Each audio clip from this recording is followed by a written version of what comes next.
The Three Strings by Natalie Sumner Lincoln. Read by Natalie Fortier.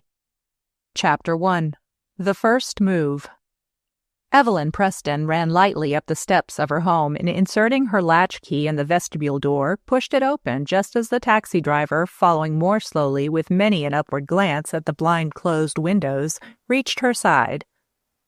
"Put the suitcase down," she directed. "I'll have the front door open by the time you get the trunk here." The cool and somewhat stale air of the closed house, which met Evelyn as she stepped across the threshold of the open door, was refreshing after the glare of the asphalt pavements, for Washington was experiencing one of the hot waves which come in late September and make that month one to be avoided in the capital city. Evelyn, intent on calling a servant, paused midway in the large hall as the taxi driver's bulky figure blocked the light in the front doorway. Without waiting for directions, he lowered her motor trunk from his shoulders and stood it against the wall. "Shall I leave it here, miss?" he inquired.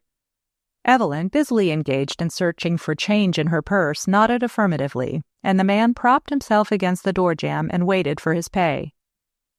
"Thank you, miss," he exclaimed a moment later, his politeness stimulated by the generous tip which accompanied Evelyn's payment of the taxi fare. "Would you like me to carry your trunk upstairs?" "No, the butler will take it up, thank you." Evelyn's gesture of dismissal was unmistakable, and the man hitched uncomfortably at his cap, glanced furtively up the hall, and then back at Evelyn, who, totally unconscious of his scrutiny, stood impatiently waiting for him to go. He opened his mouth, but if he intended to address her again, he thought better of it, and with a mumbled word banged out of the front door. Evelyn turned at once and sped to the back stairs, but call as she did, no servant responded, and the blind-closed windows made the passageway dark and unfriendly. With an impatient exclamation, Evelyn returned to the front hall. The servants had evidently not arrived from the seashore to open the house for her. She stopped only long enough to push her trunk into the billiard room just off the hall and pick up her suitcase. Then she went rapidly upstairs to her bedroom, which in its summer-covered furnishings looked very inviting to her tired eyes. 4 nights in a sleeper, and 3 extra hours added to the tedium of her journey from the west by a hot box which had delayed her train's arrival in Washington, had made her long for home comforts. Going over to the windows, Evelyn drew up the blinds and, opening the sashes, thrust back the shutters. Then, tossing off her hat and coat as she moved about her bedroom, she finally jerked open the suitcase and tumbled about its contents until she found the garments she sought. In doing so, she unearthed a letter from her mother, and she smiled as her eyes caught the words. "I am sending the servants to the city on the 15th, which gives them a day to open the house and have it aired before you get there. Now be sure and reach Washington on the 16th. Your father will be very angry if—" The remainder of the sentence was on the opposite sheet, but Evelyn did not trouble to read further. Instead, her slender fingers made mincemeat of the letter, and as the torn pieces fluttered to the floor, she sighed involuntarily. Her mother, with her usual inconsistency, had evidently not troubled to study timetables in deciding that her daughter could not reach Washington by the 15th, and in her own mind Evelyn wondered if the servants would be dispatched from Chelsea in time to reach there before night. The importance of time figured very little in Mrs. Burnham's indolent, sheltered life. Her contention that prompt people wasted a great deal of time was frequently borne out by those who waited in impotent wrath for her to keep her engagements. Evelyn changed into her dressing gown, and then, sometimes colliding against furniture in the darkened house, made her way through her mother's bedroom and boudoir, her stepfather's suite of rooms, and into the library which opened from his bedroom, pulling up window shades and letting in fresh air and sunshine as she went. Back once more in her own room, she tested the electric lights and was thankful to find the current turned on. Apparently, Mrs. Ward, her mother's housekeeper, had attended to some of the details of moving back into their city house. Encouraged by her success with the electricity, Evelyn tried the water in the bathroom and, finding it running, filled the tub and, with the aid of an electric plunger, soon luxuriated in a hot bath. But upon emerging, she did not immediately complete her toilette. The comfortable lounge exerted too great an appeal to her weary muscles, and taking a silk quilt from a nearby cedar chest, she settled down amid soft pillows and was soon in dreamless slumber. Some hours later, Evelyn awoke. It took her several minutes to recall where she was, and she sat up rubbing her sleepy eyes. Her windows faced the west, and the afternoon sunshine filled every cranny of the room. Evelyn consulted her watch. 15 minutes past 2. With a bound, she was on her feet, and a second later was dressing in haste, her actions stimulated by pangs of hunger. She had eaten only a modest breakfast on the train, counting upon a hearty luncheon at home. She paused long enough in her dressing to go to the telephone in the library and call up several friends, only to be told by Central that the telephones she wanted had been disconnected for the summer. A trifle discouraged, Evelyn returned to her bedroom and resumed her dressing more slowly. Whom could she get to go out to tea with her? Marian Van Ness. Evelyn brightened, but paused on her way to the library. What use to telephone? Marian was probably at the State Department and would not leave there until 5 o'clock. She could get her to dine with her at the Shoreham, but in the meantime she was exceedingly hungry, and to wait until 7 o'clock. Evelyn picked up her hat and then laid it down again as an idea occurred to her. Why not forage about the kitchen for eatables? The idea appealed to her the more she considered it. If the servants did not arrive, she could go for Marian, whose apartment house was around the corner, and they could dine together. For the present, a cup of tea and a few crackers would stay her appetite. A few seconds later, Evelyn was speeding down the staircase on her way to the kitchen. A visit to the butler's pantry brought to light a package of crackers concealed in a tin box and a canister of her mother's favorite orange pekoe tea. Tucking her treasures under her arm, Evelyn sought the kitchen and there, to her delight, found on investigation that she could light the big gas range. It took her but a moment to fill the water kettle, and humming a song, she continued her researches in the orderly kitchen. An unopened jar of peanut butter and another of snappy cheese turned up on one of the shelves, and gathering plates and cooking utensils together, she was soon enjoying toasted cheese and crackers and a delicious cup of tea. She was about to refill her cup when the silence of the sunny kitchen was broken by the imperative ringing of the bell. With a joyful exclamation, Evelyn rose to her feet. The servants had come at last. As she started for the hall door, she came face to face with the room bell register. The indicator moved slowly downward and stopped at the printed word, library. Evelyn stared at the indicator in perplexity. Pshaw! The register was out of order. It was the front doorbell which had rung. Stopping long enough to turn off the gas burning in the range, she hastened upstairs to the front door, only to find the vestibule empty. She stepped out on the doorstep and glanced up and down, but except for the motor vanishing around the corner, the street was deserted. Considerably perturbed, Evelyn re-entered the house, and it was some seconds before she mounted the staircase to the second floor. Her lagging footsteps were accelerated by the sudden thought that perhaps her stepfather had returned and gone straight to his room, and supposing from the opened windows that the servants were downstairs, had rung for the butler. He always carried his latchkey, but her mother had mailed her his latchkey. Evelyn's hand fell from the portieres to her side, and she drew back. Then, suppressing her growing nervousness, she parted the portieres and stepped into the library. She had advanced half across the room before she became aware that a stranger sat half facing her near the great stone fireplace. Evelyn retreated precipitously. Then, gathering her wits, she demanded a trifle breathlessly, "Who are you?" No reply. "How did you get here?" Silence. "What do you want?" Her question remained unanswered, and anger conquering her fright, Evelyn stepped up to the chair and for the first time obtained a full view of the stranger's ashen face and wide, staring eyes. Instinctively she bent nearer, and her hand sought his pulseless wrist. Its icy chill struck her with terror. With one horrified look into the dead eyes, she fled from the room. Chapter 2. Complications. Evelyn never knew how she reached the front door, but as she dashed out into the vestibule, she almost fell into the arms of a tall, neatly dressed woman standing on the doorstep. For a breathless second, she clung to the newcomer in silence. "Matilda!" Only in moments of stress did Evelyn ever address her mother's housekeeper by her first name. "Thank God you are here." Mrs. Ward gazed at her in alarm. "What's wrong, Miss Evelyn?" she asked. "Come inside, miss," coaxingly, growing conscious that Evelyn was swaying upon her feet. Supporting the half-fainting girl, she led her into the billiard room, which opened from the hall to the right of the front door. Once in the room, Evelyn collapsed on the nearest chair. "Oh, don't go," she begged as Mrs. Ward stepped toward the hall. "Don't leave me." "Only for a moment, miss. I left my bag outside the house." And Mrs. Ward, disentangling her skirt from Evelyn's clutching fingers, disappeared into the hall to return shortly with a glass of water in one hand and her bag in the other. She dropped the latter on Evelyn's trunk as she entered the room. "Take a sip of water, Miss Evelyn," she said, retaining her hold of the glass as Evelyn's attempt to take it in her shaking hand proved futile. "Are Jones and the cook here?" "No." Evelyn was only equal to monosyllables. "They haven't come?" Mrs. Ward looked shocked. "All the servants were to leave Atlantic City this morning on the first train. No wonder you were frightened, Miss Evelyn, all alone in this big house." "But I was not alone."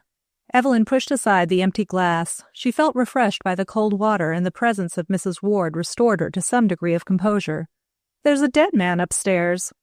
The glass slipped from Mrs. Ward's hand and broke on the highly polished floor. "Are you mad?"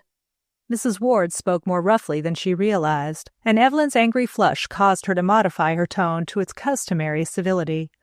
"Are you in earnest, Miss Evelyn?" Evelyn nodded vigorously, and Mrs. Ward's comely face paled. It's not Mr. Burnham." "No, I've never seen the man before." Mrs. Ward stared blankly at Evelyn, then roused herself. "Hadn't I better go and investigate?" she asked. "You may be mistaken, miss. Perhaps the man's only asleep." Evelyn shivered. "Men don't sleep with their eyes open," she said dully, rising. "I'm coming with you." And she quickened her pace to keep up with Mrs. Ward as the latter led the way upstairs to the library. Mrs. Ward faltered just inside the room as her eyes fell on the quiet figure near the fireplace.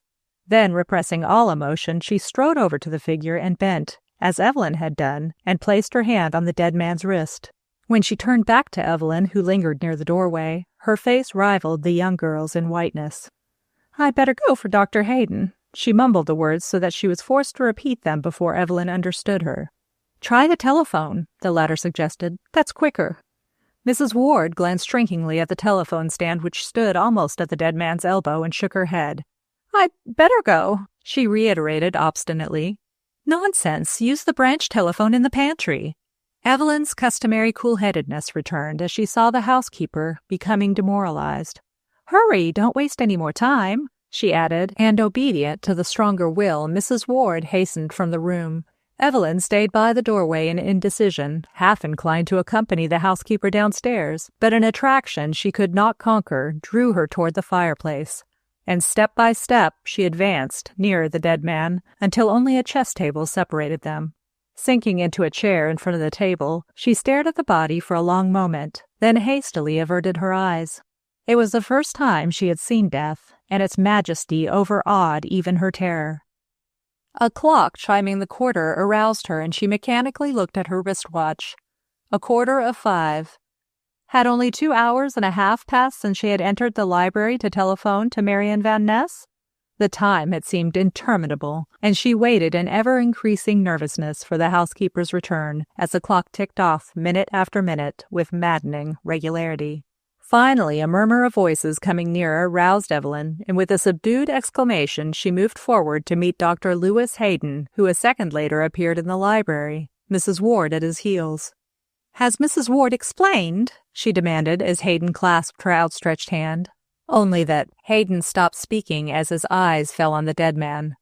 Striding forward, he made a brief inspection before turning to the silent women. "Tell my chauffeur to go at once for Dr. Penfield, Mrs. Ward," he directed, and there was that in his manner which caused the housekeeper to move with even more than her customary rapidity. As she disappeared between the portieres, Lewis Hayden turned his attention to Evelyn. "A dose of aromatic spirits of ammonia will make you feel better," he said kindly, noticing the girl's strained expression, and as he spoke he opened his emergency kit and poured the medicine in a glass. "Just add a little water to this," he supplemented, "and then go and lie down. I'll wait and see Coroner Penfield, and we will take charge of affairs for you." Evelyn sighed with relief as she took the medicine. "Oh, thank you, doctor," she exclaimed. "If you will just—" She stopped speaking as the portieres were pulled back, and Mrs. Ward, looking very much agitated, ushered in a tall man whose travel-stained appearance did not detract from his air of distinction. Evelyn stared at him as if unable to believe her eyes. "Mr. Maynard!" she exclaimed. "Dear Mr. Maynard, where did you come from?" Dan Maynard clasped her eagerly extended hand in both of his. "Just back from France," he explained, and at the sound of his voice Hayden's memory quickened. Its charm across the footlights had lured him often to the theater to see the man whose fame as an actor was international. "I wired Mr. Burnham." "Beg pardon?" Mrs. Ward insinuated herself into the little group by the door. "Your telegram was forwarded to Chelsea, Mr. Maynard, and Mrs. Burnham told me to prepare a bedroom for you, sir. It would have been ready, but for this." And the housekeeper's gesture toward the tragic figure by the fireplace completed her sentence. Maynard stared, but before Evelyn could offer any explanation, the front doorbell rang loudly, and Mrs. Ward hastened to answer it. "I imagine that is the coroner," began Hayden, but an exclamation from Evelyn checked him. In her excitement, she had not grasped the use of the word coroner before Penfield's name. "A coroner? Good gracious, doctor, why send for him?" "Because a sudden death cannot be examined without his presence," Hayden explained. "Go and take your medicine, Evelyn." Evelyn's hesitation was brief. She knew Hayden of old and that he did not permit disobedience from his patients. "Very well, doctor," she said submissively. "But first, Mr. Maynard, this is our family physician, Dr. Hayden," and as the two men silently shook hands, she added as she moved toward the door leading into her stepfather's bedroom, "I'll be back shortly." Hayden's surmise that Penfield had arrived proved correct, and the coroner, listening attentively to Mrs. Ward's jumbled remarks as he mounted the staircase, went at once into the library and greeted Hayden. "Apoplexy, Hayden?" he inquired, going toward the fireplace. "Ah, your aide here." And Hayden joined him. Maynard stood an interested spectator by the door, uncertain whether he was expected to go or stay, but as neither physician paid the slightest attention to him, he decided to remain. A sudden movement of the coroner's towards the windows caused him to step forward and pull the inside Holland shades up to the top. A grunt of approval from Penfield greeted the additional light, and Maynard decided to tuck back with the aid of chairs the heavy brocaded curtains, which, like the portieres, were covered with cretonne to protect them in the summer months until the large room was filled with the remaining daylight.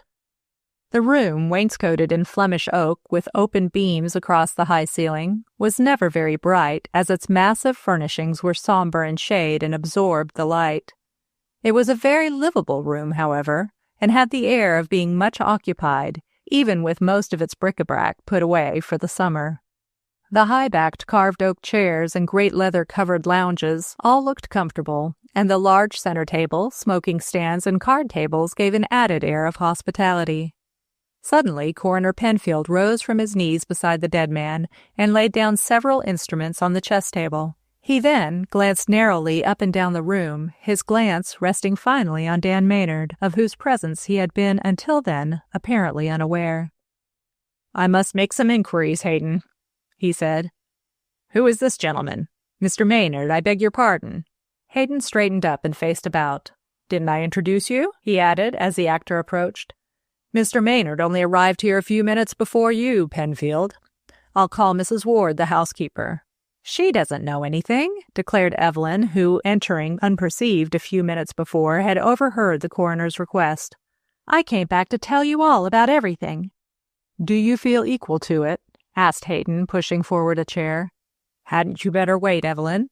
You have been under a fearful strain to have your friend die." He paused in his rapid speech as if at a loss for words, and Maynard, with intuitive quickness, detected the physician's disquietude under his calm professional manner. "Your friend dies so suddenly," Hayden finished. Evelyn did not heed the concluding remark, but one word had caught her attention. "Friend? He was no friend of mine," she declared.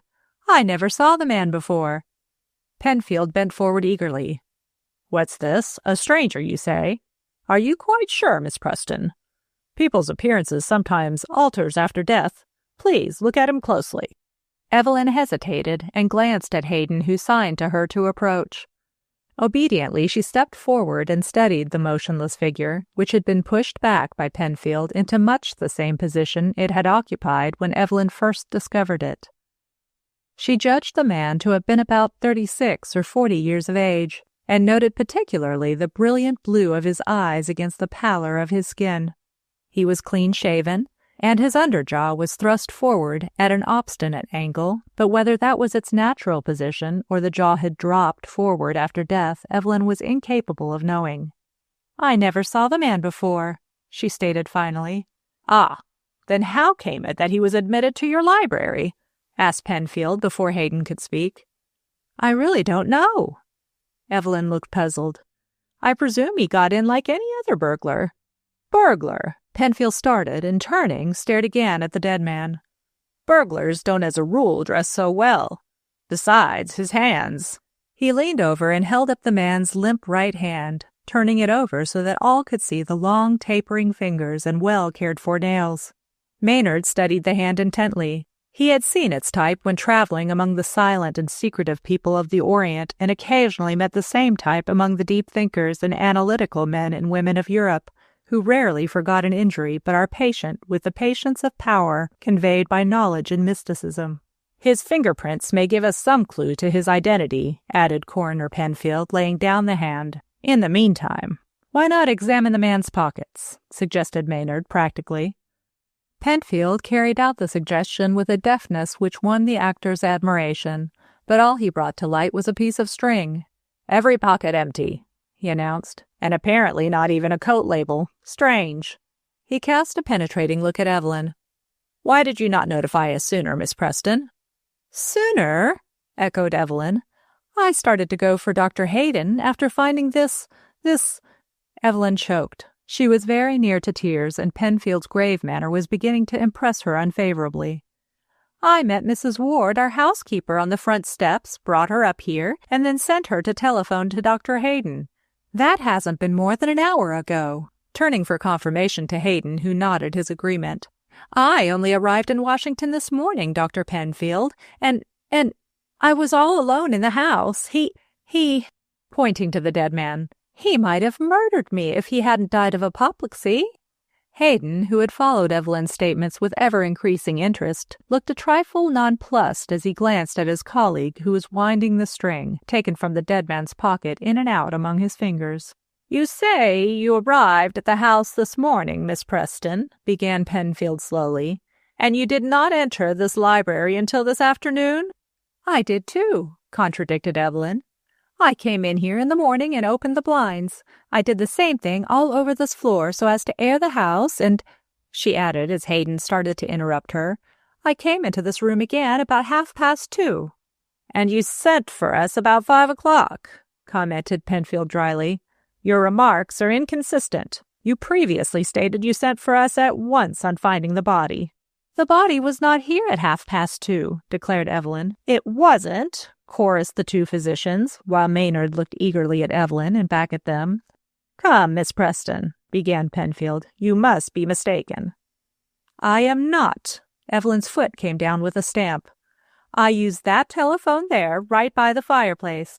Do you suppose I could have done so and not become aware that a dead man was sitting at my elbow?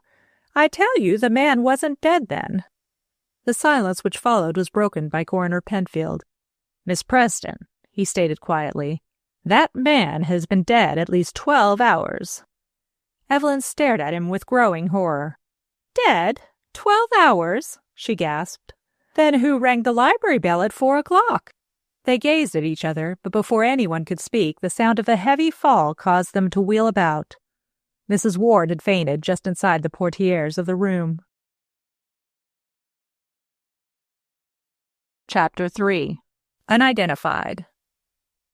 The maître d'hôtel, returning from an inspection of the main dining room, paused in Peacock Alley to view with an appraising eye the men and women who promenaded up and down or sat about, some waiting with good grace for their chance to find a disengaged table in one of the dining rooms, while others, outwardly rebellious, expressed their candid opinion of Washington in wartime. Suddenly, the Frenchman's air of polite indifference changed to one of alertness as a man pushed his way through the throng and stopped near the door of the palm room. The maître d'hôtel was at his elbow instantly. "Ah, Monsieur Burnham, welcome, most welcome," he said. "Have you had a nice sommeil?" "Henri." Peter Burnham surrendered his hat and cane to a waiting attendant. "The summer has been so-so," he added, turning back to the Frenchman. "I am waiting for Mr. James Palmer. Have you seen him this evening?" "But yes." The maître d'hôtel wormed his way into the palm room and beckoned to Burnham to follow. "There, in that corner across the room. This way." And he darted among the tables and the palms, Burnham following closely, until he reached a small table set for 2 persons and pulled out the unoccupied chair. Palmer looked up from the menu he was studying and greeted Burnham with warmth. "Have a martini?" he inquired as their waiter hurried up and the maître d'hôtel went back to his post in the doorway. "Yes, and make it dry," cautioned Burnham to the waiter. "And hurry it along, I am worn out," he added to his host. Palmer glanced at him in concern. "You don't look very fit," he admitted. "Had a bad trip down?" "Devilish. Our train was sidetracked for hours waiting to let troop trains pass. Nothing to eat." Burnham paused to empty his glass of ice water. "At our rate of progress, I was willing to believe we'd gone back to stagecoach days, but Washington is an eye-opener. I had no idea this place swarmed with people." "Washington's Sleepy Hollow has had a rude awakening," remarked Palmer cynically. "I don't mind confessing I am weary of seeing consequential-looking people dash about Washington with an air of having arrived just in time to save the nation. Washington was on the map before Uncle Sam started on this warpath." Burnham laughed. "I confess I share your outraged feelings. Had to wait interminably at the Union Station before I could telephone you." He stopped to take the cocktail at that instant placed before him. "Here's how." His host raised his glass in acknowledgement and sipped his martini with due enjoyment.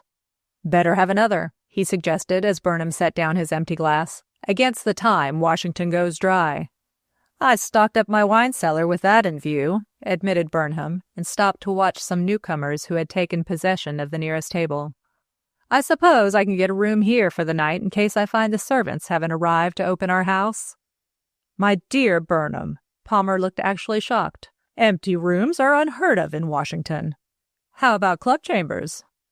"Nothing doing. They're even sleeping in the bathtubs there," laughed Palmer, and stopped speaking as the orchestra in the mezzanine gallery commenced to play, and dinner arriving at that instant, the 2 men, except for monosyllabic remarks now and then, completed the meal in silence. As Burnham took one of the cigars proffered him, he pushed aside his dessert plate, planted his elbows on the table, and leaned forward. "I can't understand why people want an orchestra playing while they eat," he grumbled. "I don't enjoy having to shout when I talk." "Well, I suggested dining at the club." I know, but I forgot about the beastly orchestra." He paused to puff abstractedly at his cigar. "What's the trouble, Burnham?" asked Palmer quickly. "Is your wife ill?" No, it's—" He bent nearer his companion, then paused to shoot a glance over his shoulder, and his confidences remained unspoken. "Jove, Evelyn!" he ejaculated. "She wasn't due here until tomorrow." Palmer, but half catching his remark, followed his gaze and saw Evelyn Preston and her friend Marian Van Ness just taking their seats at a table some distance away. Palmer pushed back his chair, preparatory to rising.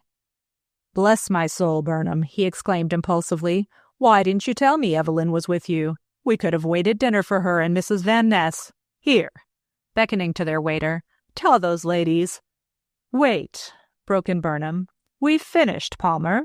Suppose we go over and sit at their table. But there's no hurry, man." Burnham's tone was so petulant that Palmer, curbing his impatience to be with Evelyn, subsided in his seat and gazed at him in speculative silence. What had come over easy-going, absent-minded Peter Burnham? 6 weeks had passed since his visit to Burnham Lodge at Chelsea, and that the 6 weeks had not agreed with Burnham was plain to be seen. His cheeks were a bad color, and he seemed to Palmer's appraising eye to have shrunk in his clothes. A certain nervous tremor in the hand holding his cigar was also noticeable, and Palmer racked his brain to recall some incident of his stay at Burnham Lodge which might give him the key to Burnham's altered demeanor. But to the best of his recollection, all had been harmonious, and he had been a rather captious guest, for his prediction that the marriage would not turn out a happy one had put him on the alert for matrimonial discords. Palmer had not been alone in predicting a disastrous ending to the marriage, for all Washington had heard first with incredulity and then laughter of the engagement of the wealthy widow, Lillian Preston, to Peter Burnham, a man considerably her junior, who had been uniformly unfortunate in every business venture he had undertaken. Peter had his good points, his friends contended, and as one of them remarked at the wedding which had followed swiftly upon the announcement of the engagement, his wife could keep him in the style he had been accustomed to before his final financial venture had landed him in bankruptcy. That Mrs. Burnham was honestly devoted to her husband and admired him, Palmer had come to believe. She was not a woman given to concealing her thoughts, her habit of plain speech frequently landing her in hot water. Peter Burnham was well-read, polished in manner, a born raconteur, and a devoted chess player. He cared very little for outdoor sports, and his greatest hardship was being dragged to horse shows of which his wife was inordinately fond, having inherited her love for horses from her Kentucky ancestors. Society had speculated as to how Mrs. Burnham's young daughter and only child would take her mother's second marriage, but as Evelyn was then away at boarding school, society found little to build gossip on. Evelyn's debut the winter before had revived interest in the subject, and when she left Washington early in the spring for an indefinite visit in the West, tongues had wagged without, however, getting any satisfaction from Mr. and Mrs. Burnham, who went placidly on their way, being entertained and entertaining in their hospitable home in the fashionable Northwest. The situation had decidedly piqued Palmer's interest, for as intimate as was his footing in the Burnham home, he had never been able to decide Evelyn's status in the family circle. She was frequently and pleasantly alluded to in conversation, but that was all. He had made no secret of his desire to marry Evelyn, and that both husband and wife favored his courtship he had ample reason to believe, though neither to his knowledge had outwardly espoused his cause to Evelyn. When called on the telephone about 6 o'clock that afternoon, Burnham had given Palmer to understand that he was alone in Washington, and yet his young stepdaughter was also in the city. It was, of course, possible that Evelyn was visiting Marian Van Ness. Palmer frowned. He disliked few people, but he most heartily disliked brilliant Marian Van Ness. Their natures were too utterly foreign for them ever to be congenial. Palmer transferred his attention from Burnham to the latter's stepdaughter and her companion, both of whom were busily engaged in discussing the menu. Marian Van Ness's dark beauty was an effectual foil for Evelyn's curly yellow hair and blue eyes. The entrance of both girls, for Marian appeared little more, in their smart summer costumes, had attracted admiring low-voiced comment from the other diners in their vicinity, and several friends and acquaintances had looked up to bow or to wave their hands to them, for Marian was extremely popular in society. When financial reverses had obliged her to find employment upon a return to her native city after her divorce, she had acted as social secretary for several cabinet officers' wives, and through their influence had received an appointment in the State Department 5 years before. Suddenly Palmer stirred in his chair. "I hardly think Miss Van Ness is a staid enough chaperone for Evelyn," he remarked. "Suppose we join them." And leaving Burnham no option in the matter, he pushed back his chair and rose. Evelyn, whose healthy young appetite had asserted itself, in spite of the tragic happenings of that afternoon, had been chiefly occupied in selecting the most tempting dishes in the menu, and it was not until an exclamation from Marian drew her attention to her stepfather coming toward them, Palmer's big proportions towering behind him, that she knew of his presence in the dining room. At that moment, the diners at an intervening table left their seats, thereby impeding Burnham's progress, and only Marian caught Evelyn's low exclamation and noticed her change of color. "Are you going to faint?" she asked. "Drink some water, dear." Instead, Evelyn laid trembling fingers on her cool palm. "Don't forget your promise," she pleaded. "Remember, you are going to stay with me." "I will." Marian's firm hand-clasp was reassuring. "Can't you tell me more of what took place this afternoon?" "Not now." Evelyn straightened up and turned to meet her stepfather, and with a poise and air of cordiality which Marian secretly applauded, she held out her hand in greeting to Burnham and then to Palmer. "When did you get here?" she inquired as the men took the chairs proffered by attentive waiters after first speaking to Marian. "I might ask the same of you," retorted Burnham. "You were not due here until tomorrow." "I found I could take an earlier train," responded Evelyn. "Why didn't you and Mother come up to the house when you arrived?" "Your mother didn't come down with me," answered Burnham, waving away the waiter's offer of a menu. "She is in New York." "Oh!" The ejaculation slipped from Evelyn, followed by another. "Oh, waiter, don't remove that place," as the servant started to clear away the extra silver and glass. "I'm expecting another guest," she added as Palmer, thinking she did not know that he had dined, imagined she referred to him and started to decline. "Another guest?" questioned Burnham, and his manner sharpened. "Whom do you mean?" Evelyn shot a half-resentful glance at him, then curbing her hot temper, which his censorious air and manner invariably aroused, she answered cheerily, "None other than your old friend Dan Maynard." "Maynard in town!" exclaimed Burnham in pleased surprise. "Not only in town, but he is stopping at our house," rattled on Evelyn, noting with some surprise that Marian had permitted her honeydew melon to be taken away uneaten. "The servants are putting the house in order." "Upon my word!" Burnham polished his eyeglasses and looked through them at Evelyn. "Where is Mrs. Ward?" "Ill. Dr. Hayden is looking after her, and Marian is coming back to help me take care of her." Burnham stared at his stepdaughter. "Mrs. Ward ill? What next? When did you and she arrive in Washington, Evelyn?" Palmer stopped his exchange of small talk with Marian, glanced at Evelyn, and her expression caused his interest to quicken. Evelyn was not used to subterfuge, and the look she had favored her stepfather with was indicative of her feelings. "We didn't come together," she explained. "Mrs. Ward only arrived this afternoon, while I reached the house." She stopped to help herself to beefsteak and several vegetables. "Yes," prompted Burnham, and his restless glance passed from one companion to the other. "You reached—" A hand was laid on his shoulder, and Maynard cut into the conversation. "Found at last," laughed the actor. "Evelyn, you told me to meet you at the Shoreham, and I have been waiting there until it dawned on me to try this hotel. How are you, Burnham? And Palmer, too?" Shaking hands as the men rose. "Marian, have you met Mr. Maynard?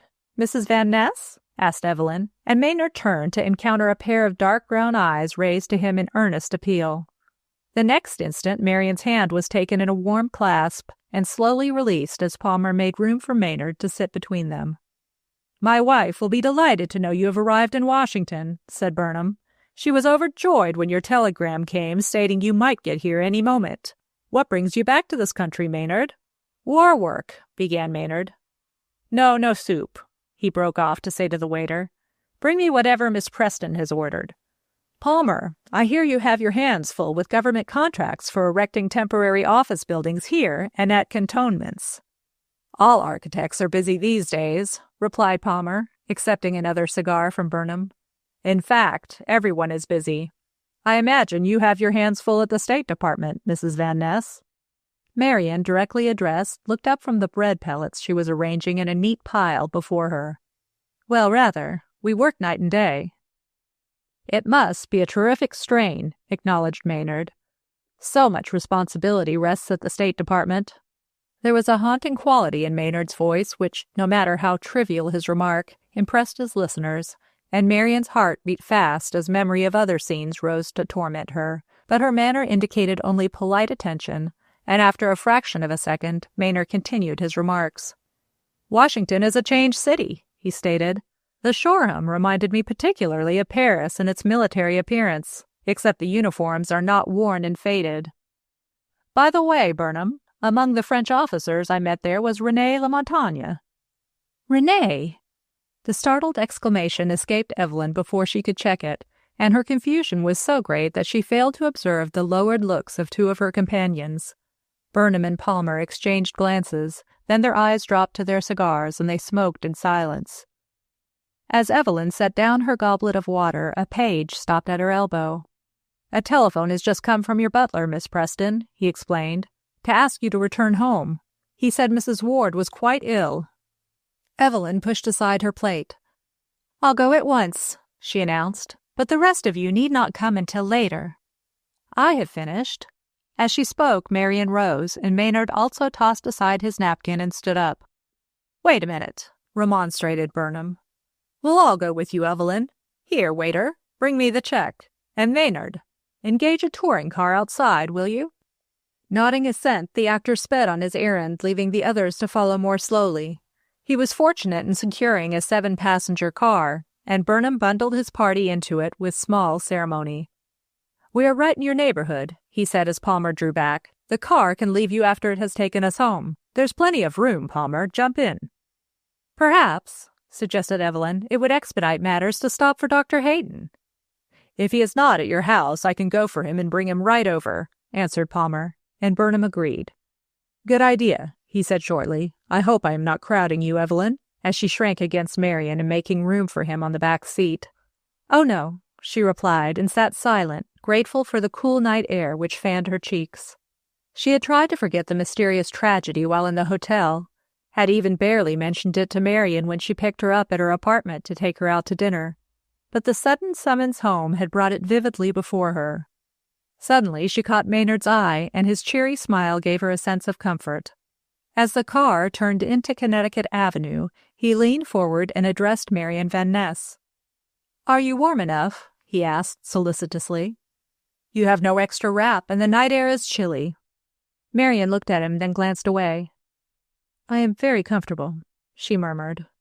Palmer, who had chosen to take the vacant seat by the chauffeur in preference to trusting his weight on one of the small pivot chairs in the tonneau of the machine, addressed Burnham several times, but apparently his words were drowned in the rush of wind occasioned by the speed of the car, for Burnham made no response. A short time later the car drew up to the curb and stopped before the Burnham residence. Maynard was the first out of the machine and turned at once to help Marian. For a brief second her hand rested lightly on his arm, then was removed as she sprang to the sidewalk. Evelyn was no less quick in getting out, and not waiting to see what had become of the others, she caught Marian by the elbow and hurried her into the house and upstairs. Burnham was slower than the others in leaving the car. "Wait a second, Palmer," he said. "I'll send word if we need Dr. Hayden," and turning, he accompanied Maynard up the steps. His words were overheard by the anxious-faced butler who had been on the outlook for the car and opened the front door when it first drew up to the curb. "The doctor's here, sir," and Maynard was quick to detect the faint, very faint trace of an accent in the man's subdued voice. Burnham faced about and called to Palmer. "Don't wait, Palmer, thanks. Hayden is here. See you tomorrow." And he waved his hand in farewell as the car moved off. "Come in the billiard room, Maynard," he said, turning to his companion. "We might as well have a game until Hayden comes down." "Just a moment, sir," broke in Jones, the butler. "There's several gentlemen waiting to see you."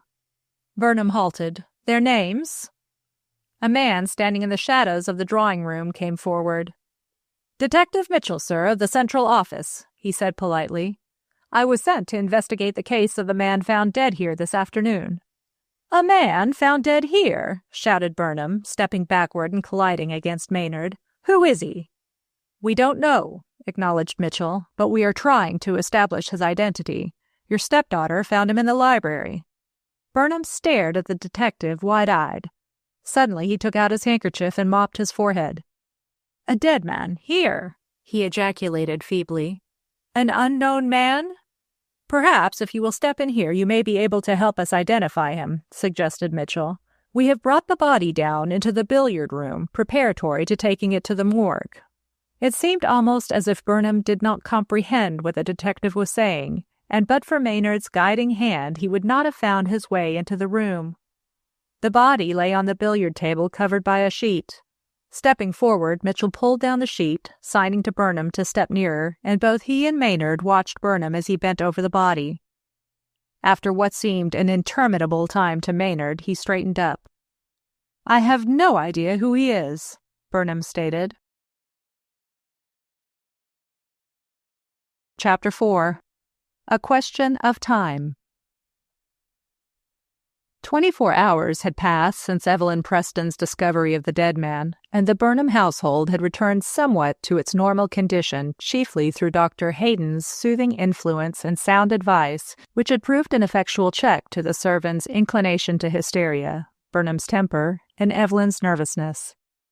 Marian Van Ness, in lieu of a trained nurse, had spent the night with the housekeeper, Mrs. Ward, who had finally quieted down under the influence of bromides and toward morning slept heavily. In the few remaining hours, Marian had thrown herself on the couch in the housekeeper's sitting room and snatched a short nap before going to her work at the State Department.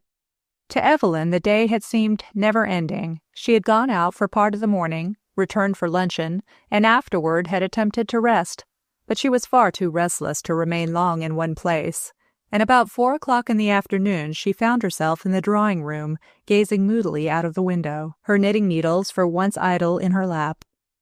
The entrance of Jones with the tea roused her from her contemplation of the closed house of her opposite neighbor across the street. "Not many people are back yet, Jones," she remarked. "Not in this section, Miss Evelyn," answered the butler, wheeling forward the tea wagon and then going for a nest of tables from which he extracted the smallest. "Every house is closed hereabouts. It's sort of lonesome, miss, and strange, too, with the business part, and the other streets just packed with people.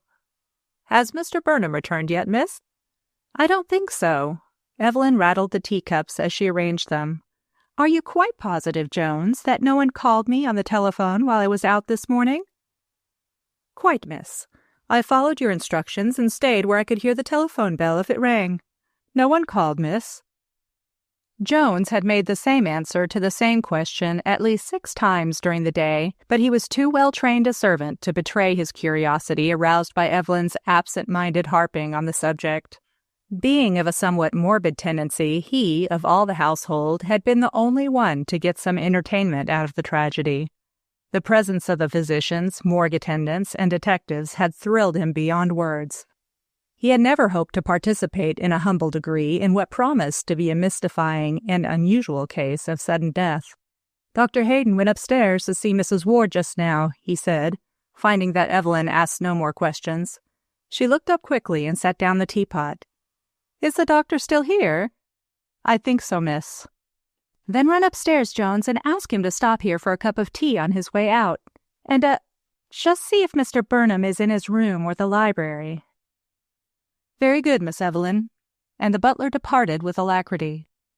He had just reached the floor above when he encountered the busy surgeon hurrying downstairs. Hayden paused only long enough to hear his message and then continued on his way to the drawing-room. Evelyn greeted his entrance with a warm smile of welcome. "Thanks, no tea," he said, drawing up a chair. "I will have a glass of water and some sandwiches. Did you lie down as I advised?" "Yes, but I couldn't sleep." Evelyn's hand shook as she offered him the plate of sandwiches, and Hayden scanned her with concern. "Don't go too long on your nerves, Evelyn," he cautioned. "Pull up while you can. Rest and quiet are what you need." Evelyn moved impatiently. "I'm all right," she announced obstinately. "Tell me, doctor, what is the matter with Mrs. Ward?" "Oh, she is suffering from shock and hysteria. In a day or two she will be up and about again." Dr. Hayden took a tea biscuit. "In the meantime, bed is the best place for her." "What made her go to pieces?" demanded Evelyn, lowering her voice. "She is a strong, healthy woman, and the 3 years she has been with us, I have never known her to have a day's illness."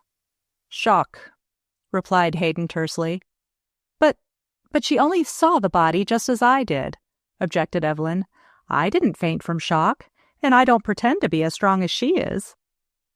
Hayden mentally contrasted her slender, delicate appearance and the housekeeper's tall, angular, raw-boned frame, and silently agreed with her. The contrast was too great to admit of argument. "Tell me, Evelyn," and he too sunk his voice. "Exactly when did Mrs. Ward join you here yesterday?" "I found her standing in the vestibule just after I discovered that poor dead man upstairs. In fact, when I was on my way to you, frankly." Evelyn smiled apologetically. "My first impulse was to get out of the house." "A very natural impulse," said a voice behind them, and wheeling about, Hayden saw Maynard approaching. "Sorry to startle you, Evelyn," the latter added as she spilled her tea in her sudden jump. "I'm so accustomed to these rubber heels that I forget others are not. Afternoon, Hayden. How's your patient?" "She is much better." The physician moved back to make room for Maynard, who paused long enough to drag forward a large armchair and seated himself next to Evelyn. "Good," he exclaimed in response to Hayden's statement, and at the sympathetic inflection and the hearty ring in his voice, Evelyn brightened. Maynard's robust personality brought a touch of the out-of-doors into the room and dispelled her morbid thoughts. "Burnham asked me to tell you, Evelyn, that he would not be here for tea. He is greatly concerned about Mrs. Ward," Maynard continued, addressing Hayden. "Seemed to think last night from her rambling talk that she was in for a long illness, brain fever or something." Hayden smiled. "Nothing like that," he said. "Mrs. Ward will soon be on her feet again. Little the worse for her upset." "I hope so, truly," exclaimed Evelyn, handing Maynard his cup and a biscuit. "Not only for her sake, but because Mother is so dependent upon her." "Has Mrs. Ward been with you long?" inquired Maynard. "A little over 3 years." Evelyn paused to consider. "She came to us about 6 months before Mother's marriage to Mr. Burnham. I was at boarding school that winter." "What is Mrs. Ward's nationality?" asked Hayden. "I ask because last night, just before going under the influence of the bromides, she used several phrases which—" A heavy step on the hardwood floor interrupted the physician, and Jones appeared at Evelyn's side. "Detective Mitchell to see you, Miss Evelyn," he announced, and his low voice held suppressed excitement. "Oh." Evelyn gazed at him blankly for a minute, then at her companions. Their presence would surely check any undue inquisitiveness which the detective might evince. Her stepfather had told her that she might possibly have to appear at the inquest or give her deposition, and he had cautioned her against making any statement to either of the detectives who were then in the house. Evelyn, rather startled by his grave manner, had promptly vanished out of the house by the way of the back door while the men from the central office were interviewing Burnham. "Show him in," she directed, and as the butler retreated, she looked at Hayden. "You were saying, yes, now I remember. You asked about Mrs. Ward. She was born in Switzerland, but I believe has lived in the United States since she was 15 years old. Is this Mr. Mitchell?" raising her voice as a well-dressed, pleasant-faced man appeared in the room. The detective advanced to the little group, and his bow included them all. "It is, Miss Preston," he answered. "I was sorry not to see you this morning before you left." Maynard, who had risen on his entrance, pushed forward his chair for the detective and subsided into one somewhat in the shadow of the grand piano. Mitchell acknowledged the courtesy with a word of thanks, then turned to Dr. Hayden. "The nurse permitted me to see Miss Ward for a moment, Doctor," he began, "but she said she knew nothing of the suicide." "Suicide?" ejaculated Evelyn, startled. "I'm quoting Mrs. Ward," explained Mitchell. "She evidently believes the stranger's death to have been a case of suicide." "But how can she? She heard me tell Coroner Penfield that someone rang the library bell about 5 or 6 minutes before I found the body, and according to Coroner Penfield, the man had been dead about 12 hours. Yet the body was not in the library when I was in it earlier in the afternoon. Someone beside myself was in this house," declared Evelyn, and she came to a breathless and bewildered pause. "Mrs. Ward heard you make these statements?" asked Mitchell, pencil in hand, and his memorandum pad balanced on one knee. "Why, I take it for granted that she did." Evelyn looked puzzled. "She fainted just about then, and we found her lying inside the library door. Didn't we, Doctor?" Hayden nodded. "Mrs. Ward must have been standing behind the portieres and couldn't help overhearing our conversation." "Then you conclude that your remark about the ringing of the library bell caused her to faint?" asked Maynard reflectively. Evelyn wrinkled her brows and rubbed her forehead vigorously. "I don't know just what to think," she acknowledged. "What was there in that statement to shock her?" Hayden leaned forward. "Could it be—" he began, then broke off abruptly, hesitated, and finally addressed Mitchell. "Did you think to ask Mrs. Ward if she saw anyone leave this house as she came up the street?" "No, Doctor. The fact is—" Mitchell completed the entry he was making in his notebook. "The fact is, the nurse would only let me stay a second in the sick room. She said Mrs. Ward was too ill to be interviewed now." "Then I see nothing for it but to wait until Mrs. Ward is better," commented Maynard. "Will there be an inquest, Mitchell?" "Oh, yes, but not just now." Mitchell turned his head so as to face Maynard. "However, our investigation cannot wait. We must sift evidence to present at the inquest and secure expert testimony." Maynard thrust his hands in his pockets and leaned back. "Go slow, Mitchell," he cautioned. "Remember the legal warning. All evidence is made up of testimony, but all testimony is not evidence." "True, sir, but in this case the police have reasonable grounds to suspect a crime has been committed." protested Mitchell. Take Miss Preston's testimony, for example. She heard the library bell ring, went upstairs, and found a dead man sitting in the library. Well, he could have rung the bell before drinking the poison, retorted Maynard. Be reasonable, Mr. Maynard. The detective's irritation at Maynard's continued questioning showed in his heightened color. Coroner Penfield's testimony proved the man had been dead at least 12 hours. There you go again with your testimony, Maynard laughed shortly. Come, Doctor, at what moment does rigor mortis appear? In a general way, I should say, Hayden considered before continuing. Rigor mortis appears from the 3rd to the 6th hour, and it affects the muscles of the jaw first. Evelyn shuddered as sudden unbidden memory of the dead man's features returned to her. And how long does rigidity continue? Demanded Maynard. Oh, its duration may average 24 to 48 hours. It may, however, last for a few hours only. In other cases, it persists for 5, 6, or 7 days, answered Hayden. And you physicians are prepared to swear from rigor mortis as to the exact hour the man died? Persisted Maynard. We are prepared to swear to nothing of the sort. Hayden was commencing to share Mitchell's irritation at Maynard's slightly contemptuous manner. We can say, if rigidity is complete, that death is recent. Personally, I believe that rigor mortis can teach us nothing of scientific value in cases of poisoning. But there are other tests to establish the time of death, broke in the detective. There's the cooling of the body. Don't. Evelyn held up a protesting hand. I can't forget the icy chill of his wrist when I touched him. There. Mitchell looked triumphantly at Hayden. Doesn't the body cool in about 12 hours? It might be said to be quite cold in that time, replied Hayden. But the average time taken in cooling is from 15 to 20 hours. Your first statement will do for me. Mitchell jotted down some figures. Let me see, Miss Preston, you found the body about 3:30? Yes, or perhaps a few minutes later. Then it is a safe hypothesis that this man was poisoned between the hours of 2:30 and 3:30 yesterday, Tuesday morning. Evelyn shivered. It would seem so, she admitted. Yet where was the body all that time? And where the murderer? Maynard's light tone struck a jarring note, and for once Evelyn ignored him as she waited for the detective's answer. Is that Mr. Burnham speaking? Questioned Mitchell, rising hurriedly as voices reached them from the hall. Evelyn was saved reply by Burnham walking into the room. He was followed by Coroner Penfield and James Palmer. Here are the men you want, Penfield, he exclaimed on catching sight of Hayden and Maynard. Come and tell us about the inquest.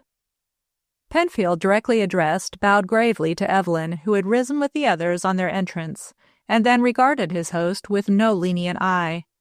That Burnham had been drinking or was under some powerful drug was evident, and Penfield wished heartily that Evelyn would retire. He disliked scenes. Dead people were one thing, hysterical women another. There's been no inquest yet, he said. We are waiting for the principals in the case to be in condition to attend it before we hold it. Principals? Burnham moved nearer and placed an unsteady hand on the back of a chair. Who do you mean? Mrs. Ward, primarily, responded Penfield politely. I understand, Hayden. She is ill from shock. Yes, she is. Nothing very serious, however. Has she a nurse? Yes, Mrs. Duval. Excellent. Penfield rubbed his hands together. I would like to talk to Nurse Duval, if convenient. Certainly, Penfield. Hayden made a motion to go, but Evelyn was before him. I'll run up and take her place with Mrs. Ward so she can come down to see you, she volunteered and slipped from the room. Burnham, who had been brooding over the coroner's remarks, stopped his restless walk about the room and thereby collided with James Palmer, whose bulky form dwarfed Mrs. Burnham's Empire furniture. Why'd you tell me in the hall that you held an inquest and then deny it in here? He asked. Was it because Evelyn was present? No, Mr. Burnham, you have things mixed, protested Penfield. I never mentioned an inquest, but said we held an autopsy. Ah, and with what results? Asked Hayden. Or is it not permissible to tell now? Oh, no. It will be in all the morning papers, so I'm breaking no confidence. Penfield moved nearer the 5 men who had grouped themselves about the grand piano. On submitting the gastric contents to tests, we found the presence of a solution of hydrocyanic acid." Maynard broke the ensuing silence. "Hydrocyanic acid," he repeated. "Isn't that a form of prussic acid?" "Yes, and in a diluted form sometimes given for stomach disorders," responded Penfield. At his answer, Burnham sat down suddenly as if stricken. His action was only observed by Hayden and Palmer, Penfield's attention being focused upon Maynard, who stood gazing at him across the piano with expressionless face. "Prussic acid," he murmured. "Ah, Penfield, that bears out my theory." "And what is your theory?" demanded Mitchell quickly, bending forward. "That the man committed suicide." Seeing the incredulity with which his statement was received, Maynard added, "Had the man been murdered, he would instantly have detected the presence of prussic acid. There is no disguising the taste of bitter almonds." "Yes, there is," retorted Coroner Penfield. "The dose, in this instance, was administered in a cordial, which in itself contains the same bitter flavor, cherry brandy." Chapter 5. The Ace. Marion Van Ness detached herself from the stream of people moving slowly up 17th Street and raced to the opposite curb, only arriving in time, however, to see the Mount Pleasant car sail serenely by. A second, third, and fourth car, their passengers clinging like ants to steps and even fenders, rounded the curve without stopping and continued up Connecticut Avenue. In despair, Marion turned about and, tucking the papers she carried more securely under her arm, set out for the Burnham house.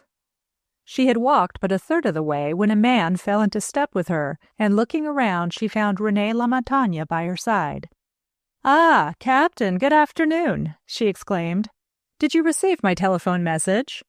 "But yes, madame, and I hurried most quickly to the State Department, only to find you gone." The French officer reached over and took her small bundle of papers. "Permit that I carry them," he said with a quick courtly bow, and taking possession of the papers, he slipped them inside the pocket of his blue tunic. "Tell me, madame, you have seen Evelyn?" And Marion read in his eyes the passion even Evelyn's name kindled in the gallant officer, and her heart throbbed with the quick and ready sympathy every woman feels for true romance. "Yes, I'm on my way to join Evelyn now," she answered. "Frankly, Captain, what has estranged you two?" Lamontagne's expression grew troubled. "It is not of my making," he protested. "My letters remain unanswered." "Are you quite certain, Captain, that Evelyn received your letters?" "But yes." And as she would have spoken, he added rapidly, "When I cabled that I would arrive shortly in this country, having been detailed here to instruct in the aviation, and received no reply, I questioned in my mind if Evelyn had received it. Getting leave, I went to Chelsea and called upon Mr. and Mrs. Burnham." "You did?" "Of course, madame." Lamontagne emphasized his remarks with gesticulations eminently characteristic of his race. "It was my misfortune that Evelyn was away, and through some inadvertence my cable had not been forwarded to her. I had but a few hours in Chelsea, but upon my return to duty I wrote to Evelyn a letter requiring a reply, and I sent it by what you call registered post." "And she answered the letter?" "No." In spite of his effort to keep his tone expressionless, the monosyllable betrayed emotion. "Then you can take it that Evelyn never received your letter," exclaimed Marion vehemently. "You think not?" Lamontagne's face lightened, then fell. "But how is that within the possible? The return card bore her signature of receipt." Marion stopped and stared at the Frenchman. "Her signature? Are you quite sure?" "Oui, madame. I have read her few letters too often to be mistaken," retorted Lamontagne. "She signed the receipt." Marion resumed her walk up the street, a puzzled frown creasing her forehead. "Where did you send the letter?" she asked. "To Burnham Lodge, Chelsea, New Jersey." Marion quickened her pace to avoid being run down by a speeding automobile as they crossed Massachusetts Avenue. "And where was the return receipt card from?" she inquired, a trifle breathless from her exertions. "From the same place." La Montagne fumbled in an inside pocket. "But few," he said, holding up a much-battered return-registered mail card. Marian took the card and studied the postmark, its date, and Evelyn's clear and distinct signature in puzzled silence, then handed back the card. "I can only tell you," she stated slowly, "that Evelyn spent the entire summer in a convent out west. She has not been at Burnham Lodge for a year." The Frenchman stared at her. "What is it you say?" he exclaimed in deep astonishment, and Marian repeated her statement. "But it is not possible," he ejaculated. "Not possible." "Yes, it is." Marian's face expressed indomitable determination. "And I can't have Evelyn's happiness jeopardized by—" She stopped to wave her hand to Dr. Hayden, Dan Maynard, and James Palmer, who whirled by in an automobile. La Montagne, who had raised his hand in salute as the other men lifted their hats, whirled back to Marian, his face alight. "Evelyn has not lost her affection. She is still true," he began incoherently. "Ah, you have brought me news the most good. Let us hurry to Evelyn." "Wait just a moment," and Marian laid a detaining hand on the impetuous Frenchman's arm. "We must sift this out a bit first. How were you received at Burnham Lodge, and by whom?" "Most cordially, by both Mr. and Mrs. Burnham." "Was that the first time you had met them?" "No. Oh, no. We have met before in Paris, and I saw Mrs. Burnham when in New York visiting my American cousins. It was in my cousin's house that I met Evelyn." "So Evelyn told me."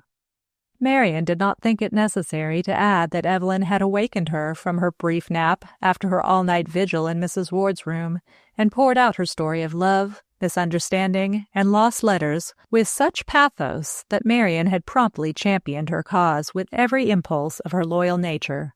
Having met Captain La Montagne earlier in the summer, she had then and there vowed to see him before the 24 hours were over, and if, as she had begun to suspect, she found that peculiar methods were being used to estrange the lovers, she decided to try and aid them. "Captain," she commenced, "did you see much of Mr. Burnham when he was in Paris?" "No." The Frenchman tempered the brief answer with an explanation. "Mr. Burnham is some years older, and we are not what you might call—" He paused, searching for a word. "In sympathy." "I see." Marian stared thoughtfully at a passing touring car. It must have been fully 5 years ago, but was there not some story about Mr. Burnham when he was in Paris? There was a pause, and when he spoke, the Frenchman confined himself to the word, "Yes." Marian's eyes lighted. "My memory sometimes plays me tricks," she said. "What were the details?" La Montagne did not answer at once. "It was not so much," he began. "Count André de Satigue and Mr. Burnham had a dispute at Longchamps, and the next afternoon André slapped Mr. Burnham's face in the club." "And what happened then?" persisted Marian as he stopped. "Nothing." La Montagne shrugged his shoulders. "In France it meant a duel, but as Mr. Burnham was an American who did not believe in dueling, the affair was soon forgotten." "All the same, Mr. Burnham had to leave Paris," retorted Marian, "and Mr. Burnham is a man who harbors grievances. I fear, Captain, that he does not favor your engagement to Evelyn." La Montagne transferred his regard from Marian to a colored passer-by, and the woman, happening to catch his eye, started back alarmed. After he and Marian passed, the woman turned and regarded their backs before continuing on her way. "I expect he looked that-a-way when he see a hun," she ejaculated. "And from the medals he's a-wearin', he must have seen a pile of puns. But why, for he look at a respectable colored lady like he want to murder her?"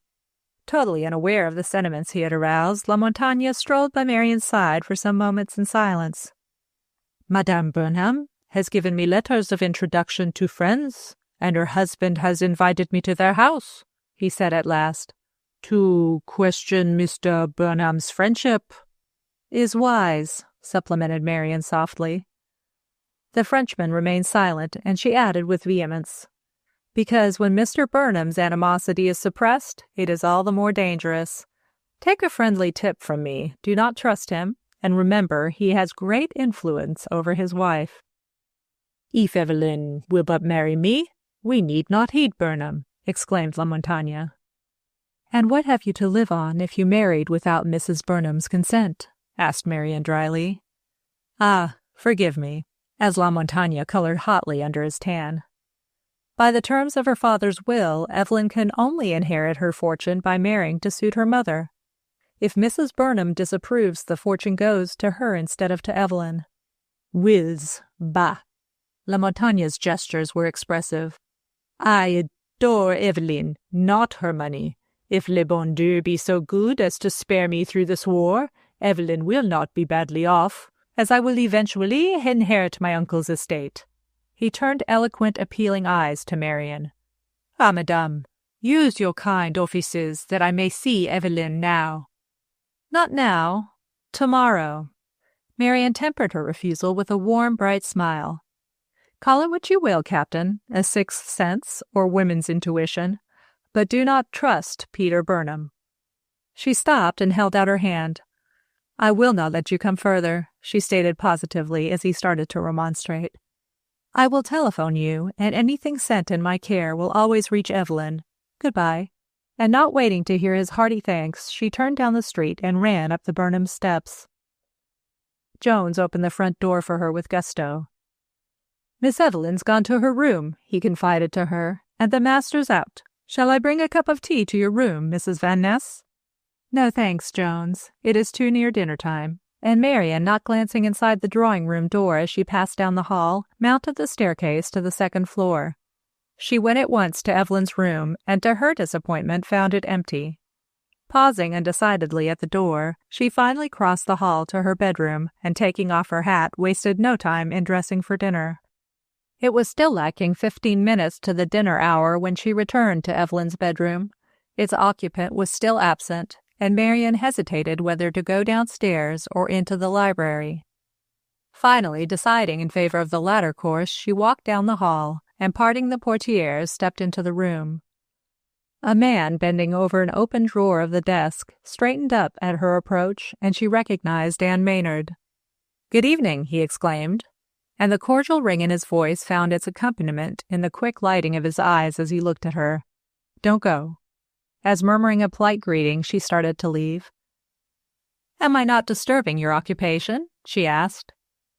Maynard laughed softly. "My occupation consists at the moment in searching for writing paper," he acknowledged, pushing back a lot of loose papers and some string in the drawer. "Do take this chair," and he wheeled one forward. Marian settled down in the depths of the big chair with a sigh of content. She had had no rest the night before. The work at the State Department had been exacting, and while the walk home had for the moment refreshed her, she was more weary than she had first realized. "I thought I saw you motoring with Dr. Hayden and Jim Palmer," she remarked after waiting for Maynard to break the silence. "He gave me a lift as far as the Connecticut Avenue telegraph office." Maynard looked down at his business suit and then at her becoming evening dress. "I must apologize for not dressing for dinner," he said. "The fact is, I left England so hurriedly that my luggage is still in London. The clerk in the shipping office, when I went to inquire when the next Cunarder would sail, whispered in my ear that she was leaving that afternoon, and I had just time to make the boat but could not go back to collect my belongings."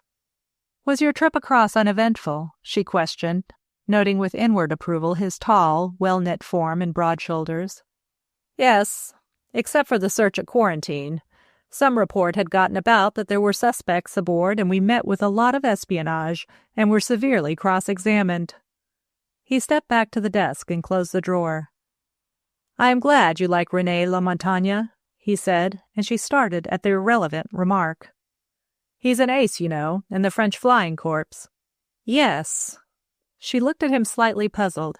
"How do you know I like Captain La Montaigne?" "Because you were walking with him." She laughed amusedly. "Is my walking with people a sign that I like them?" "So I have heard, commented," he said, and his eyes held hers. "I would very much like to do some sightseeing. Will you not take pity and show me Washington?" Marian's fingers were playing with the string of coral which she wore about her neck. "It would be the blind leading the blind," she said, and her voice sounded strained even to her own ears. "Washington has changed in the last few months. Mr. Burnham would prove a better guide than I." "Speaking about me?" inquired their host from the doorway of his room, and Marian started. She had not heard the door opened.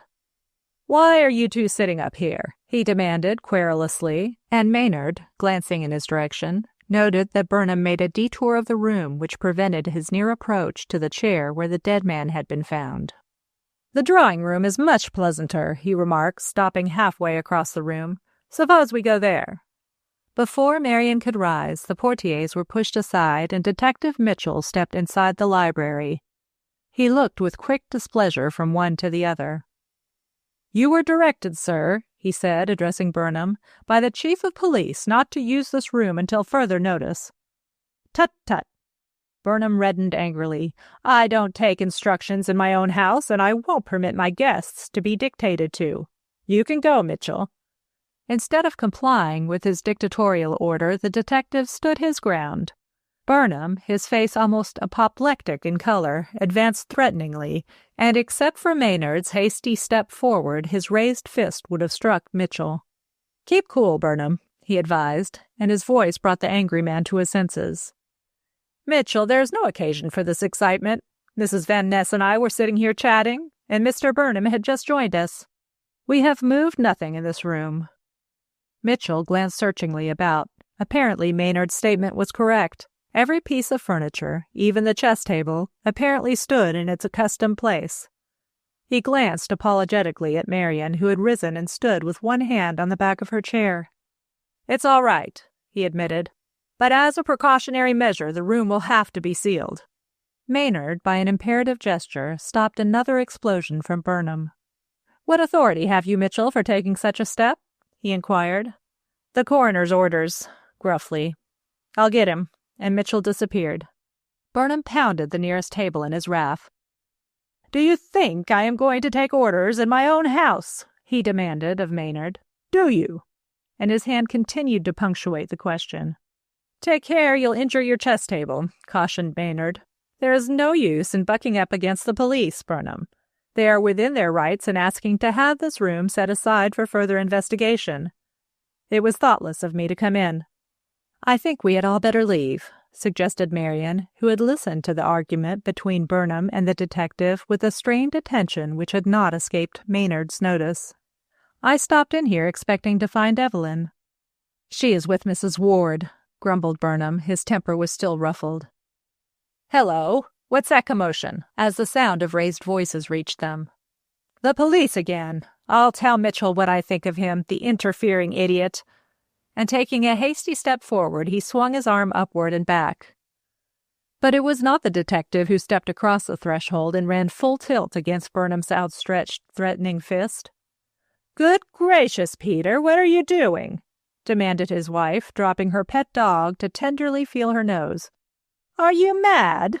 As ignoring the presence of Marian and Maynard, he embraced her with effusion.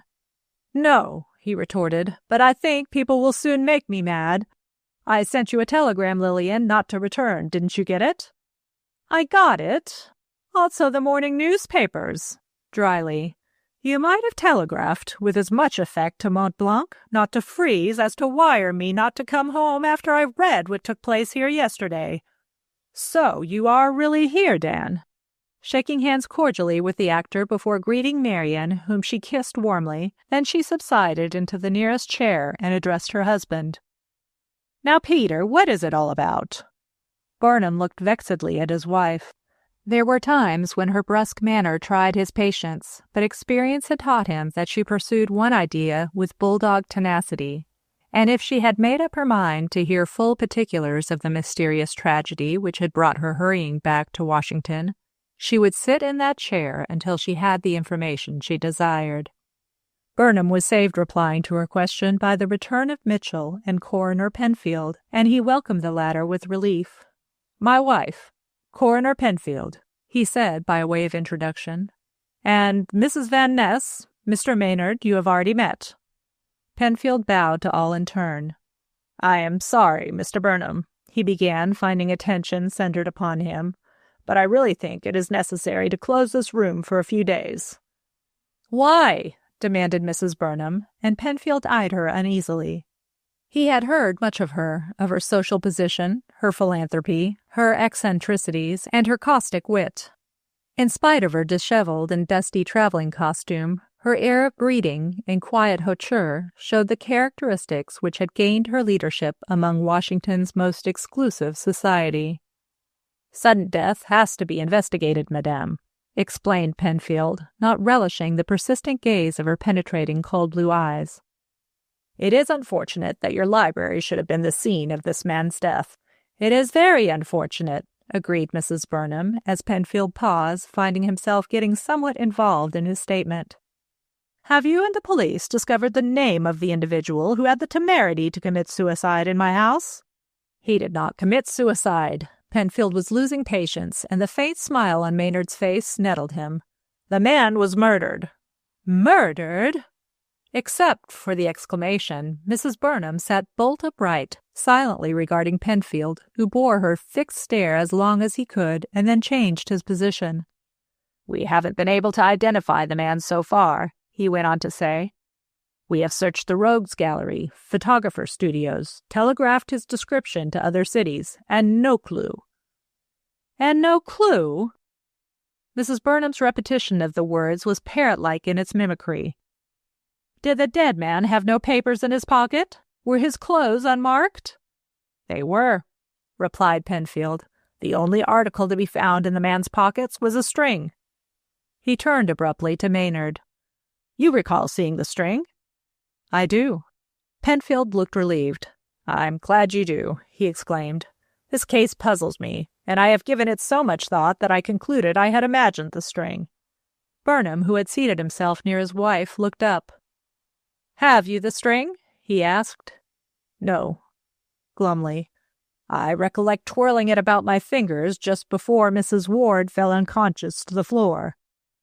After we carried her to her room, I searched for the string but could not find it," finished Penfield. The parting of the portieres disturbed Mrs. Burnham, and looking up, she beheld Jones, his eyes twice their usual size, regarding her from the doorway. "Dinner is served, madame," he announced. Chapter 6. Developments.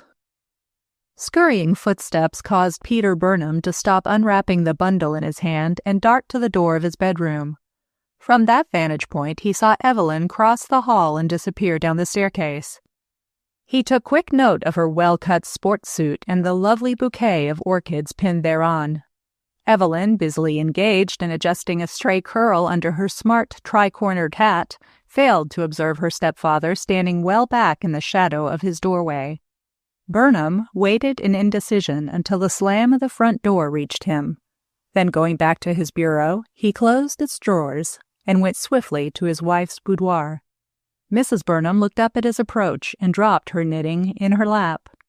"Don't close the door, Peter," she remonstrated.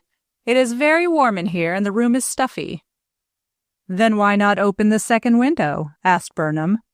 Not waiting for an answer to his question, he threw up the sash, and in the sudden current of air admitted by the opening of the window, the papers on his wife's desk blew about the room. "There, Peter, what have you done?" Mrs. Burnham's vexation was betrayed by her heightened color. "And I have just tidied my desk. Be sure and put every letter back exactly where it was." It took Burnham some minutes to comply with her request, and she observed with silent but growing irritation that her correspondence was not being piled in neat little packages such as she had arranged with minute attention to detail earlier that morning. "Don't trouble to put the bills uppermost," she said, her eyes twinkling.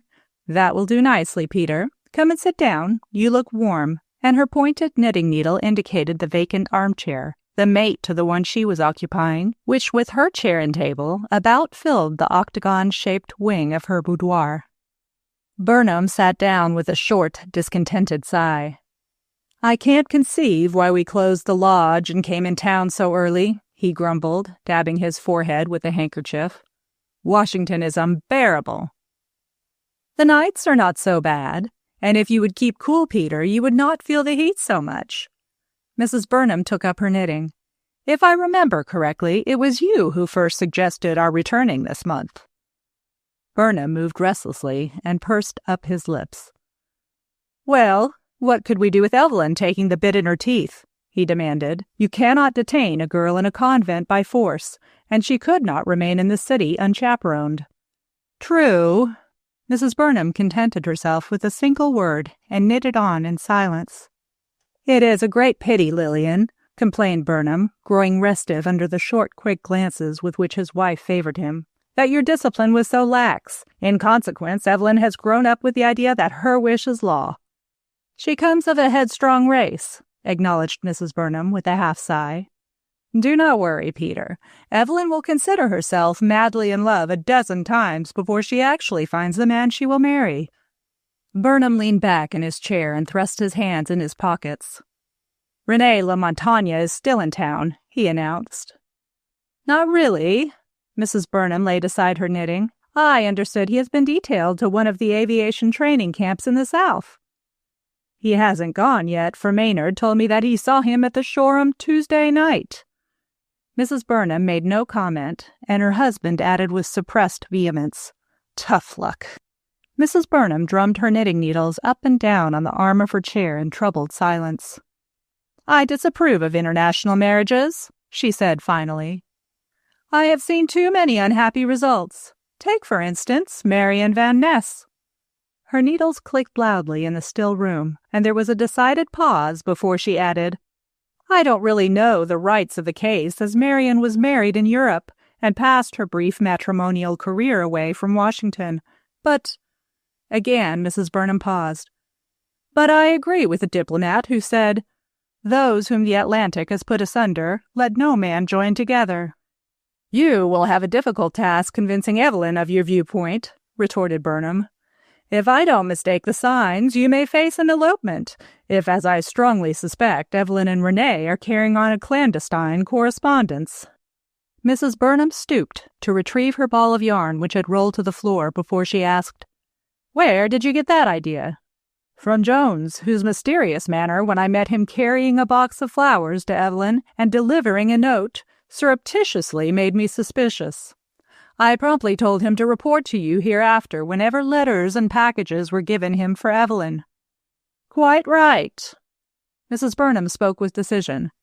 "We want no elopements, but upon my word, Peter, I could not help but like René La Montagne. If it were not for the fact that he is a foreigner, and that he is personally objectionable to you." She hesitated and cast a penetrating look at her husband, who sat staring moodily at the floor. "He is still objectionable to you?" she asked. "Yes, but why go into that?" he answered sharply, then yawned. "Upon my word, Lillian, I have had very little sleep lately. I believe I'll go and take a nap." And as he spoke, he rose and stretched himself, then took several indolent steps toward the door, but his wife's next remark halted him on its threshold. "Any news from Coroner Penfield?" "Not a word." Burnham rubbed his chin reflectively. "The police, according to the morning newspapers, have failed to discover the man's identity." "Strange," mused Mrs. Burnham. "And haven't they ascertained why he was killed in this house?" Burnham shifted his weight, first on one foot and then on the other, his hands clenched inside his coat pockets. "My dear Lillian, you cannot establish a motive for the crime, if crime it was," he interpolated, "until you establish the man's identity. See you later." And smiling affectionately at her, he turned and left the room. Mrs. Burnham knitted on, and the khaki sweater gained in size as her industrious fingers plied the needles. Finally, she laid the half-completed garment in her lap and looked about the boudoir.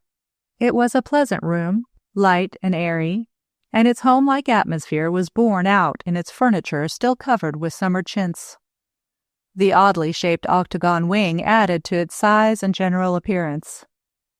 Mrs. Burnham stared thoughtfully down into the garden, which the octagon windows overlooked, then turned her head and glanced through the side window diagonally across into Evelyn's bedroom. From where she sat, she viewed with displeasure the clothes thrown in a disorderly heap on Evelyn's bed, and started to call through the open windows to the chambermaid, whom she glimpsed in another part of the room, not to put the clothes, but to leave that task to Evelyn. Even as she made up her mind, the maid whisked out of the bedroom, and Mrs. Burnham turned her attention to the room in which she was sitting. Laying her knitting on the table, she listened a moment. Only the twitter of birds and the distant hum of a motor disturbed the peaceful autumn stillness. Releasing her hold on the sweater, Mrs. Burnham picked up her large knitting bag, and when she removed her hand from its capacious interior, her fingers grasped a pair of shell spectacles and a book. Laying the latter in her lap, she adjusted the spectacles on her nose, then she raised the book and scanned its title, Taylor's Medical Jurisprudence and Toxicology. She turned the leaves rapidly until she came to the heading, Detection of Poisons, and her eyes ran down the page, picking out the paragraphs opposite, which she discerned faint pencil marks. When she again returned the book to its place in her knitting bag, an hour had passed.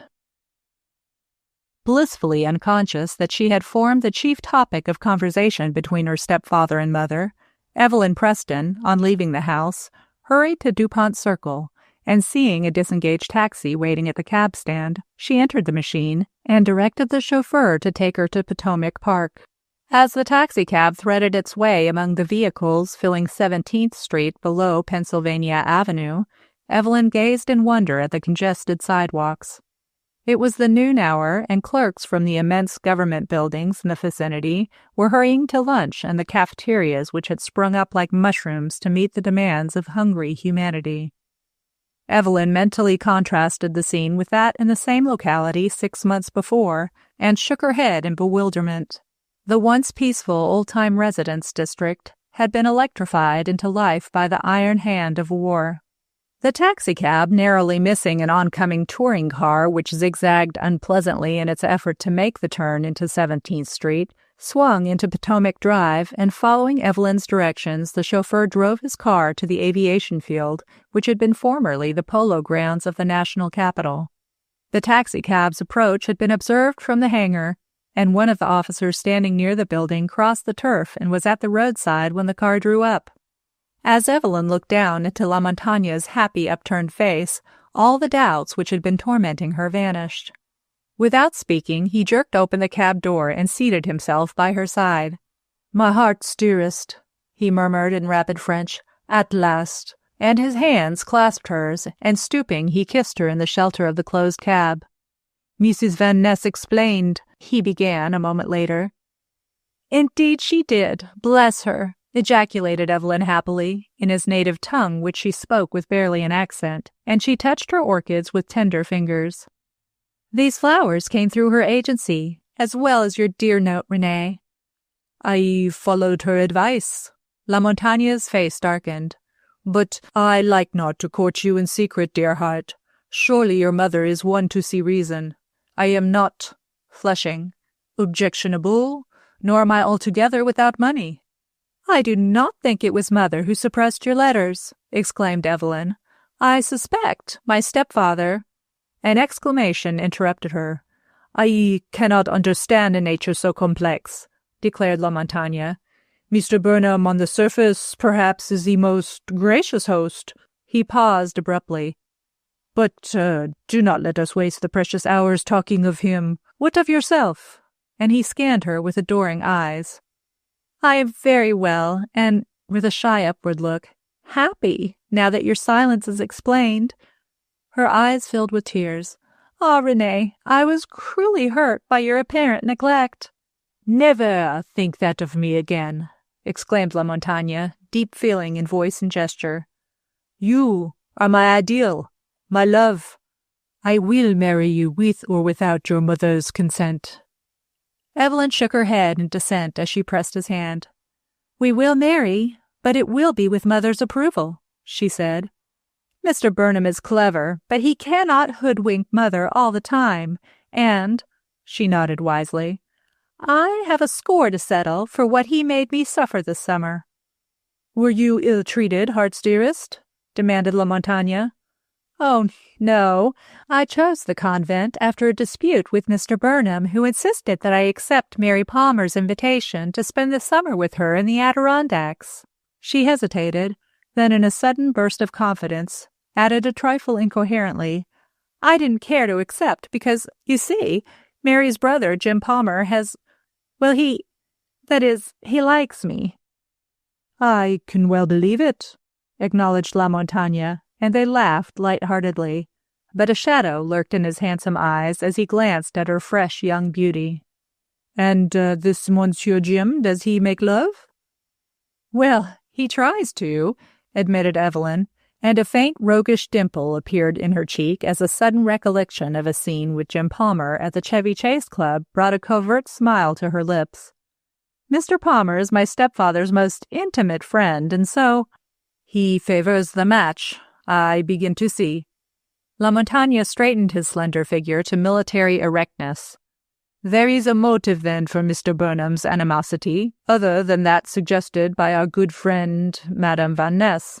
But tell me, Evelyn," and his tender voice caressed her name, "what is this I read in the newspapers of a dead man in your house?" "I know no more about it than what you saw in the papers." Evelyn's blue eyes clouded. "It was a great shock to find him sitting there in the library, dead. Apparently the police are at as great a loss about the whole affair as I am." "I saw they had not decided the man's identity." The Frenchman paused and glanced doubtfully at Evelyn. He had been quick to observe her loss of color at mention of the tragedy, and concluded with the intuitive sympathy of his nature that the subject distressed her, and the words which he had intended to say remained unspoken. "Let us discuss no more such gloomy matters. Will you not lunch with me at the Willard?" Evelyn considered the invitation before she answered. "I wish I could accept," she said, and her disappointment was evident. "But there is no use needlessly antagonizing Mother. She is a great stickler for the conventions, and I know she would not permit me to lunch with you unchaperoned." "But where can we meet?" demanded La Montagne. A glance at the hangar had shown him an orderly advancing toward the car, and he rightly divined that his presence was required by a brother officer. "Heart's dearest, do not let it be long before I see you again." "I am dining tonight with Marian. Why not come to her apartment this evening?" "Excellent!" La Montagne nodded to the orderly who stood at salute beside the car. "I will be with the colonel at once," he said, addressing him, and as the soldier moved away, he turned again to Evelyn and kissed her hand passionately before he sprang from the car. "I just remember. You will see Mrs. Van Ness before I do. Therefore, will you hand her these papers which I was so forgetful as to carry away in my pocket when I left her yesterday?" As he spoke, he took out Marian's package of papers and placed them in Evelyn's lap. Evelyn's chauffeur, finding that she and La Montagne were too absorbed in each other to pay attention to him, had wandered over to the hangar, keeping a watchful eye on his car. He had overheard the dispatch of the orderly for La Montagne, and had promptly hurried back to the car, reaching it just as the Frenchman strode away. "Where to, miss?" he asked. Evelyn, absorbed in watching La Montagne, actually jumped as his harsh voice recalled her attention. She gazed at him blankly for a moment. "To Woodward and Lothrop's," she directed, and added as he prepared to slip into the driver's seat, "Haven't I seen you before?" "Yes, miss." He half turned, his freckles and red hair showing distinctly in the glare of the sunlight. "I took you home from the Union Station on Tuesday morning." "Oh, surely I remember now," and Evelyn settled back into the car.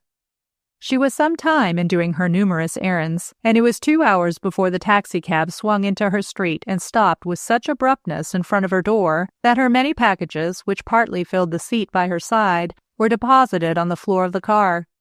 With the aid of the apologetic chauffeur, she was engaged in picking them up when a voice behind her caused her to turn around. "Let me help," exclaimed Dan Maynard, and reaching past her, he retrieved a skein of worsted which eluded her grasp.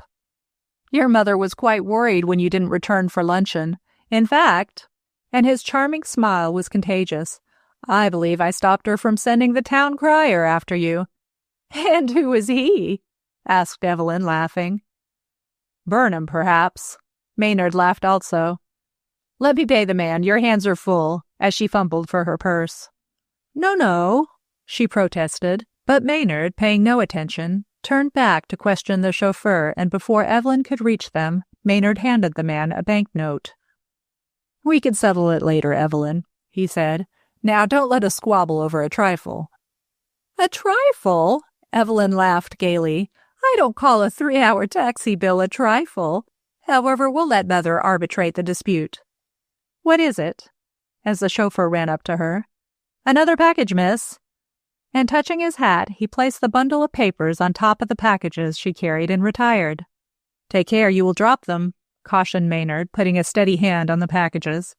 He had just succeeded in readjusting their balance when his sleeve button caught in a string, and as he drew back his hand, several papers from the package entrusted to her care by La Montagne fluttered to the ground.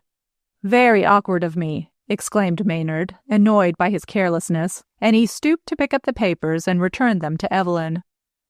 Then his hand sought the doorbell, and Evelyn, her eyes following his motion, saw the string still dangling from his sleeve button. The string of woven red and green strands stood out in bold relief against the white woodwork of the doorway. Where had she seen such a string before? Slowly, Evelyn's thoughts returned to the scene in the library on Tuesday afternoon, and again she saw a similar string removed from the dead man's pocket and twirled about in the coroner's fingers. Maynard's glance had followed hers.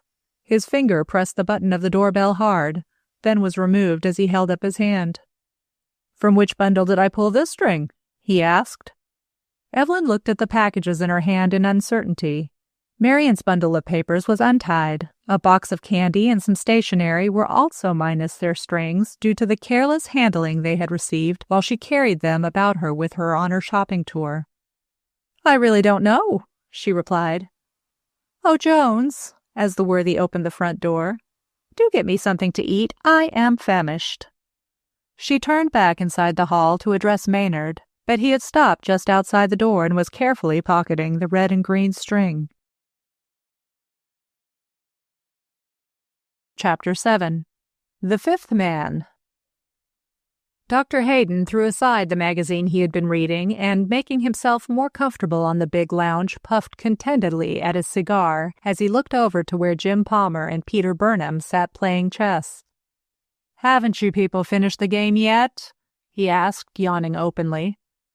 His question met with no response from the absorbed players, and curling up on the lounge, the tired physician burrowed his head among the sofa cushions and dropped off to sleep. An hour later, Siki Palmer's Japanese servant looked inside the room which served Hayden and Palmer, who shared the bachelor apartment as living room and dining room, and seeing the two men still deep in their game, he withdrew as noiselessly as he had come. He had barely reached the butler's pantry when the gong on the front door went off with a resounding din. Gliding down the hallway, Siki opened the door and admitted Dan Maynard. "Mr. Palmer is expecting me," he said, handing his hat and cane to the servant, and stepped across the reception hall. But before he reached the living room, the Japanese had gained the doorway. "The Honorable Mr. Maynard," he announced and withdrew. Palmer looked up from the chess table and waved his hand. "Sit down, Maynard. The game will be over in a minute." Burnham, who had not glanced up, moved a rook across the board. "It's over now. Mate in 3, Jim," he announced, and threw himself back in his chair and passed his hand across his hot forehead. "Want your revenge now, Maynard? I can play another game." "No, my revenge will keep," laughed Maynard. "You look used up, Burnham. Too much concentration is bad for you." Burnham yawned in answer, and Palmer, rising, lounged over to where Dr. Hayden lay comfortably sleeping, snoring lustily. "Wake up!" he exclaimed, and enforced his remark with a vigorous shake. "Maynard's come, and Siki has some refreshments ready for us." His words were borne out by the entrance of the Japanese with a tray laden with sandwiches and a cellaret. Siki vanished, to return a minute later with a chafing dish containing lobster à la Newburgh, which he placed on a table set for 4 places. Dr. Hayden sat up and rubbed his sleepy eyes. Catching sight of Maynard, he bowed cordially as he joined the others around the table. "Good cook, Siki," he remarked a little later after sampling the hot lobster. "You are lucky to have so excellent a servant, Palmer." Palmer made a wry face. "I won't have him long," he grumbled. "He gave notice today. These rich newcomers are playing hob with the domestic service in Washington." He paused and glanced significantly at Burnham. "Don't be so niggardly with the decanter. Pass it along," he suggested. Burnham was about to comply when Hayden held up a protesting hand. "Go easy, Palmer, or you will have another attack," he cautioned. Palmer grinned sheepishly at Maynard. "Take my advice," he said. "Don't invite your physician to share your apartment if you want to enjoy life. Hayden finds fault every time I forget I am on the water wagon." "Some people have peculiar ideas regarding their welfare," retorted Hayden. "Your heart won't stand many more attacks, so go easy." Observing Palmer's obstinate expression, he added, "Move the decanter out of Palmer's way, Maynard. There's a good fellow." As Maynard complied with the request, his casual glance at Palmer was arrested by the haggard lines in his face and the puffiness under his eyes. He looked what he evidently was, an ill man. "Pah!" Palmer exclaimed airily. "Sleep will set me right. I believe the people in the apartment above are to move out. Once rid of their infernal parties, I'll be able to work on my plans. An architect needs peace and quiet as well as powerful lights. This house is a sounding board." "Is it an old building?" asked Maynard. "No, not very. Built about 10 years ago."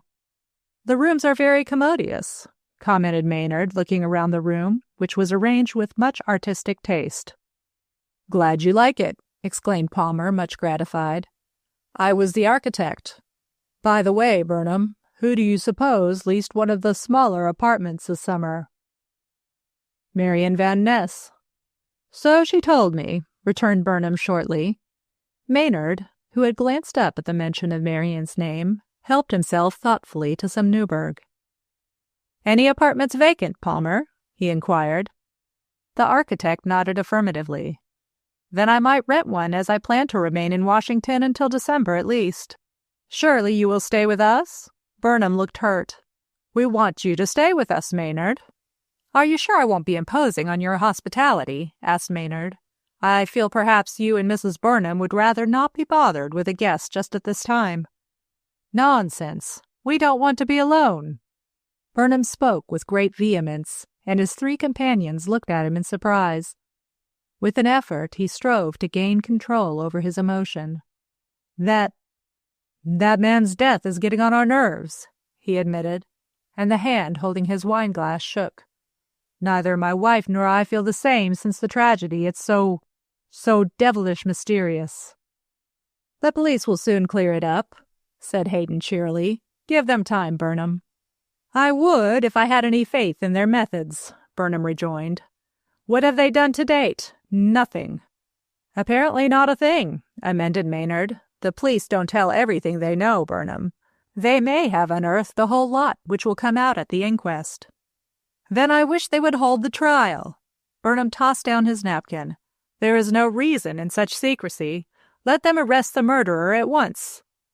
"Before they can do that, they must establish the identity of the dead man."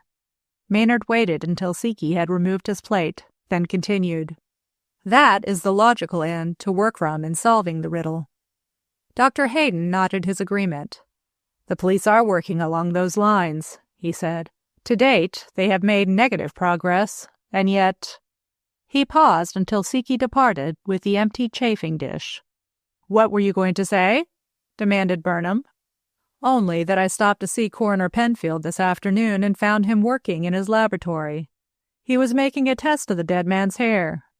You noticed, perhaps," he broke off to ask Maynard, who was sitting forward in his chair, "that the man's hair was very closely cropped?" "Yes," he responded. "It was so short that it made his head look bullet-shaped.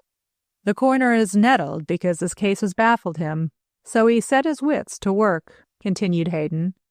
"He pulled out some of the short hair from the man's head with tweezers and steeped the hair in diluted nitric acid." "With what result?" Burnham almost jerked out the question. "By tests with hydrochloric acid, Penfield found that the hair had been dyed with nitrate of silver," answered Hayden. "And I found the same result upon microscopic examination of a few hairs." "Well, what if you did find nitrate of silver?" Burnham demanded roughly. "How does that advance the inquiry?" "It established the fact that the man had dyed his hair," explained the physician. "The inference being he did so for purposes of disguise." Palmer, who had been an attentive listener to all that was said, laughed heartily. "Oh, come, Hayden," he exclaimed. "That's a broad statement. I know a number of men, respectable citizens of Washington, who dye their hair for no other reason than to look younger. Your friends have not been found dead under mysterious circumstances," said Hayden dryly. "In the case in point, we must consider the ulterior motive. Therefore, the unidentified man can be said to have dyed his hair from a motive of disguise until it is proven otherwise." "I'll admit it's a nice point," conceded Palmer, twisting about in his chair. "Could you tell from the examination the original color of the man's hair?" "Oh, bother," broke in Burnham. "Who cares about the color of his hair? How did his dead body get in my house?" "Walked there," answered Maynard, a twinkle in his eyes belying his serious expression. "The man couldn't have been dead when he entered your house." "He couldn't, eh? Well, will you tell me where he died in my house?" Burnham's manner waxed truculent. "I have searched every room with Palmer and Detective Mitchell, and we found no trace of anyone, let alone 2 persons, having been there drinking. What was it? Oh, yes, cherry brandy. Every room was in order," added Palmer. "No signs of confusion. Frankly, I agree with Burnham. The man must have been taken to his house, dead." Maynard stared at the speaker. "Do you mean to tell me seriously that you 2 men believe a dead body was carried into Burnham's house in broad daylight between the hours of 3 and 5 in the afternoon without anyone seeing it done?" "I do," announced Burnham firmly. "As to the hours, don't place too much reliance on Evelyn's statement regarding the time she found the body. Evelyn is very heedless, and a few hours' miscalculation in time wouldn't disturb her." A subtle change in Burnham's tone as he mentioned Evelyn's name caught Maynard's attention, and looking up quickly he saw Palmer was watching Burnham, a curious glint in his eye, which Maynard found difficult to fathom. "Evelyn told me that she had her watch examined and that it keeps excellent time," stated Hayden. "Of course, we are all liable to make mistakes in the hour, but in this instance Evelyn is unshaken in her belief that she found the body in the library at about 4 o'clock, and that it was not there when she was in the room at 2:30. "There would be no object in Evelyn lying as to the time," exclaimed Palmer, and his heavy frown indicated his temper was rising. "I hardly think, Burnham, you can impugn her testimony." "Don't be a fool," retorted Burnham hotly. "The girl is proverbially careless. Carelessness is at the bottom of the confusion in time." Only Hayden's strong hand kept Palmer in his seat. "Don't excite yourself, Burnham," he advised sternly, "and tell us quietly just what your theory is regarding the murder. As for you, Palmer, shut up." His half-bantering tone conveyed a deeper meaning, and Palmer, observing Burnham's flushed countenance, held back his angry answer. "My theory," repeated Burnham thoughtfully as he passed a damp handkerchief across his face. "The man was taken to my house dead, and the murderer made his escape before Evelyn came up from the kitchen." "Just a moment." Hayden leaned forward. "Why did the murderer ring the library bell to summon Evelyn?" "How do I know?" Burnham's excitement was mounting the more he talked. "Probably he did it in a moment of mental aberration." Hayden chuckled. "Well, putting that point aside for a moment," he said, "there is the question of getting the body through the streets and up your steps unseen in broad daylight by any passerby." "Confound it!" Burnham banged the table with his clenched fist until the glasses rattled. "Why do you keep harping on daylight? The coroner claims that the man died between 2 and 3 Tuesday morning. The murderer had ample time before daylight to take the body to my house." "But Evelyn did not find the body until Tuesday afternoon," interrupted Palmer heatedly. "She did not find the body in the library until Tuesday afternoon," retorted Burnham. "But I am willing to bet any amount that had Evelyn looked through the entire house, she would have found it concealed somewhere on the premises." In the silence that ensued, Burnham glanced triumphantly at his companions, but their expression disappointed him. His theory had not created the sensation he had expected. "Of course the body was in the house," answered Hayden. It had to be there that length of time, for the man was dead hours before Evelyn found him. Why the body was moved into the library, why the murderer returned to the scene of his crime, and why he rang the library bell are problems yet to be solved. There is a point you are all overlooking, broke in Palmer. Where did the murderer get the keys to your house? There is no evidence to show he broke into the house, therefore he must have used a key. Burnham did not reply at once. There are dishonest locksmiths, I suppose, as well as crooks in other trades, he said finally. The lock on the front door is old-fashioned, and the same key opens the outer vestibule doors also. Not a very secure arrangement, remarked Maynard. Then you think keys were made to fit the doors in your absence this summer? Yes. It would be an easy matter for a man to get a wax impression of the lock at night without attracting attention. The few people on our block who are home are at work all day and at the club at night. That is why, added Burnham obstinately, the dead man could have been brought at any hour to the house unknown to anyone. You mean brought in a cab? Inquired Maynard. Of course, a dead man couldn't be carried through the streets without being seen by someone, replied Burnham. Have a little sense. Maynard paid no attention to his companion's irritability. So, you think the dead man was carried to your house in a cab? He mused. If that was the case, it simplifies the search. How so? The question came from Palmer, and Maynard turned slightly to face him. It should be a comparatively easy matter to trace the cab driver, he said. An excellent idea, agreed Hayden, provided, of course, that Burnham's theory is correct, that the man was first murdered and then carried into his house. Frankly, as a medical man, I don't agree with Burnham's reasoning. A dead body is a very unwieldy object to move around and would most certainly attract attention. The man was only of medium height and thin, protested Burnham, and then added in haste, which Maynard was quick to note, that is, judging from the glimpse I had of the body on the billiard table. Palmer, as the latter rose, hand me a cigar from the box on the mantel. Thanks. And he borrowed Maynard's cigarette to light the fresh cigar. The silence continued as Palmer, his big form moving quietly down the room, reached one of the front windows and opened it wide. For a short time he stood contemplating the opposite houses, dimly seen in the murky atmosphere, and filled his lungs with the damp air. Hearing his name, he faced about. "Have you disappeared for good, Palmer?" called Burnham. "We must be getting along. Whatever Burnham intended to say remained unuttered as a stinging sensation caused him to clap his hand to his face. When he removed it, his palm showed blood from a graze on his cheek. "Shot! By God!" he exclaimed, gazing dazedly at his companions. Palmer moved swiftly from the window and peered over Hayden's shoulder at a hole in the plaster. The bullet had mushroomed out. Maynard tapped the wall. "Brick," he said tersely, and his face shone white in the rays of the electric lamp which Palmer held aloft to better inspect the bullet. "I heard no sound." "None of us did," responded Burnham hoarsely. "Whoever fired the shot used a Maxim silencer." Hayden moistened his finger and touched the hot metal. "Fortunate you moved your head when you did, Burnham," he commented dryly. "Where did the shot come from?"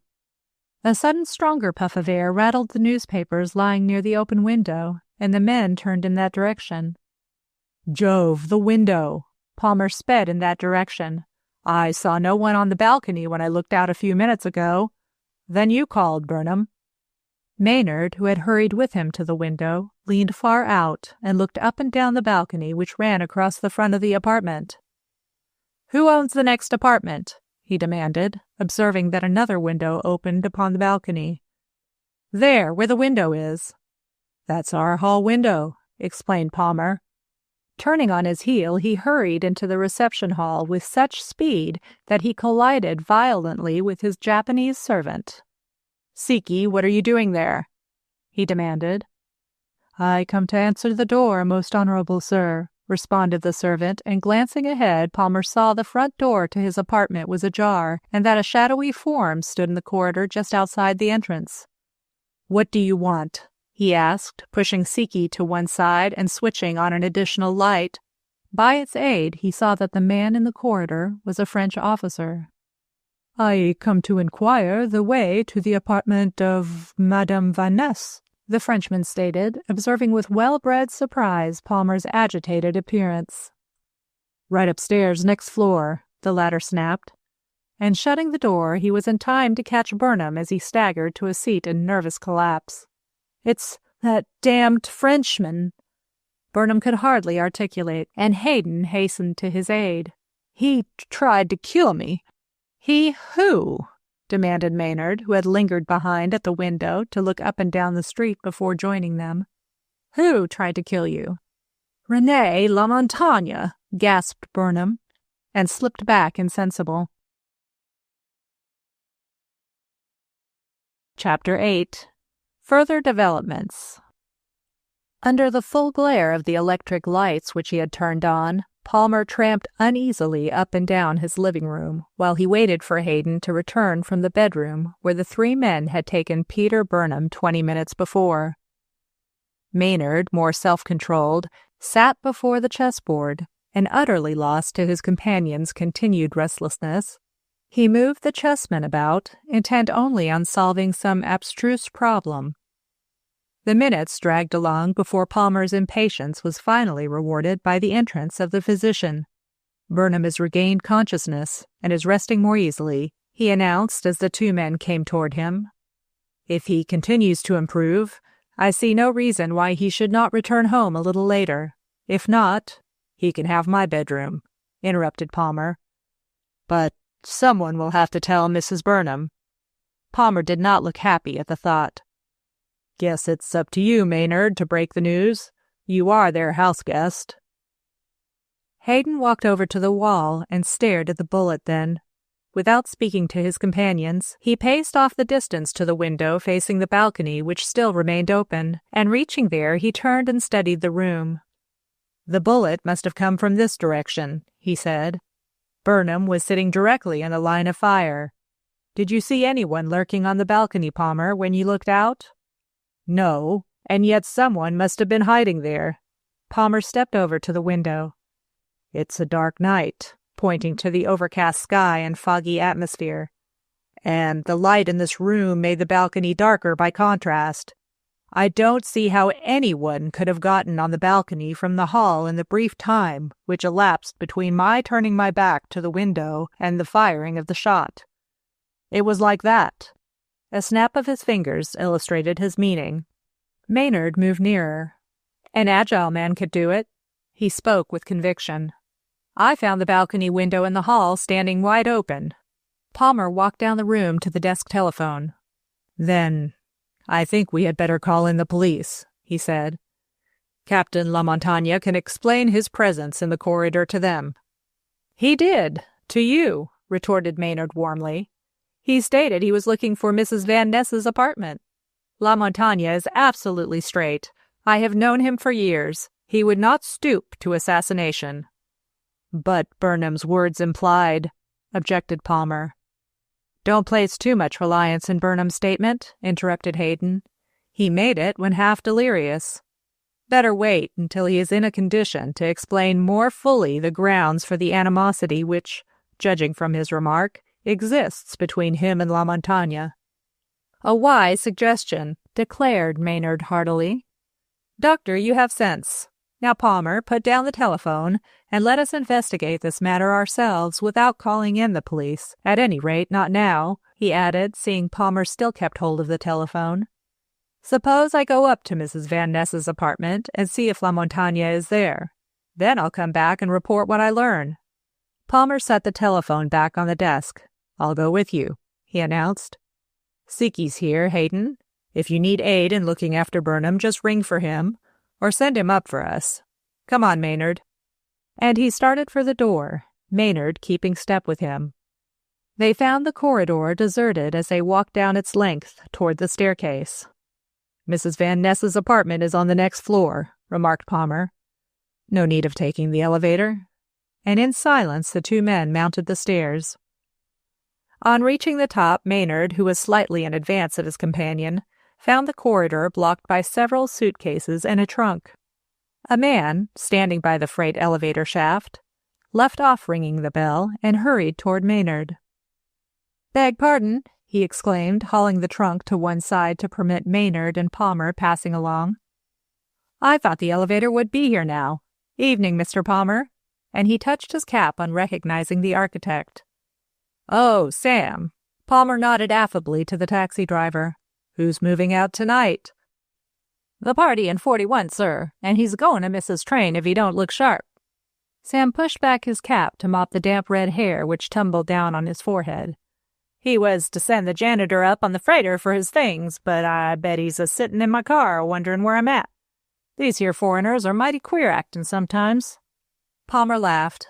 "I'm glad 41 is leaving. I shan't be annoyed by his noisy parties over my head. Here's the elevator now, Sam. Good night." And not waiting for Sam's response, Palmer hastened after Maynard, who had strolled down one of the wings of the building opening front the main corridor. "Which way?" he inquired, turning about as Palmer reached him. "That further door there." And striding forward, Palmer laid an impatient finger on the bell. There was a slight delay, then the door was opened by an old colored mammy, her black face in striking contrast to her snow-white apron cuffs and collar. "Can we see Mrs. Van Ness?" asked Palmer. "Say Mr. Maynard and Mr. Palmer." As Mammy opened the door still further, he entered the small anteroom just as Marian Van Ness appeared in the doorway of her parlor. There was a slight pause of uncertainty in her manner. At least one of the men judged so before she advanced to greet them. "Come in," she said, and led the way into the parlor. Evelyn, sitting with Renée LaMontagne on the sofa, looked up with some alarm at Palmer, but a glimpse of Maynard just behind him brought a quick smile of pleasure in its train. LaMontagne, springing to his feet, hailed Maynard with a joyous exclamation. "Ah, mon ami, well met." He shook Maynard's hand with effusion. "How is it with you?" "Well, Renée." Maynard's eyes twinkled as he caught Evelyn's embarrassed greeting of Palmer and the older man's scowl as he acknowledged with scant courtesy Marian's introduction to the French officer. Palmer had not anticipated seeing Evelyn, but with the assurance which characterized all his actions, he promptly took the seat by her side left vacant by LaMontagne and addressed her in so low a tone that the others were left to chatter together. For the first 5 minutes, LaMontagne bore the brunt of making conversation, and Maynard improved the opportunity to silently observe the attractive room in which they sat. But even as he studied the few good paintings and pictures on the walls, his eyes turned back with ever-quickening interest to Marian, who, in her simple evening gown, engrossed his attention. Her charm, however, did not lie in the perfect fit of her gown, her dark eyes and their long lashes, or the soft pink of her cheeks which deepened and paled as she talked, but in an indefinite something called, for want of a better name, personality. "We were just discussing you, Mr. Maynard," she said, catching his eye as he again looked at her. "I have persuaded Evelyn and Captain LaMontagne to take part in a Red Cross benefit tableau and play to be given Saturday at the Belasco, and Evelyn wondered if you would aid us with suggestions." "I shall be delighted to," was Maynard's quick response. "What are the tableaus to be?" "Patriotic scenes and representations of our heroic allies," explained Marian hurriedly. She had been quick to perceive LaMontagne's restless glances at Evelyn and his evident anger at the prolonged tête-à-tête which Palmer was having with her. She raised her voice as she turned her chair slightly nearer the sofa.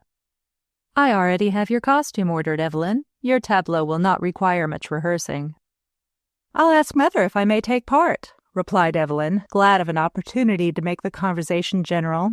She recalled her confidences of the morning to LaMontagne regarding Palmer, and to flaunt an apparent flirtation in the face of her French lover was repugnant to her frank and loyal nature. "All fashionable Washington is taking part in the benefit. Mr. Maynard, won't you help us?" "I certainly will." Maynard smiled at the enthusiasm with which she put the question. "Why not give me a part?" "You?" Evelyn's eyes opened wide. "My goodness, we would be afraid to act with you. The girls would all be stricken dumb." "Let me have the mute's part," laughed Maynard. Really, I'm not so terrifying, am I? Appealing directly to Marian. Not so very, she responded a trifle absently.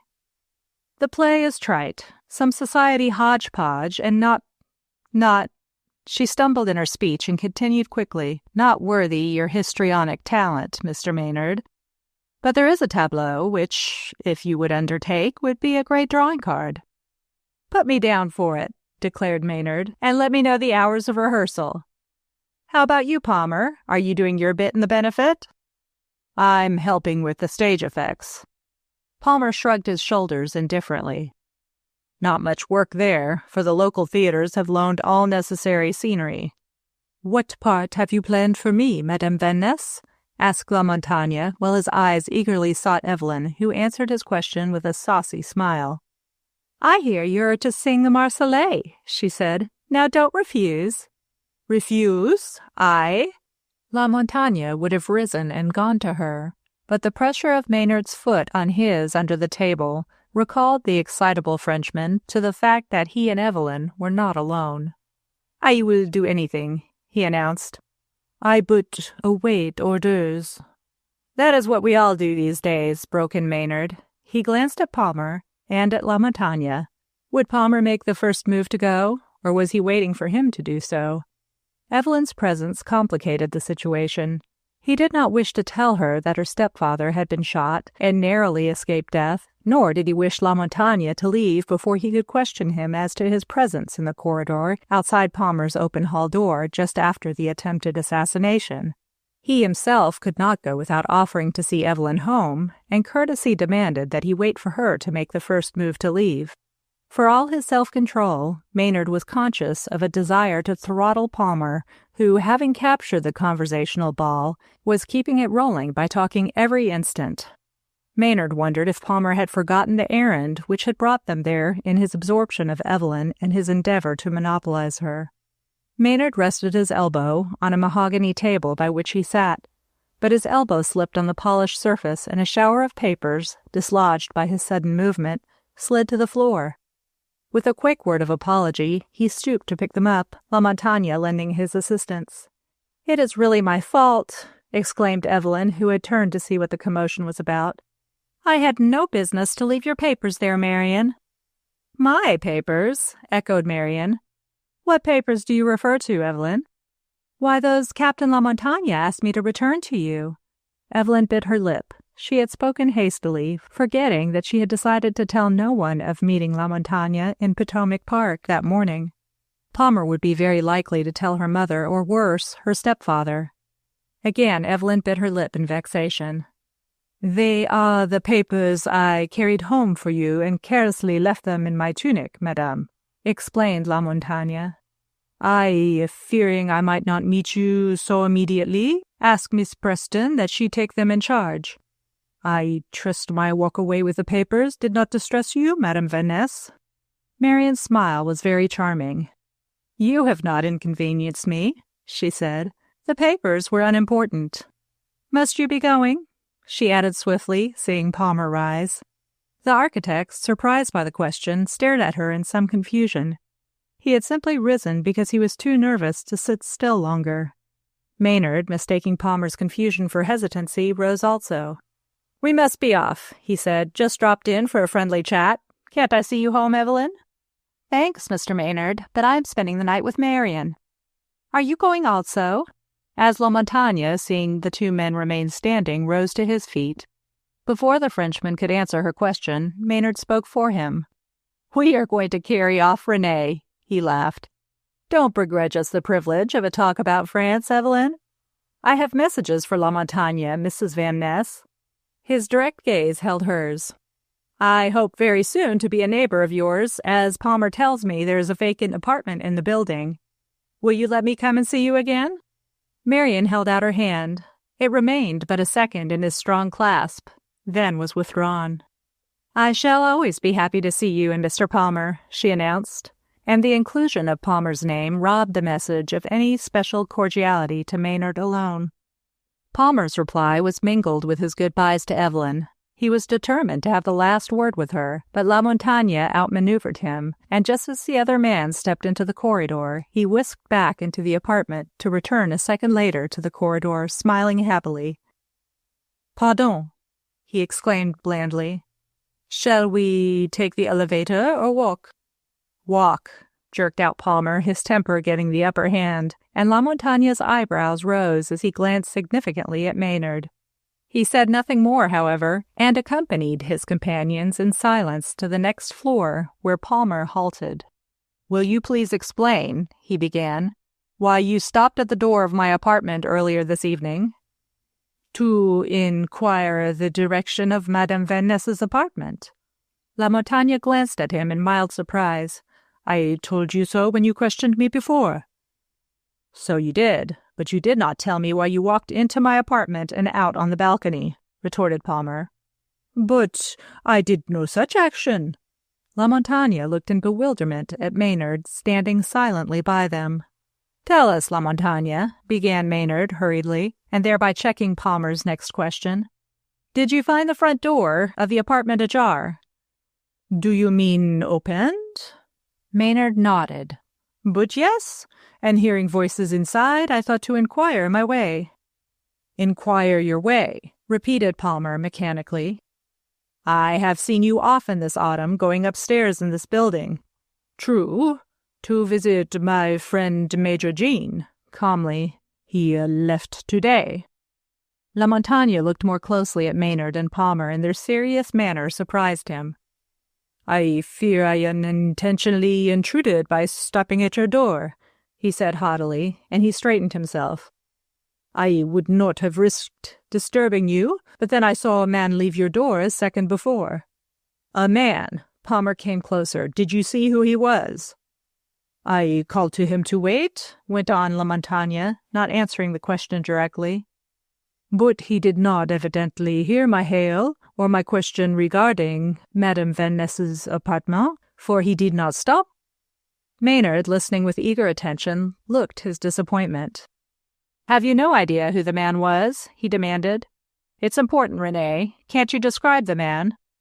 "Only that he wore the costume of a chauffeur," responded the French officer. "I took him to be a taxi driver." Chapter 9. The Telegram. Jones, on his way up the stairs to the housekeeper's suite of rooms on the third floor, was startled by the unexpected appearance of Mrs. Burnham at his elbow.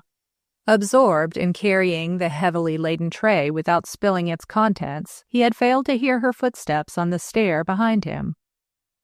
"It strikes me, Jones, that you have a hearty meal there for a sick woman," she remarked, inspecting the hot dishes with a critical eye.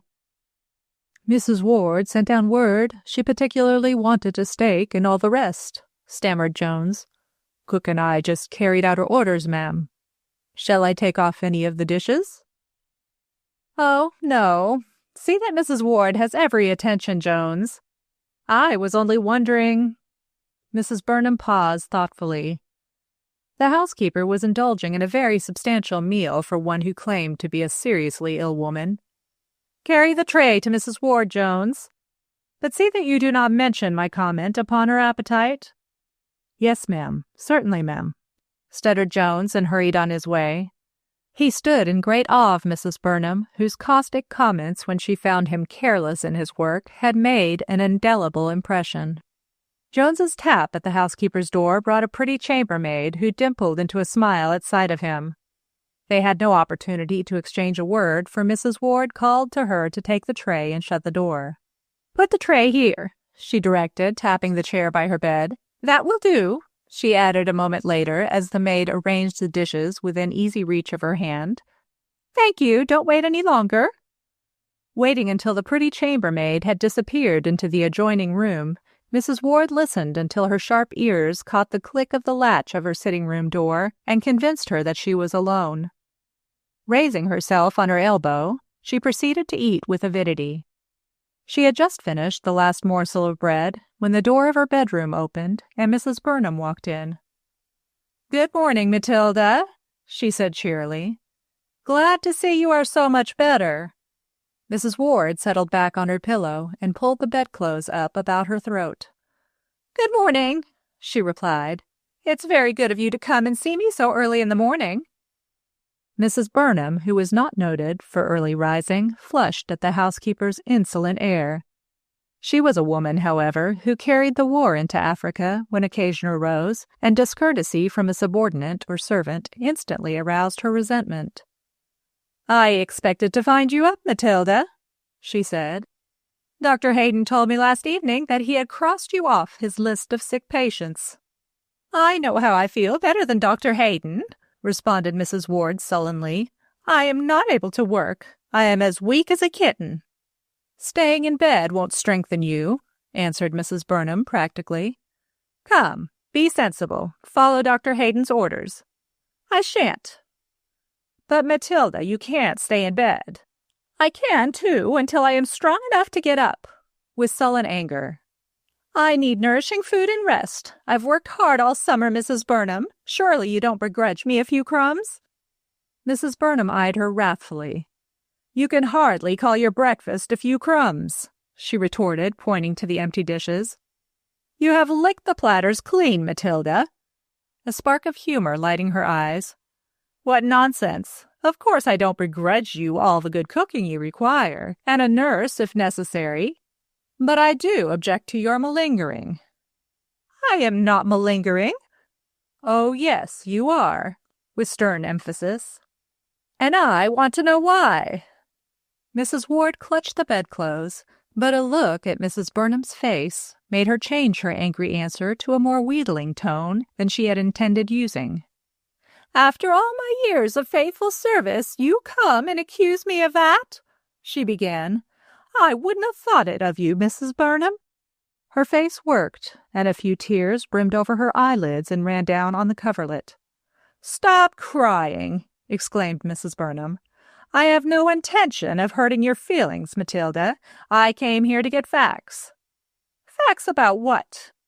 "About what transpired in this house on Monday and Tuesday last." Mrs. Ward shook her head. "I can't help you there," she replied. "I'm plain puzzled myself." "There's always a solution to a puzzle," responded Mrs. Burnham. "Answer my questions and we will find it. At what hour did you reach this house?" "Tuesday afternoon, just after Miss Evelyn found the dead man." "And where did you spend Monday night?" Mrs. Ward's eyelids flickered and Mrs. Burnham continued tranquilly. "I am quite aware you left Chelsea Monday afternoon, Matilda." Mrs. Ward made no response, and after a lengthened pause, Mrs. Burnham spoke again. "Why did you come to Washington 24 hours before you were told to?" "I didn't," replied Mrs. Ward hotly. "I had to go to Baltimore on business. The wire came for me after you had left for New York. The servants all had their Washington Railroad tickets for Tuesday, and the house was even then in order.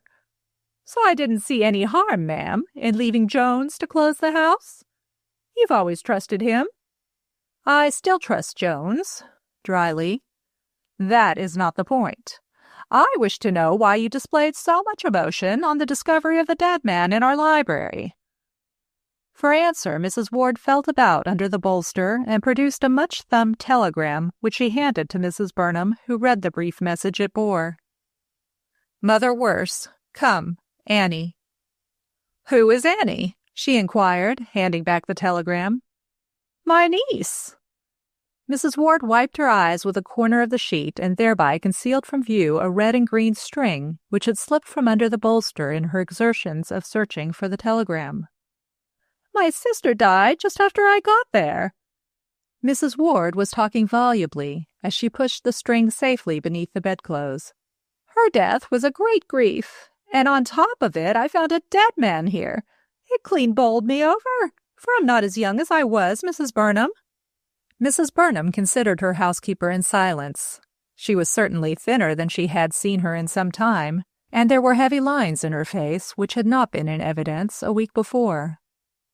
Another look at the empty breakfast dishes convinced Mrs. Burnham that the 2 spots of color in Mrs. Ward's cheeks came from temper and not from temperature, unless so much food had made her ill. Had she really eaten it all herself? From where she sat, Mrs. Burnham had a good view under the four-post bed occupied by the housekeeper. Certainly no one was concealed there. Bending a little forward, she managed to see inside of the closet, the door of which stood partly open. No one was there. Mrs. Burnham sighed. She did not like mysteries. Her forte did not lie in solving them. The bedroom and the sitting room and bath opening from it, all of which were given over to Mrs. Ward, were just above her boudoir, and the room's shape, like the boudoir, was octagonal. A discreet knock on the door broke the silence, and in response to Mrs. Burnham's "Come in," the pretty chambermaid entered. "Mr. Burnham wishes to see you, ma'am," she said. Mrs. Burnham rose instantly. "Don't go, Cora. I want you to help Mrs. Ward dress." Meeting the housekeeper's irate glare, she continued unruffled. "It is too weakening for you to remain in bed, Matilda. Cora will bring your meals to your sitting room today. Tomorrow? We'll see how you are tomorrow." And with a friendly wave of her hand, she left the housekeeper glaring indignantly at the smiling Cora. Mrs. Burnham went at once to her husband's bedroom. Not finding him there, she went to her own room, and from there to her boudoir. Her husband dropped the newspaper he was reading and looked up impatiently as she appeared. "Upon my word, Peter," she said, "Dr. Hayden orders you to stay in bed and Matilda to get up, instead of which you get up and she stays in bed. Nice obedient patients you are." "Hayden's a fool," growled Burnham. "I must go down to Palmer's office this morning, Lillian. Now, I don't wish to discuss the matter with you. Just call a taxi, there's a dear." Instead of complying with his request, Mrs. Burnham sat down in the nearest chair and contemplated her husband. "Dan Maynard has gone to see Jim and is bringing him back to lunch," she said. "You will have to possess your soul in patience until then, Peter. I have no idea of letting you go out with your temperature." "Temperature, fiddlesticks. I am just a bit feverish." Burnham stroked his cheek until he became conscious that his wife was regarding the strip of plaster across his face with interest. "I scratched myself in shaving," he explained hurriedly. "I wish you wouldn't sit there and look at me." Mrs. Burnham laughed as she leaned forward and picked up her knitting bag from her sewing table. "I am afraid, dear, you will have to learn to control your nerves, especially if you want to shave yourself and preserve your good looks at the same time," she remarked kindly. "Go on reading your paper, Peter." Burnham kicked the paper contemptuously. "Nothing in it but war news," he said. "I'm sick of the war." "So are we all, but we are going to win it just the same." Mrs. Burnham shook the khaki sweater she was knitting with vigor. "Every stitch helps." "Huh. You knitters remind me of the women who sat at the foot of the guillotine in the French Revolution," grumbled Burnham. "I never saw a woman yet who wasn't attracted by crime, and war is a gigantic crime." "Peter!" Mrs. Burnham straightened up, and her indignation was plainly manifest. "You must be out of your head. Don't utter any more such remarks in my presence." "Well, why don't you order that taxicab?" "Because Dr. Hayden said you were to— What is it, Jones?" She broke off to ask as the butler came into the room. "Mr. Palmer, ma'am." "Ask him up." Burnham half rose, then sank back, and his wife observed his sudden pallor with concern. "Would you mind leaving us together, Lillian? I want to speak to Palmer confidentially about my affairs."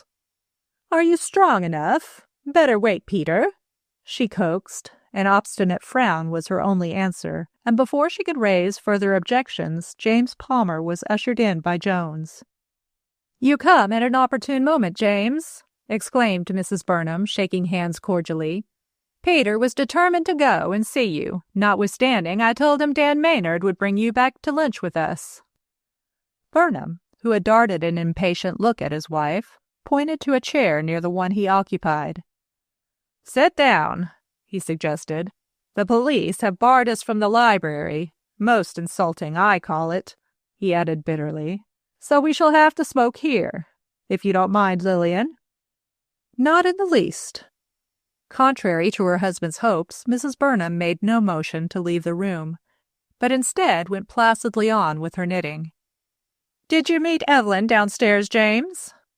"No. I haven't seen her since last night when calling on Mrs. Van Ness. I found her there."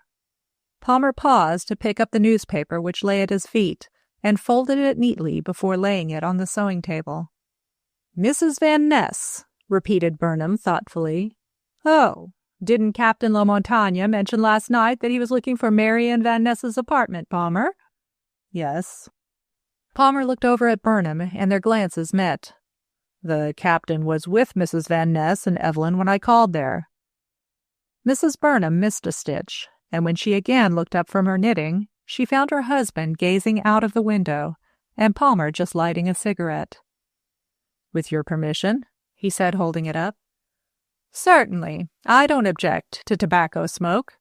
She was about to resume her knitting when her glance strayed through the open door by which she sat, and she recognized Dr. Hayden coming down the hall. "Excuse me," she exclaimed. "I'll be back in a moment." And she slipped out of the room before her husband looked around. Hurrying down the hall, Mrs. Burnham encountered Hayden near her bedroom, and with a bare word of greeting, opened the door and led him inside the room. "You have two rebellious patients, Doctor, my husband and Mrs. Ward," she began. "Mrs. Ward shouldn't give you any concern," replied Hayden. "She is recovered. But your husband had a touch of fever last night, which may make him a bit, fractious," hesitating for a word as he saw how worried she was. "Oh, I'm not anxious about Peter. I can manage him," she said confidently. "It's Mrs. Ward. Why is she malingering?" Hayden looked at her in surprise. "Is she?" "In my opinion, she is," with emphasis. "Wait. I've noticed that whenever the coroner or the detectives wish to interview her, Mrs. Ward always becomes worse, or says so, and just to satisfy myself, I examined the nurse's chart and found nothing on it to indicate such changes in her condition. Today, she refused to get up." "She did, but I told her last night." "I know. I heard you. She ate a large and substantial breakfast and then had the effrontery to tell me that she was too weak to get out of bed." "I know a sick woman when I see one," ended Mrs. Burnham with vigor. "And in my opinion, she is no invalid. I shall talk to her." And Hayden's square jaw became more pronounced. "Do, please. Wait just a moment. Why is she malingering?" Hayden pondered the question before answering. "It may be, considering her emotion after the discovery of the dead man, and her attempts to avoid interviews with Coroner Penfield and Detective Mitchell, that she hopes to get out of attending the inquest as a witness." "I believe you've hit it," ejaculated Mrs. Burnham. "I've been questioning Mrs. Ward this morning about her actions on Monday and Tuesday, and to be quite frank, her answers did not ring true." Indeed. What did she say?" "She stated that she left Chelsea a day earlier than she had intended on the receipt of a telegram from her niece saying her mother was ill. Mrs. Ward went on to say that her sister died shortly after her arrival in Baltimore, and the shock of finding a dead man here on top of her grief for her sister upset her." Hayden listened with close attention. "Did you see the telegram?" "I did." "Then Mrs. Ward has told a straight story, apparently." Mrs. Burnham's expression grew peculiar, and he asked quickly, "Have you reason to doubt it?" "Only this." She hesitated. "Please keep this confidential. When I engaged Mrs. Ward as my housekeeper 3 years ago, she distinctly told me that she had no relatives living in this country." Chapter 10. Seditious Utterances. Palmer, fussing among his blueprints, looked up as his stenographer ushered Dan Maynard into his office. "Sit down," he exclaimed heartily. "I was afraid you wouldn't come back after all. You need not wait, Miss Hall." And the stenographer walked out, closing the door behind her. Palmer swung his swivel chair about so as to face his visitor, who had selected a seat near the desk. "I stopped at the Burnhams particularly to see you, but found you had left to come here." "Too bad," commented Maynard.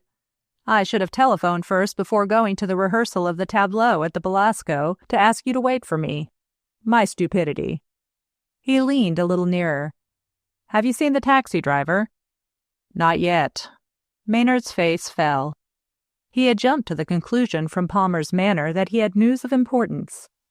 The Potomac Taxi Company reported Sam was engaged to motor a party out to Camp Meade. They are expected back this evening. Palmer drummed his fingers on the desk a second, then asked abruptly, "Did you tell Mrs. Burnham about the attempt to shoot her husband last night?" "No." Maynard balanced his hat on his knee with nice exactness. "Burnham asked me not to, and to be quite candid, after I had helped Dr. Hayden put him to bed, I departed and left the doctor to tell as much as he thought fit to Mrs. Burnham when she returned." "Was she out?" "Yes, gone to some Red Cross meeting, so Jones told us." Maynard smiled broadly. "I rather imagine from what was said at breakfast this morning that Mrs. Burnham laid her husband's condition to too convivial a disposition." Palmer did not smile. "I'm afraid she has frequent occasion to think that, and with reason. Frankly, Maynard, Burnham has been going at a pretty lively clip during the past 6 months, and unless he pulls up, he will be over the precipice," he said soberly. Maynard's mirth vanished. "I'm sorry to hear it," he declared. "Burnham is a good fellow at bottom, and his wife." Maynard stooped over to pick up his hat, which had finally overbalanced and rolled to the floor. There was a pause before he again spoke. "It must be doubly hard on Mrs. Burnham. Aside from her affection for her husband, she is a proud woman. And to have her affairs discussed in public must go against the grain." It was Palmer's turn to smile. "You weren't here when their engagement was announced." "Well, my good fellow, Mrs. Burnham was then the storm center of criticism, not to say amusement. No, I can't believe the public's opinion, good or bad, influences her actions. She is a law unto herself." Maynard shook his head in unbelief. "What part of the country does she hail from?" he asked. "New York. She comes of old Knickerbocker stock." Palmer tilted back in his chair. "Her daughter is like her in looks as well as in disposition. She also has a will of her own." He sighed, then spoke carefully, choosing his words. "I hope to marry her." Maynard looked at him, but his grave manner precluded jesting.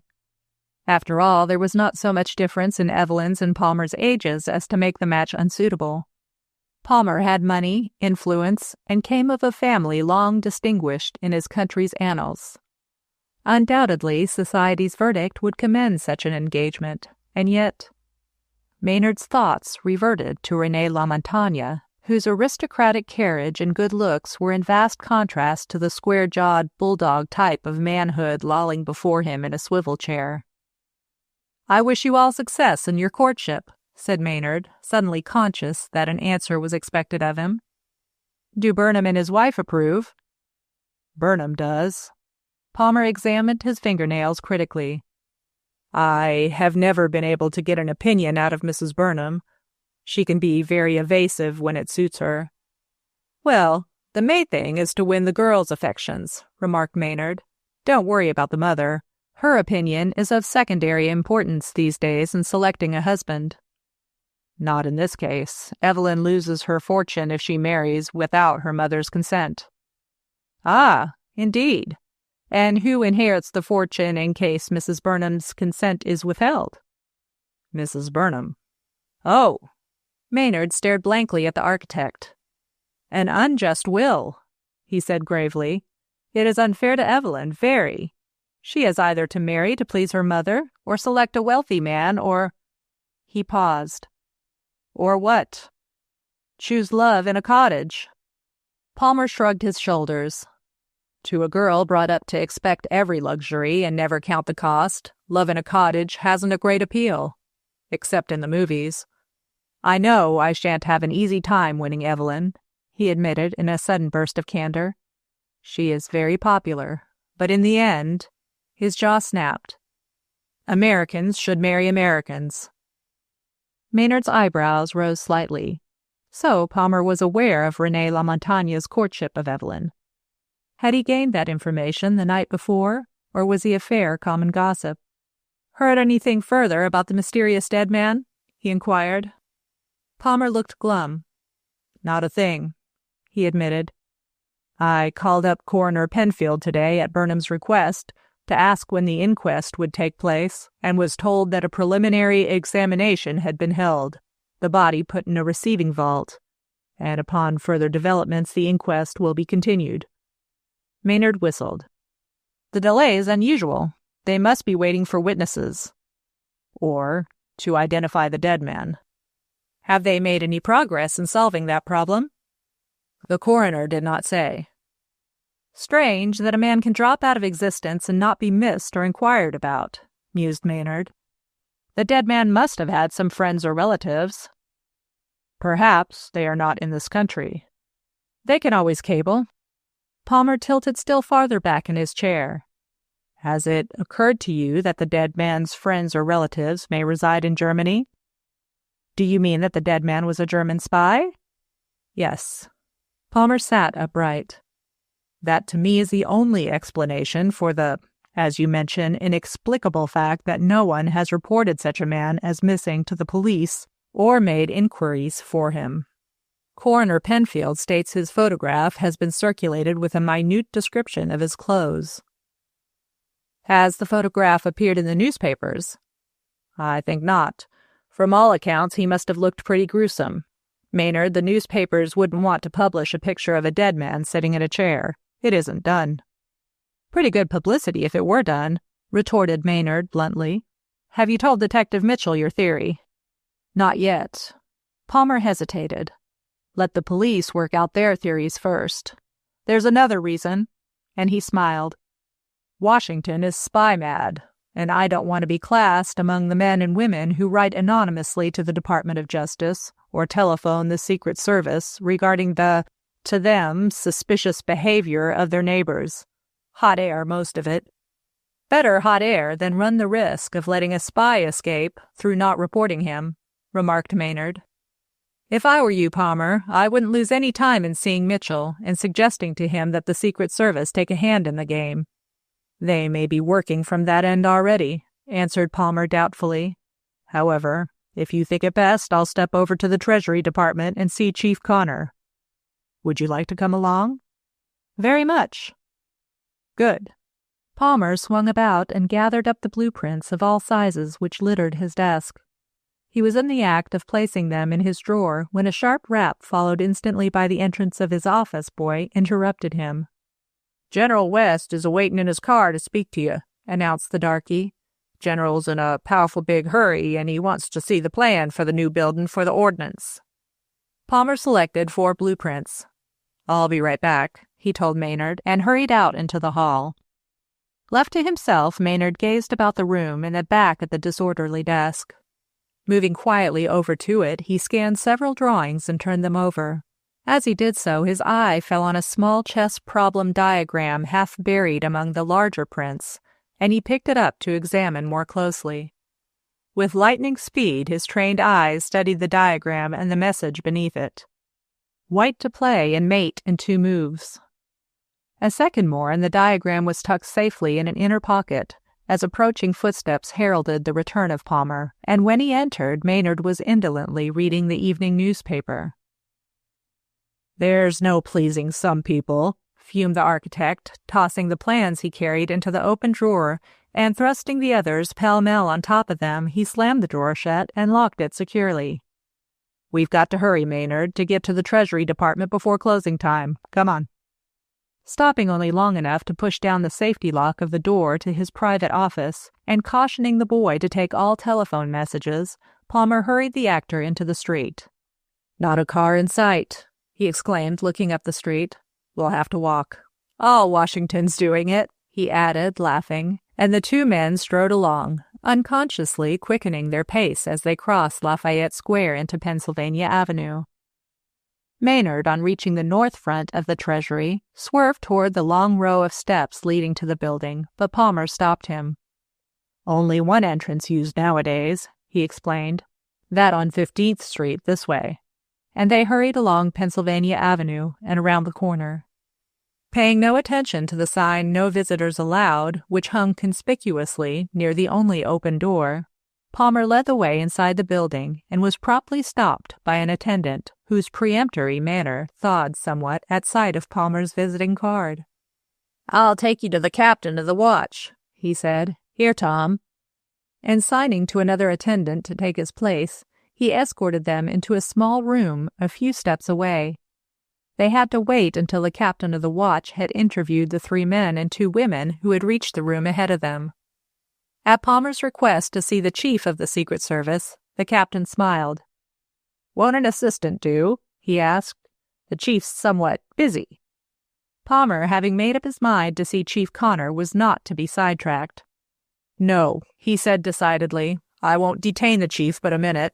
It's important. Here's my card," and he laid it on the desk. The captain pushed over some printed blanks. "Fill out these forms," he directed, "both you and your friend," and he picked up his telephone receiver and held a subdued conversation, which he discontinued when Palmer and Maynard handed him the filled-in blanks bearing their signatures and addresses. A touch of the push-button, and the attendant returned. "Take these gentlemen upstairs," the captain directed, and turned to interview some newcomers. As Maynard accompanied Palmer and their guide up the winding staircase and through the broad corridors, he noted the numerous uniformed attendants pacing up and down. In the outer office of the Secret Service headquarters, they were met by a polite secretary who invited them to be seated and confide their business to him, which Palmer, his obstinacy aroused by what his amour propre took to be a slight in shelving him with a subordinate when he desired to see the chief, declined to do. The secretary's patience was wearing thin under Palmer's irritating manner, and he was about to close the interview when the swing door leading to an inner office opened and Detective Mitchell stepped out. He halted at sight of Maynard, who sat with his back toward the door, and disappeared into the room again. An instant later the call bell buzzed, and excusing himself, the secretary stepped inside the inner room. "Nice business keeping a man of my standing waiting in an anteroom," fumed Palmer, turning to Maynard, but the latter's rejoinder was lost by the return of the secretary. "Will you and your friends step this way, Mr. Palmer?" he said. "Chief Connor will see you." Palmer's walk past the secretary was indicative of his feeling of triumph. He had gained his point. Maynard, following close at his heels, smothered a smile as they reached the large table near the window where sat Chief Connor with Detective Mitchell standing by him.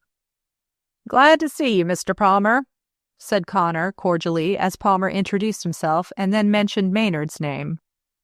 Chief Connor rose and extended his hand to the famous actor. "Won't you sit here?" indicating chairs to his right. "You already know Mitchell, I believe?" Palmer nodded curtly.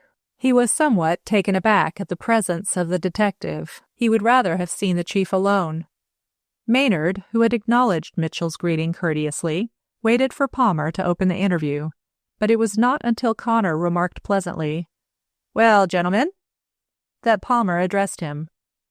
"I am convinced that the man found dead in Burnham's library on Tuesday afternoon was a German spy," he stated.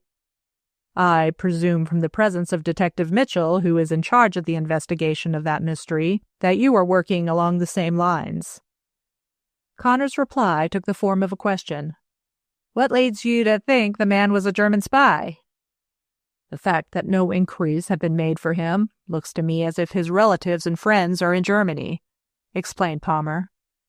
"If he had been of any nationality at peace with us, or an American citizen, his absence would have been reported, and the aid of the police sought." Connor nodded slightly. "That is a reasonable argument, Mr. Palmer, but it is not evidence. Anyone who dies suddenly these days is a German spy, in the public's opinion." The chief's stern mouth relaxed into a faint smile. "We must have more to go upon than that." Maynard looked across at Detective Mitchell. "Have you identified the man?" There was a faint pause before Mitchell answered. "No, but our fingerprint experts will make a final report soon," he answered. "Slow work," observed Palmer, and Chief Connor saw the color steal up in the detective's face. "Slow work, but sure," he remarked with emphasis. Don't give yourself too much concern, Mr. Palmer. The police will solve the riddle. And it is a case presenting some unique features, I'll admit." "It does," exclaimed Mitchell eagerly. "Here we have a man without an identifying mark on his person or his clothes, poisoned sometime between 2 and 3 Tuesday morning, and his body not found until 12 hours later, and then located in a room which an hour previous had not contained his body." Mitchell rumpled his hair. "And no one in the house but Miss Evelyn Preston, who arrived that morning. It's a very pretty problem." "There was someone else in the house beside Miss Preston," replied Palmer warmly. "The man who carried the dead body into the library. It's a great pity the house wasn't searched instantly from top to bottom." "True," agreed Maynard. "But none of us, the coroner and Dr. Hayden included, realized there might be a murderer concealed on the premises until after Penfield's statement that the man had been dead about 12 hours. And Miss Preston's immediate declaration that someone had rung the library bell just before she came upstairs from the kitchen and found the dead man sitting there. Our search then, of course, proved fruitless. The man had made good his escape." "There wasn't a trace of anyone having been in the house, except Miss Preston," added Mitchell. "We searched the entire place." "That bears out Burnham's theory that the man was murdered elsewhere and carried into his house," remarked Palmer. "It is an interesting theory," commented Chief Connor, and turned to Palmer directly. "I understand, Mr. Palmer, that you are Mr. Burnham's most intimate friend. Can you tell me if he has any enemies?" Palmer glanced involuntarily at Maynard. "I never heard of anyone express hatred of Burnham," he said, speaking slowly. "But he is not particularly popular." "That bears out what I have heard, Chief," broke in Mitchell. "Yes." Connor turned again to Palmer. "You have answered very concisely, Mr. Palmer. Now please, tell me if you've heard Burnham express animosity toward anyone." Palmer moved restlessly. "That's a hard question." "Why?" "Because Burnham is very outspoken and frequently exaggerates his feelings." "Mr. Palmer, I will be greatly obliged if you will answer directly. Does Burnham harbor animosity against anyone?" "Well, to be exact," Palmer avoided Maynard's eyes, "I believe he dislikes René Lamontagne." "René Lamontagne?" "Captain in the French Flying Corps, an ace," explained Maynard, breaking into the conversation. "The dislike is all on Burnham's side. I have never heard Lamontagne say anything disagreeable about Burnham." He paused, then added, "Burnham's behavior is peculiar at times, I understand." "So it appears," replied Chief Connor dryly. "Mitchell has just informed me that Burnham's train reached Washington about 1:30 Tuesday morning." "It did?" Palmer sat up and stared at the speaker. "Why, Burnham telephoned me Tuesday night from Union Station that he had just arrived." Maynard, the fingers of his right hand resting in his vest pocket, thrust a paper deeper down inside the lining as he listened absorbedly to the conversation.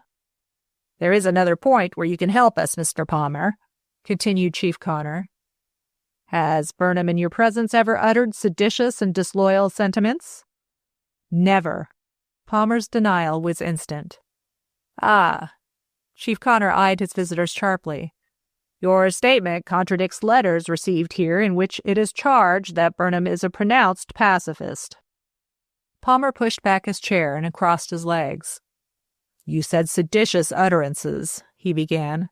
"Burnham has never made them before me, but I have heard him state his pacifist views. That was before this country went into the war.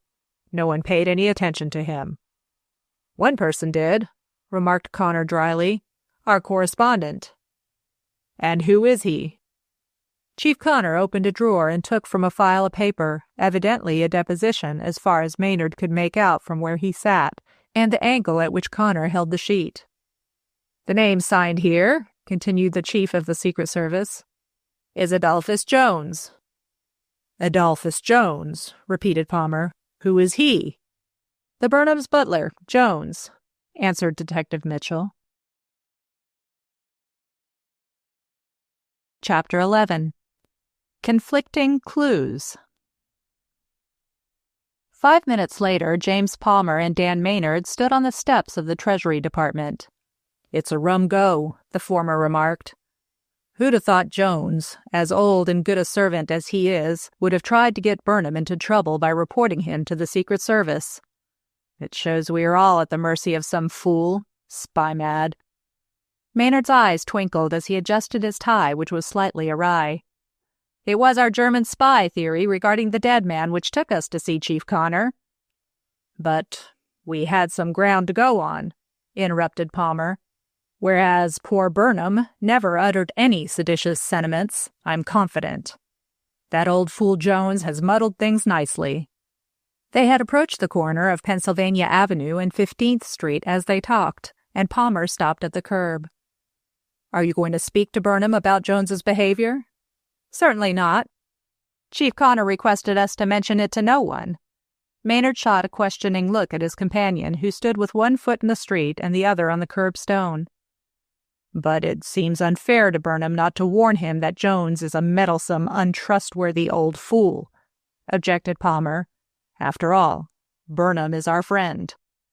"And we can prove our friendship by holding our tongues," replied Maynard warmly. "Burnham seems laboring under a severe, nervous strain. It won't take much more excitement to break him down. The Secret Service will weed out the lies. Jones's statements about his employer will be taken for what they are worth, so don't worry." Palmer frowned. "I don't like it," he said, shaking a puzzled head. "However, while I'll say nothing about the matter, I'll keep my eyes on Jones. Are you coming over to the club?" "Not now." Maynard glanced up at the clock tower of the building diagonally across the street from where they stood. "I have just time to do several errands before the shops close. I'll stop at the club on the way home." "All right. Be sure and look me up." And Palmer dodged an oncoming motor truck and hurried across the street. Maynard again consulted the clock in the tower and then crossed over to the drugstore. Entering a telephone booth, he finally succeeded in getting the Burlington apartment. The central there, however, informed him that Captain René Lamontagne had not returned and had not left word when he would be in. A telephone call to the Frenchman's office elicited no more information. Where in the devil's name was Lamontagne? Maynard left the drugstore in a disgusted frame of mind, and with the question unanswered. He had spent the morning trying to find first Palmer and then Lamontagne in between attending the rehearsals for the Red Cross benefit at the Belasco Theater. His offer to take part in the tableau had been eagerly accepted, and a telephone call before he left the Burnhams had apprised him that his presence was very much needed at the theater. He had hoped to find Evelyn and Marian rehearsing their roles, but neither had turned up, although he had waited long after his tableau had been tried out, and thereby missed his luncheon at the Burnhams. The thought of luncheon reminded him that he had been exceedingly rude to Mrs. Burnham, having, in his absent-mindedness, forgotten to telephone her that he would not be there for that meal. Turning on his heel, he walked up the street until he came to a florist. After his errand there was completed, he walked up H Street, intending to go to the club. But on reaching Connecticut Avenue, he decided to return home and started briskly off up the avenue. As he crossed Farragut Square, he heard his name called, and glancing around saw Evelyn Preston sitting on one of the park benches. He quickened his steps and sat down by her. "You are just the person I want to see," he announced. "Tell me where I can find René Lamontagne. I have tried both his office and his apartment without success." "Then I'm afraid I cannot help you," she said. "René told me last night that he might be called out of town for a short time. He said that he could not be more explicit." "Oh." Maynard drew his cane up and down the gravel path in deep thought. As the silence lengthened, Evelyn stole a glance at him. He was certainly one of the handsomest men who had ever been a matinee idol. "I want to ask you a question," she began, and Maynard awoke from his abstraction. "Why did you and James Palmer come into Marian's apartment last night?" "To call on Mrs. Van Ness." "That is the obvious answer." Evelyn's color rose. "Now, don't be angry," laying an appealing hand on his coat sleeve. "Didn't James Palmer come up there just to spy on me?" Maynard smiled. "No, frankly, we did not know you were there." "Oh," ejaculated Evelyn. "Marian and I thought perhaps Mr. Burnham had suggested your calling. Not you personally," coloring warmly as she remembered her use of the word spy. "But James Palmer." "So you think James Palmer wouldn't be above spying?" Maynard twisted about on the bench and faced her. Evelyn nodded. "I don't like him," she admitted honestly. "I'll admit I'm prejudiced, but I couldn't think, no matter what happened, any worse of him than I do. He's always under my feet." Maynard laughed outright. "And that's what a man gets for being devoted to a girl," he said. "I declare, Evelyn, you are a trifle discouraging." "Don't make fun of me." Evelyn looked downcast. "You don't know how I have had James Palmer preached at me by my stepfather."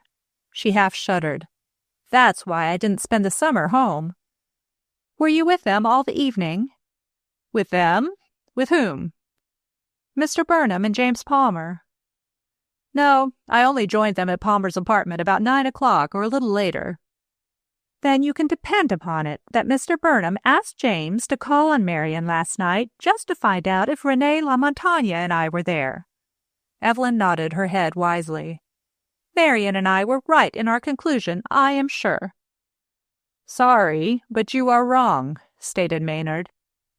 "We called on her on impulse, so to speak." He hesitated. No mention had been made to Evelyn of the occurrences in Palmer's apartment the night before, and he could not be more explicit regarding the reason for their visit to Marian's apartment. "What harm was done by Palmer seeing Renée calling on you and Mrs. Van Ness?" "He told Mother, and she has forbidden my visiting Marian." Evelyn stamped her pretty foot. "It was perfectly horrid of James Palmer to go and make trouble." Her eyes filled with tears. "I'm sitting here now hoping to see Marian on her way from the State Department and tell her of Mother's edict." "It's a shame." There was honest indignation in Maynard's voice. "Suppose I try and persuade your mother to reconsider." "Would you? Could you?" Evelyn was a trifle incoherent. "Oh, but you can do anything. Do say a good word for Renée." "I will indeed." And Maynard, touched by her emotion, took her hand in a firm clasp. "I will aid you in every possible way." Evelyn smiled through her tears. "Then will you see that this letter reaches Renée?" "I will, tonight if possible." Maynard placed the envelope in an inside pocket. "Tell me, Evelyn, did Renée appear agitated when he reached Mrs. Van Ness's apartment last night?" "Agitated? No." Evelyn laughed softly at a sudden recollection. "Only pleasurably excited," she added demurely, and Maynard chuckled. "Can you tell me why Burnham dislikes Renée?" he asked. "He hasn't any grounds for disliking him," retorted Evelyn loyally. "It is just his natural cussedness." Again Maynard chuckled. "You don't show any great fondness for your stepfather," he said, and Evelyn colored, this time with indignation as unhappy memories rose. "Why should I?" she demanded. "He has tried repeatedly to prejudice Mother against me. Oh, how could she marry him? She must have remembered my dear, splendid father." "There is no accounting for taste, Evelyn." Maynard felt himself on delicate ground. Widening the breach between the Burnhams and Evelyn would be like applying a match to a keg of gunpowder. "It didn't strike me that Burnham was such a bad sort when I first knew him." "You haven't got him in the family," exclaimed Evelyn shrewdly. "It makes all the difference between tolerance and active dislike. I wish Mother wasn't so under his influence." "You think she is?" "I do. I left her fretting about him because his temperature had gone up and sending frantically all over town for Dr. Hayden." Maynard looked serious. "Has it occurred to you, Evelyn, that your stepfather is an ill man? Perhaps his irritability and peculiar behavior is due to some chronic disorder." "I'll ask Dr. Hayden to give him a liver pill." Evelyn declined to take her stepfather's health seriously. "He used to go out a great deal. Now he sits around the house hour after hour, doing nothing, or else playing chess. He seems to live for his chess problems alone." "It is an absorbing study," replied Maynard. "Do you know the game?" "Indeed I don't," promptly. One chess player in the family is quite enough." Evelyn's active mind flew off at a tangent. "You missed a nice row by not coming home for luncheon." "Row?" Maynard looked at her in astonishment. "I was unpardonably rude not to telephone your mother that I was detained at the theater and not to wait luncheon for me. But surely a row—" "Oh, bless you. The row wasn't about you," Evelyn chuckled. "Dr. Hayden read the riot act to Mrs. Ward and made her get up. She was malingering, you know." "No, not really." Maynard was all attention. He had ceased watching the children playing about the base of the Farragut monument. "Have you had a talk with Mrs. Ward since her illness?" "I only exchanged a few words with her when I went to inquire how she was," answered Evelyn. "Matilda has always been a silent, morose woman, a good worker, and for all her peculiarities, she gets on well with the servants." "Have you had all your servants a long time?" Evelyn reflected before she answered. "The chambermaid and mother's maid and the second man are new, only came this summer.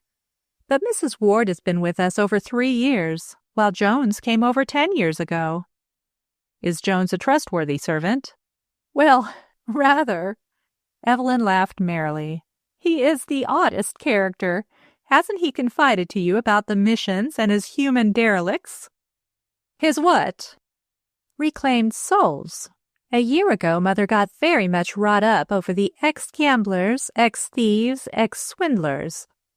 There may have been a few ex-murderers among his friends to whom he offered the hospitality of our servants' hall. So she suggested that the Lord had called him to join a mission, and now he is entirely happy in his new field. He levies contributions on us once in so often to help support it. I shouldn't be a bit surprised if Mother has to adopt the mission in order to keep Jones." "You think he is worth keeping?" Evelyn looked at Maynard in great surprise. "Yes, indeed. Jones really is an excellent butler, and kind and considerate to the other servants. His eccentricities are growing on him, I'll admit.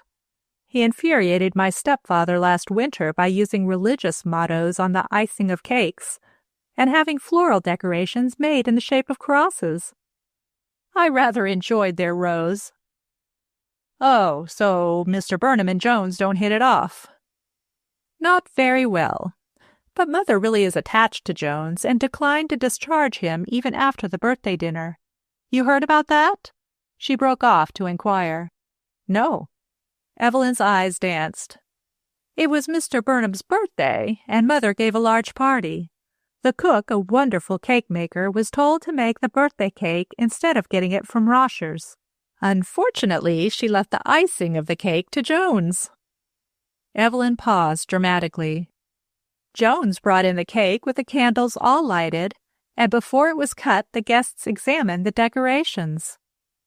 In the center, done in chocolate, was the date of the day of the dinner, then Mr. Burnham's initials, and right around the cake Jones had put in large lettering, 'Prepare to meet thy God.' Mr. Burnham hasn't any sense of humor," added Evelyn, "and he hates to be made ridiculous. I don't believe he has ever forgiven Jones, and he's always pestering Mother to discharge him." "Does Jones know it?" "Oh, yes." Evelyn laughed mischievously. "There's not much love lost between them." Maynard lowered his voice. "Is Mr. Burnham a pacifist, Evelyn?" "I believe so, but I don't pay much attention to his arguments," she answered. "At one time he was a pronounced admirer of the Germans' efficiency, but that was before we entered the war." Maynard thumped the neat pile of gravel he had raked up with his cane back into place before he again addressed Evelyn. "I am wondering," he began finally, "if you can recall how Mrs. Ward appeared when you found her on your doorstep after discovering the dead man in the library." Evelyn wrinkled her brow in thought. "I'm afraid I can't," she admitted. "I was in a blue funk and I just clutched her. I think I would have clutched almost anyone whom I found there, even the murderer." Maynard shot a quick look at her. "There is a point which has been bothering me a good bit," he said slowly. "It occurred to me that perhaps—" He stopped to add hastily, "Please treat what I am about to say as confidential." Evelyn nodded. "Certainly, I promise." "Did Mrs. Ward have keys to the house?" "I suppose so." "No. Come to think of it, she must have given the keys to Jones." Evelyn rubbed her forehead.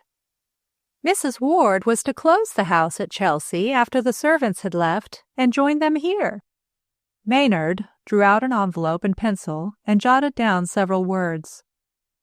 "Do you recall, Evelyn, hearing the front doorbell ring while you were in the library with the dead man?" Evelyn's eyes opened. "I didn't hear any bell then," she stated with positiveness. "But 1,000 bells might have rung, and I would never have heard them in my condition of mind. Oh, if we only knew who rang the library bell, we'd know who killed the man in the room." Maynard did not answer at once. "I imagine developments in the case depend upon the identification of the dead man," he said. "When that mystery is solved, the other details will follow in their sequence." "Have the police made any headway in establishing the man's identity?" "Apparently none." Evelyn hesitated and glanced around. The little path where they sat, an offshoot from the broad walks encircling Farragut's statue, was deserted except for themselves. "There is something I have wanted to speak to you about, and then I feared you would think me silly, so I never mentioned it," Evelyn commenced. "You recall that all the coroner found in the dead man's pockets was a piece of string?" "Yes." "The string was so odd, like a snake," she shuddered. "It sort of twined in and out of the coroner's fingers as he stood there. I mean, just before Mrs. Ward fainted, and the string made a deep impression on me, so much so," she added hesitatingly, "that when I saw that piece of string dangling from your coat sleeve yesterday morning, it looked to me identically the same as that found in the dead man's pocket." "It did?" Maynard straightened up. "Yes, I meant to have spoken to you about it before, but at first it seemed so absurd." Evelyn colored. "Thinking it over, I grew more positive that the strings were alike." "You haven't by chance kept it?" Eagerly. "You thrust it in your pocket." Maynard searched first one pocket and then the other. "My Yankee thrift makes me keep odds and ends," he said. "Ah, here it is," pulling it out of his trousers pocket. Evelyn took the gaily colored piece of twine almost with repugnance, as it swayed in the gentle breeze that seemed, as she had said, snaky in appearance. "Do you think it would help in identifying the dead man?" she asked. "The original piece, I mean." "Yes, if we knew where he had gotten it and how it came to be in his pocket," responded Maynard. "Perhaps I had better give this piece to the coroner. Where did you get it?" "It came off one of my packages, you remember," she answered. "You helped me carry the bundles out of the taxicab." "That's so." Maynard again took out his pencil and envelope. "Where did you shop that day?" "Let me see. Woodward and Lothrop's, Hoyler's." "Oh, but what is the use of going on with the list? The only packages which had come untied were some writing paper, a box of candy, and a package of papers belonging to Marian Van Ness." A shadow fell across the envelope and Maynard looked up from his writing. Marian Van Ness stood at his elbow. "I never saw two such absorbed people," she remarked as he rose. "I saw you from the sidewalk, Evelyn, and called to you, then in desperation walked across the grass. If I am arrested for trespass by the park policeman, you will have to bail me out." "Take my seat," and Maynard stepped back from the bench. But Marian shook her head. "I can't loiter, for I have an appointment at the hairdresser's across the street," she said. "I am late now." "Wait, Marian, and I'll go with you. I have so much to tell you." Evelyn sprang up and promptly dropped the string. Before she could stoop for it, Maynard had picked it up. "Shall I keep it or will you?" he asked. He held the string toward Evelyn, but his eyes never left Marian, who looked mildly curious as her glance fell on the dangling string. "I'll take it." Evelyn opened her bag and dropped the string inside it. "Was the package of papers which Renee carried off by mistake tied with that piece of string, Marian?" she inquired. "No." Marian walked beside Maynard, who suited his long stride to her shorter step. When I gave the package to Captain LaMontagne to carry for me, it was secured by a rubber band. Do look out, Evelyn, or you will be run over," as the younger girl, not heeding a speeding automobile, stepped off the curb. It was some seconds, owing to the congested traffic, before Maynard guided them safely across the street. Once on the other side, Marian gave him no opportunity to resume conversation, but walked rapidly toward an old residence, which had been remodeled and given over to physicians' offices and a hairdresser's establishment on the first floor. "We must hurry," Marian explained. "Sorry, goodbye." And slipping her hand inside Evelyn's, she hastened toward the shop. At the door, however, they both drew back to let several people pass, and looking over her shoulder, Marian caught Maynard staring at her. A wave of color mantled her cheeks, and turning in some confusion, she ran into Dr. Hayden. "I beg your pardon," he exclaimed, drawing back. "I thought you saw me and waited for me to pass." "I am very stupid," she laughed and bit her lip. "Don't let me detain you." "I only wanted to catch Mr. Maynard. Pardon me." And the busy physician ran down the steps to where Maynard, having seen his beckoning hand, stood waiting.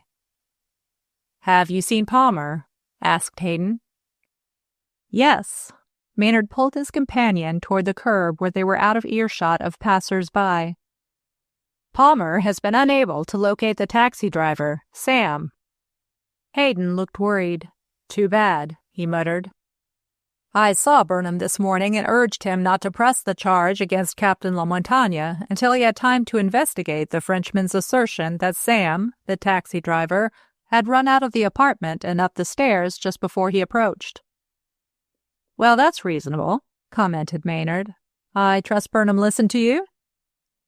Hayden waited until several women had passed out of hearing distance before he answered. "Burnham will not see reason," he said. "He has become obsessed with one idea, and he will apparently go to any lengths to see that Captain LaMontagne is punished for his attack upon him. He calls it a murderous attack." Maynard frowned angrily. "Burnham is a—" He checked his hasty speech. "It looks as if it was up to us, Doctor, to locate Sam the taxi driver and wring the truth out of him." "That is the size of it," agreed Hayden. "And we won't find it easy. Remember, if Sam clears LaMontagne of doing the shooting, he virtually proves himself guilty." "I see your point," agreed Maynard. "You mean that unless Sam saw another person leave the apartment when he was there, and it seems on the face of it highly improbable that 3 men should have dashed away from our door in the space of a few seconds," interpolated Hayden. "One of these 2 men, Sam or LaMontagne, shot Burnham." "It was Sam," declared Maynard with conviction, "never LaMontagne." "I agree with you," added Hayden. "Patients are waiting for me in my office, Maynard. After they go, I must see Burnham. In the meantime, will you interview LaMontagne and ask him if he noted anything unusual about the taxi driver? Any undue haste, signs of horror, fear, or indication that he carried a revolver, though the last is not likely." "I'll ask LaMontagne," promised Maynard, as the physician moved away with a farewell nod.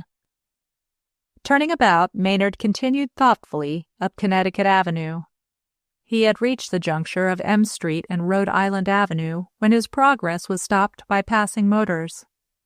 He was just about to step off the curb when a taxicab turned out of Connecticut Avenue and shot down M Street, but not before Maynard had a good view of Sam, the taxi driver, who had half turned to address his passenger, Captain René LaMontagne. Chapter 12. The Call. Maynard's hail was lost in the exhaust from a nearby automobile, and he watched the taxicab bearing René LaMontagne continue down M Street with mixed feelings, then started at a rapid walk in the direction the cab was going. At 17th Street, he saw an empty car bearing the placard for hire coming toward him and promptly stopped the chauffeur. "See if you can catch up with that car ahead," he directed, pointing to LaMontagne's taxi, which could just be seen, and sprang into the automobile. But the chauffeur, evidently one of the many inexperienced men who had joined the great army of licensed motorists to supply the public need of vehicles, had stalled his engine, and when the car finally started down M Street, La Montagne's taxi was nowhere in sight.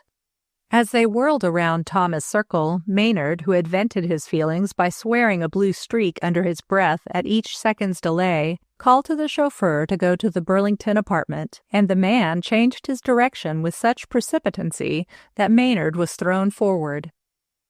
He had just regained his equilibrium as the car turned into the driveway leading to the apartment hotel. "Has Captain La Montagne returned?" he asked the doorman. "Yes, sir, just arrived." And the man touched his cap respectfully. "Wish to see him, sir?" "Yes." Maynard paused in getting out of his car and scanned the numerous motors parked along the curbing. "Is Captain La Montagne's taxi waiting for him?" "No, sir. The chauffeur picked up a party just leaving when the captain said he shouldn't want him again today and drove off." Maynard stared blankly at the doorman. Should he go in and see La Montagne, or try and locate Sam, the taxi driver, first? His inclination was for the latter course. "Which way did the taxi go?" he asked. "'Deed, I didn't notice, sir." The doorman was too respectful to show the surprise he felt at the continued questioning. "Another car drove up, and I went to open the door for the ladies in it. Do you wish to get out, sir?" "Yes," and the servant swung back the door of his car. "Wait," called Maynard over his shoulder to his chauffeur, and entered the building. Not troubling to have his name telephoned up, he hastened to the elevator and told the boy to take him to La Montagne's apartment. His ring at the bell of the apartment was answered by La Montagne, whose face lighted at sight of his visitor. "Most welcome," exclaimed the Frenchman. "Come right in." And he led the way across a tiny entrance hall in the room, which with a bed and an alcove did for sitting room and bedroom. La Montagne dragged forward a chair and perched himself on the only other one the room boasted, and then addressed Maynard in his own language. "We are old friends. Let us talk at ease," he began. "Who is James Palmer?" "A Washington architect," was Maynard's concise reply. "Of independent means?" "I understand he is quite wealthy, but I really know very little about the man." "Why are you inquiring about him, René?" And Maynard looked at his companion with quickened interest. "Because," explained La Montagne frankly, "I have puzzled much over the scene before the door of Mr. Palmer's apartment last night. Why did you and he show such interest in my simple action of stopping to inquire the way to Madame Van Ness's apartment?" Maynard studied the Frenchman as he considered the question. It was surely only fair to answer it. La Montagne could not defend himself until informed of the charges against him. After all, what were they? His appearance at the door of Palmer's apartment immediately following the attempted assassination of Burnham could be a coincidence only. Stranger things than that had happened in Maynard's experience. After all, the most serious phase of the affair was Burnham's half-delirious statement that La Montagne had tried to get him. A man making a charge had to prove it. Therefore, it was up to Burnham to substantiate his statement with evidence, and La Montagne's assertion that he had seen the taxi driver leave the apartment a second before he himself reached the door was possible of confirmation as soon as he located the chauffeur. As it stood, both Burnham and La Montagne had made unsupported statements, and each man's word was as good as the other's until proved a liar. "Someone took a pot shot at Burnham as we sat in Palmer's apartment," stated Maynard slowly. "The shot was evidently fired from the balcony into the room." La Montagne straightened up and gazed intently at Maynard. "Yes, continue," he urged. "Access to the balcony is from the hall of the apartment. There was time, René, for an active man to have slipped back from the balcony into the corridor after having fired the shot and been standing just where we found you when we rushed into the hall." Maynard checked off his remarks on his fingers. The long French window which gives admittance from the hall to the balcony was open, as well as the outer door leading from the apartment to the corridor where you stood. "Well, what then? Just because I stopped before a strange door does not mean I am a criminal." La Montagne jerked out his sentences. "Even in this mad America." Maynard was silent for a second. "Burnham fainted from excitement," he said. "However, he caught a glimpse of you before Palmer closed the door and called out that you had tried to kill him." La Montagne gazed at Maynard in blank astonishment. "Mon Dieu, is the man possessed?" "It would seem so," agreed Maynard. "But I think another word fits the case better. Obsessed." And as the Frenchman looked puzzled, he added, "Burnham appears to hate you." "Hate me?" La Montagne threw himself back in his chair. "Everywhere I hear of such animosity on his part, and why?" He laughed vexedly. "It is a German trait to strafe, and not an American characteristic."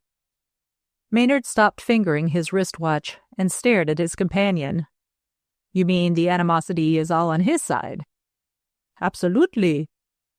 Our intercourse has been little but friendly." But you know he opposes your engagement to Evelyn." "So I have understood recently." La Montagne shot a questioning look at Maynard. "Are you trying to establish a motive for my so-called attempt to shoot Burnham?"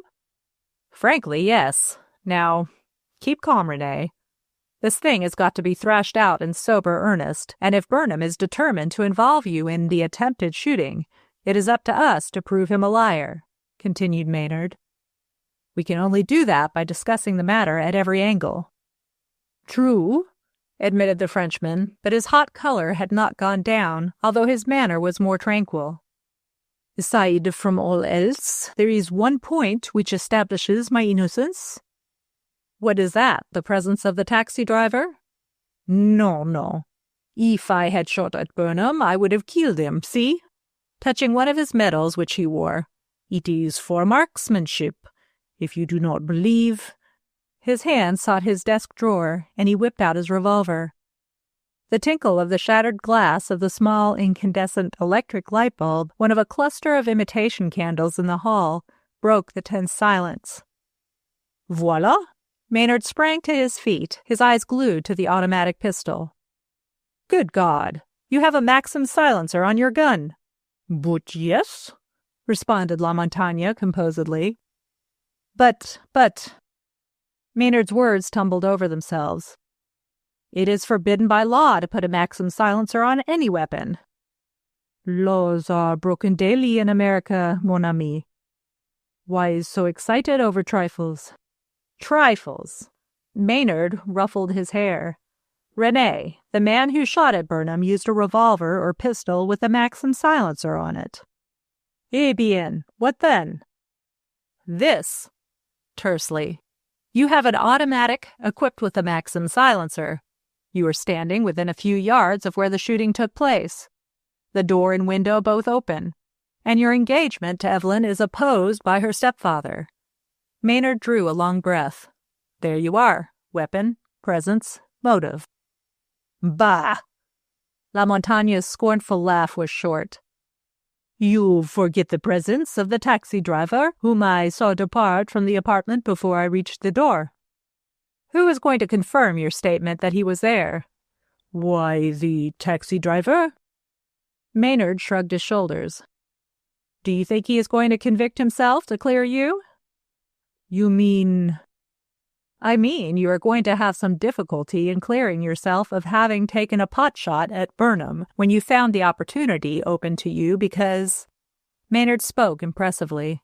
"If you did not attempt to shoot Burnham, the taxi driver is the only other person who could have shot at him, and he is hardly likely to incriminate himself." La Montagne listened with ever-growing impatience and increasing anger. You, he stammered. "You call yourself my friend, and yet you tell me to my face that my word is not as good as a common chauffeur's." "I tell you I saw the man leave the apartment just before I got there. Enough. Goodbye." But Maynard did not rise, though the Frenchman stepped menacingly toward him. "I said in the commencement, Renee, that we had to discuss this affair from every angle," he began. "Be reasonable and sit down." Instead of complying, the Frenchman tramped excitedly up and down the room. "What is your next angle?" he demanded. "More insults?" No, Renee. The taxi driver. To be sure, the taxi driver. Have you talked with him? Not yet. No? Ah, you would rather come and insult me. You could not go on my simple word and arrest him as the murderer, but you think me guilty. La Montagne, gesticulating wildly, moved about the room as if on springs. For heaven's sake, sit down and keep quiet, begged Maynard. I tried to see the taxi driver Sam, but he was with you. With me? La Montagne stepped back, astounded. Yes, I saw him driving your car and chased after you, hoping to see you together, explained Maynard. Did you question him? I? Mon Dieu, no. La Montagne's eyes were twice their usual size. I did not recognize the man. But now you speak of it. He checked himself and continued his nervous walk about the apartment. Suddenly he stopped and turned to his silent companion. Let us go and talk with the chauffeur, he suggested briskly. Maynard looked at his watch. Perhaps we will find him at his garage, he said. He should be back by this time, especially as the manager of the garage told Palmer he had taken a party to Camp Meade and back. I was the party. La Montagne paused to lock his desk and bolt the windows. Then he picked up his cap. En avant, mon ami, he exclaimed, his anger a thing of the past. We will prove Burnham a liar, we two, and Evelyn shall be my bride before many days. Evelyn! Maynard clapped his hand into his pocket as her name recalled her message. Evelyn gave me a letter for you. Give it here. In his eagerness, La Montagne almost snatched the letter from Maynard and left the closing of the door of his apartment to him as he moved down the corridor, reading the letter. Maynard was about to follow when his glance happened to fall on the outer wall of La Montagne's apartment, and he saw a flattened bullet slightly projecting from it. Taking out his penknife, he pried the bullet out of the lath and plaster, and slipping it inside his pocket, he joined La Montagne at the elevator shaft. I know something of firearms, he said, lowering his voice, although they had the corridor to themselves. Your automatic is loaded with reduced charges. And why not? La Montagne raised his eyebrows. It will still kill a man? Renee, Maynard's manner grew stern. Your conduct bears but one interpretation. You go armed because you fear an attack. La Montagne's smile was enigmatic. Life is held very cheap in wartime, he remarked, and stepped forward as the crowded elevator stopped at their floor. Enter. It was not until they were inside the closed taxi and the car speeding on its way to the Potomac garage that La Montagne addressed his equally silent companion. Evelyn writes that her mother is much incensed that I met her, as she states, clandestinely, and forbids that she go again to stay with Madame Vanesse, he said. It is unfair, unjust. Next time, his mouth closed like a steel trap. I begin to think like Madame Vanesse. Maynard looked at him keenly. What do you mean? Madame Vanesse told me Wednesday afternoon that Mr. and Mrs. Burnham both dislike me. For what I know not, but she suggested— Yes, go on. There was subdued eagerness in Maynard's tone. She suggested that while Miss Burnham's prejudice against me might be prompted by her husband, his dislike was traceable to an event in Paris. But it hardly seems possible, he broke off to add. Oh, go on, man. I can judge better, perhaps, than you. Burnham had his face slapped by André de Satigues at the club in Paris. He did not challenge, as is the French custom. Maynard, drinking in what he said, nodded comprehension. Later, Burnham cut short his visit in Paris, or so I heard afterward. I was but a spectator at the quarrel in the club. In fact, the scene was ridiculously funny, and I laughed. Back to Maynard's memory came Evelyn's words. Mr. Burnham hates to be made ridiculous. Huh. It looks as if your sense of humor has cost you a bride, he remarked dryly. Burnham has apparently brooded over your untimely mirth until he has exaggerated it into a capital offense. But then he is of unbalanced mind, exclaimed La Montagne, astonished. To think of a laugh, 7 years old, and charge me with an attempt to kill because of it? Mon Dieu! He shook his head. Are such things possible? But yet Madame Van Ness believes Burnham's enmity is of the past, and she is discerning. You have discussed the matter with her? Something odd in Maynard's tone caused the Frenchman to glance at him quickly, but his face was expressionless. But yes, she is Evelyn's best friend, La Montagne answered simply. She has been most kind in aiding me to set straight certain misunderstandings with Evelyn. She has a most sympathetic nature. You like her, n'est-ce pas? Yes, oh yes. Maynard drew out a cigarette case and offered it to his companion. Have one? There was silence as the Frenchman busied himself in striking a match which he first held against Maynard's cigarette before lighting his own. She is very beautiful, that Madame Van Ness, pursued La Montagne. Is she a divorcée or a widow? Maynard, gazing into the street, saw that their chauffeur was passing the Potomac garage instead of stopping, and tapped upon the plate-glass partition and signed to the chauffeur to pull up to the curb. What did you say, Renee? He asked. Is Madame Van Ness a divorcée or widow? There is no Mr. Van Ness. Here we are, come on. And opening the door, he sprang to the sidewalk, followed by the Frenchman. A man, evidently the foreman from his manner and dress, sauntered up, and Maynard spoke to him. Is there a chauffeur named Sam employed here? He drives frequently for Mr. James Palmer, he added by way of explanation, as he saw the foreman look dubious. Oh, aye. Ferguson turned and called to a helper lounging near the entrance. Tell Dutch to come here. And the man threw down his tools and ran into the building. The foreman turned back to Maynard. Dropped anything in his car? He asked. No. Further conversation was cut short by the appearance of Sam, still carrying the waist he had been busily wiping his hands on when sent for. A streak of black grease showed plainly where he had pushed his red hair off his forehead. What's wanted, boss? He asked. Ferguson, with a jerk of his thumb, indicated Maynard, and the chauffeur looked at him and bobbed his head in recognition. Ferguson, mildly curious, propped himself against a lamp-post and prepared to listen to the interview, but the arrival of several taxicabs called him away to his duties.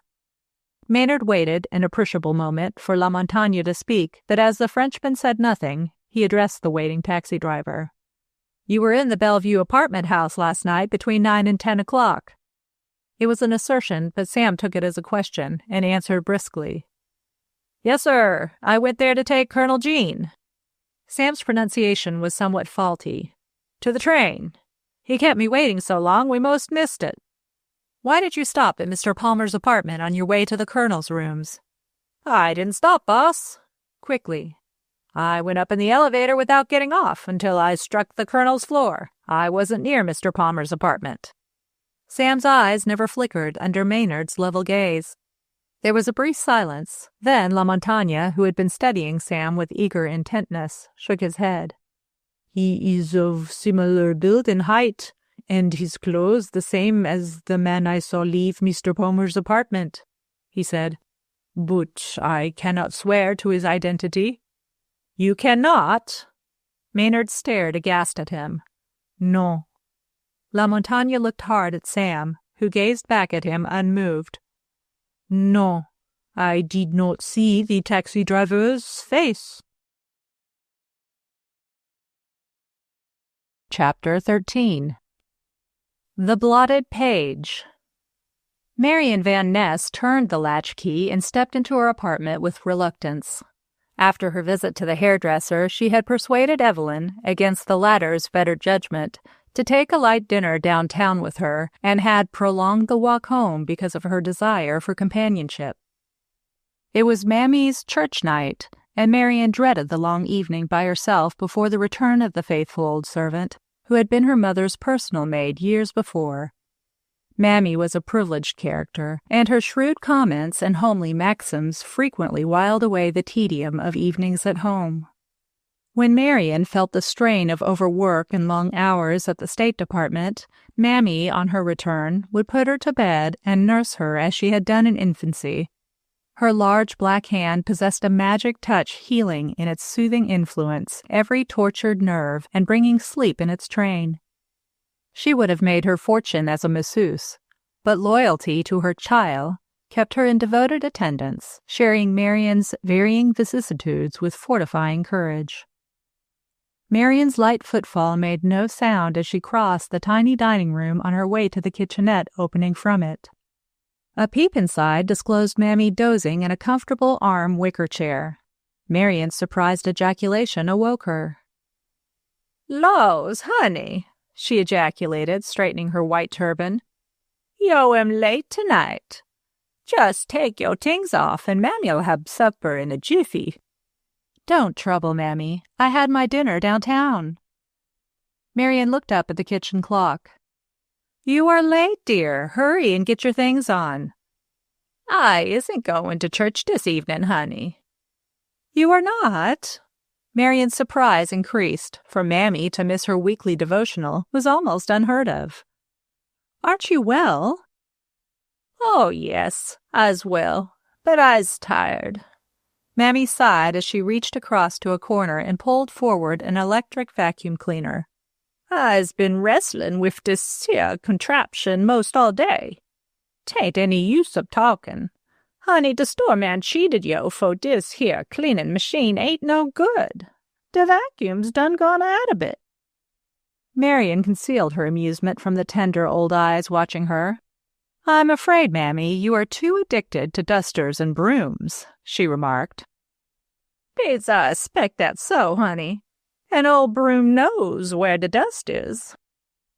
Mammy followed Marian into the parlor. "Yo's looking kinda peaked. Honey, is they a working you as hard as ever?" "Everyone works hard these days, Mammy." Marian handed her hat and gloves to the servant and threw herself on the sofa which stood in front of the window. "I'll just sit here and rest a bit. You go to bed, Mammy, and don't worry over this apartment. It is the most spotlessly clean place in town."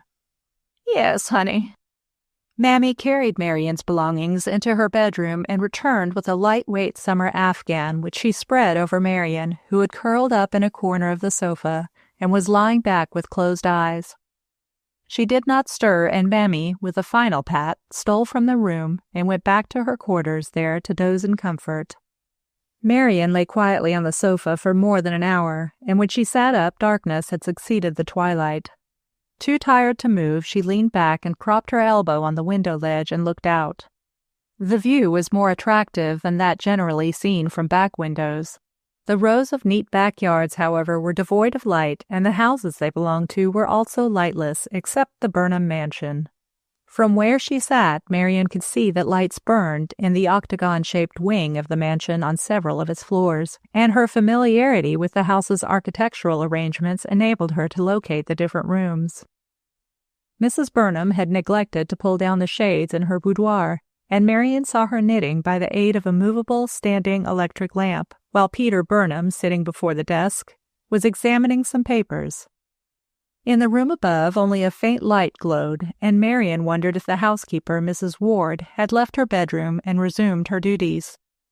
Marian's eyes traveled downward to the open windows of Evelyn Preston's bedroom, but they were dark. Evidently, Evelyn was either lying down or had gone to another part of the house. Even as she looked, a light flashed in Evelyn's room, and in the sudden illumination she had an excellent view of the white walls of her friend's room. Even as she watched, Evelyn crossed before the windows, and a second later the light was switched off. For many minutes thereafter, Marian sat in darkness. The front doorbell sounded with such sharp suddenness that Marian started up in alarm. Throwing the afghan aside and switching on the electricity, she hurried to the door before Mammy, whose doze had developed into a heavy slumber, could pull herself out of her chair. A trusted State Department messenger stepped inside the entrance hall and handed Marian a sealed envelope. "I was instructed to wait," he explained, and took a chair just inside the parlor. First stopping to pull down her window shades, Marian hurried to her desk and, taking the pages from the envelope, she proceeded to decode the messages written thereon. She had almost completed the task when, on starting a fresh page, her fountain pen commenced a leak and sent a stream of ink across her writing. With an impatient exclamation, she picked up a fresh piece of blotting paper and checked the flow of ink, then continued the decoding. When her work was completed, she gathered up the dispatches and the original messages and placed them in a large envelope, carefully sealed the package with red wax and a ring bearing her crest. The messenger, who had alternately read the evening paper and several magazines to occupy his time, rose with alacrity at her approach. Taking the envelope, he buttoned it securely in an inner pocket of his coat. "Rush work tonight," he said. "They sent me here in a taxicab so that if I didn't find you in, I could locate you elsewhere." "Why didn't you telephone beforehand?" "Central reported your phone out of order," he smiled.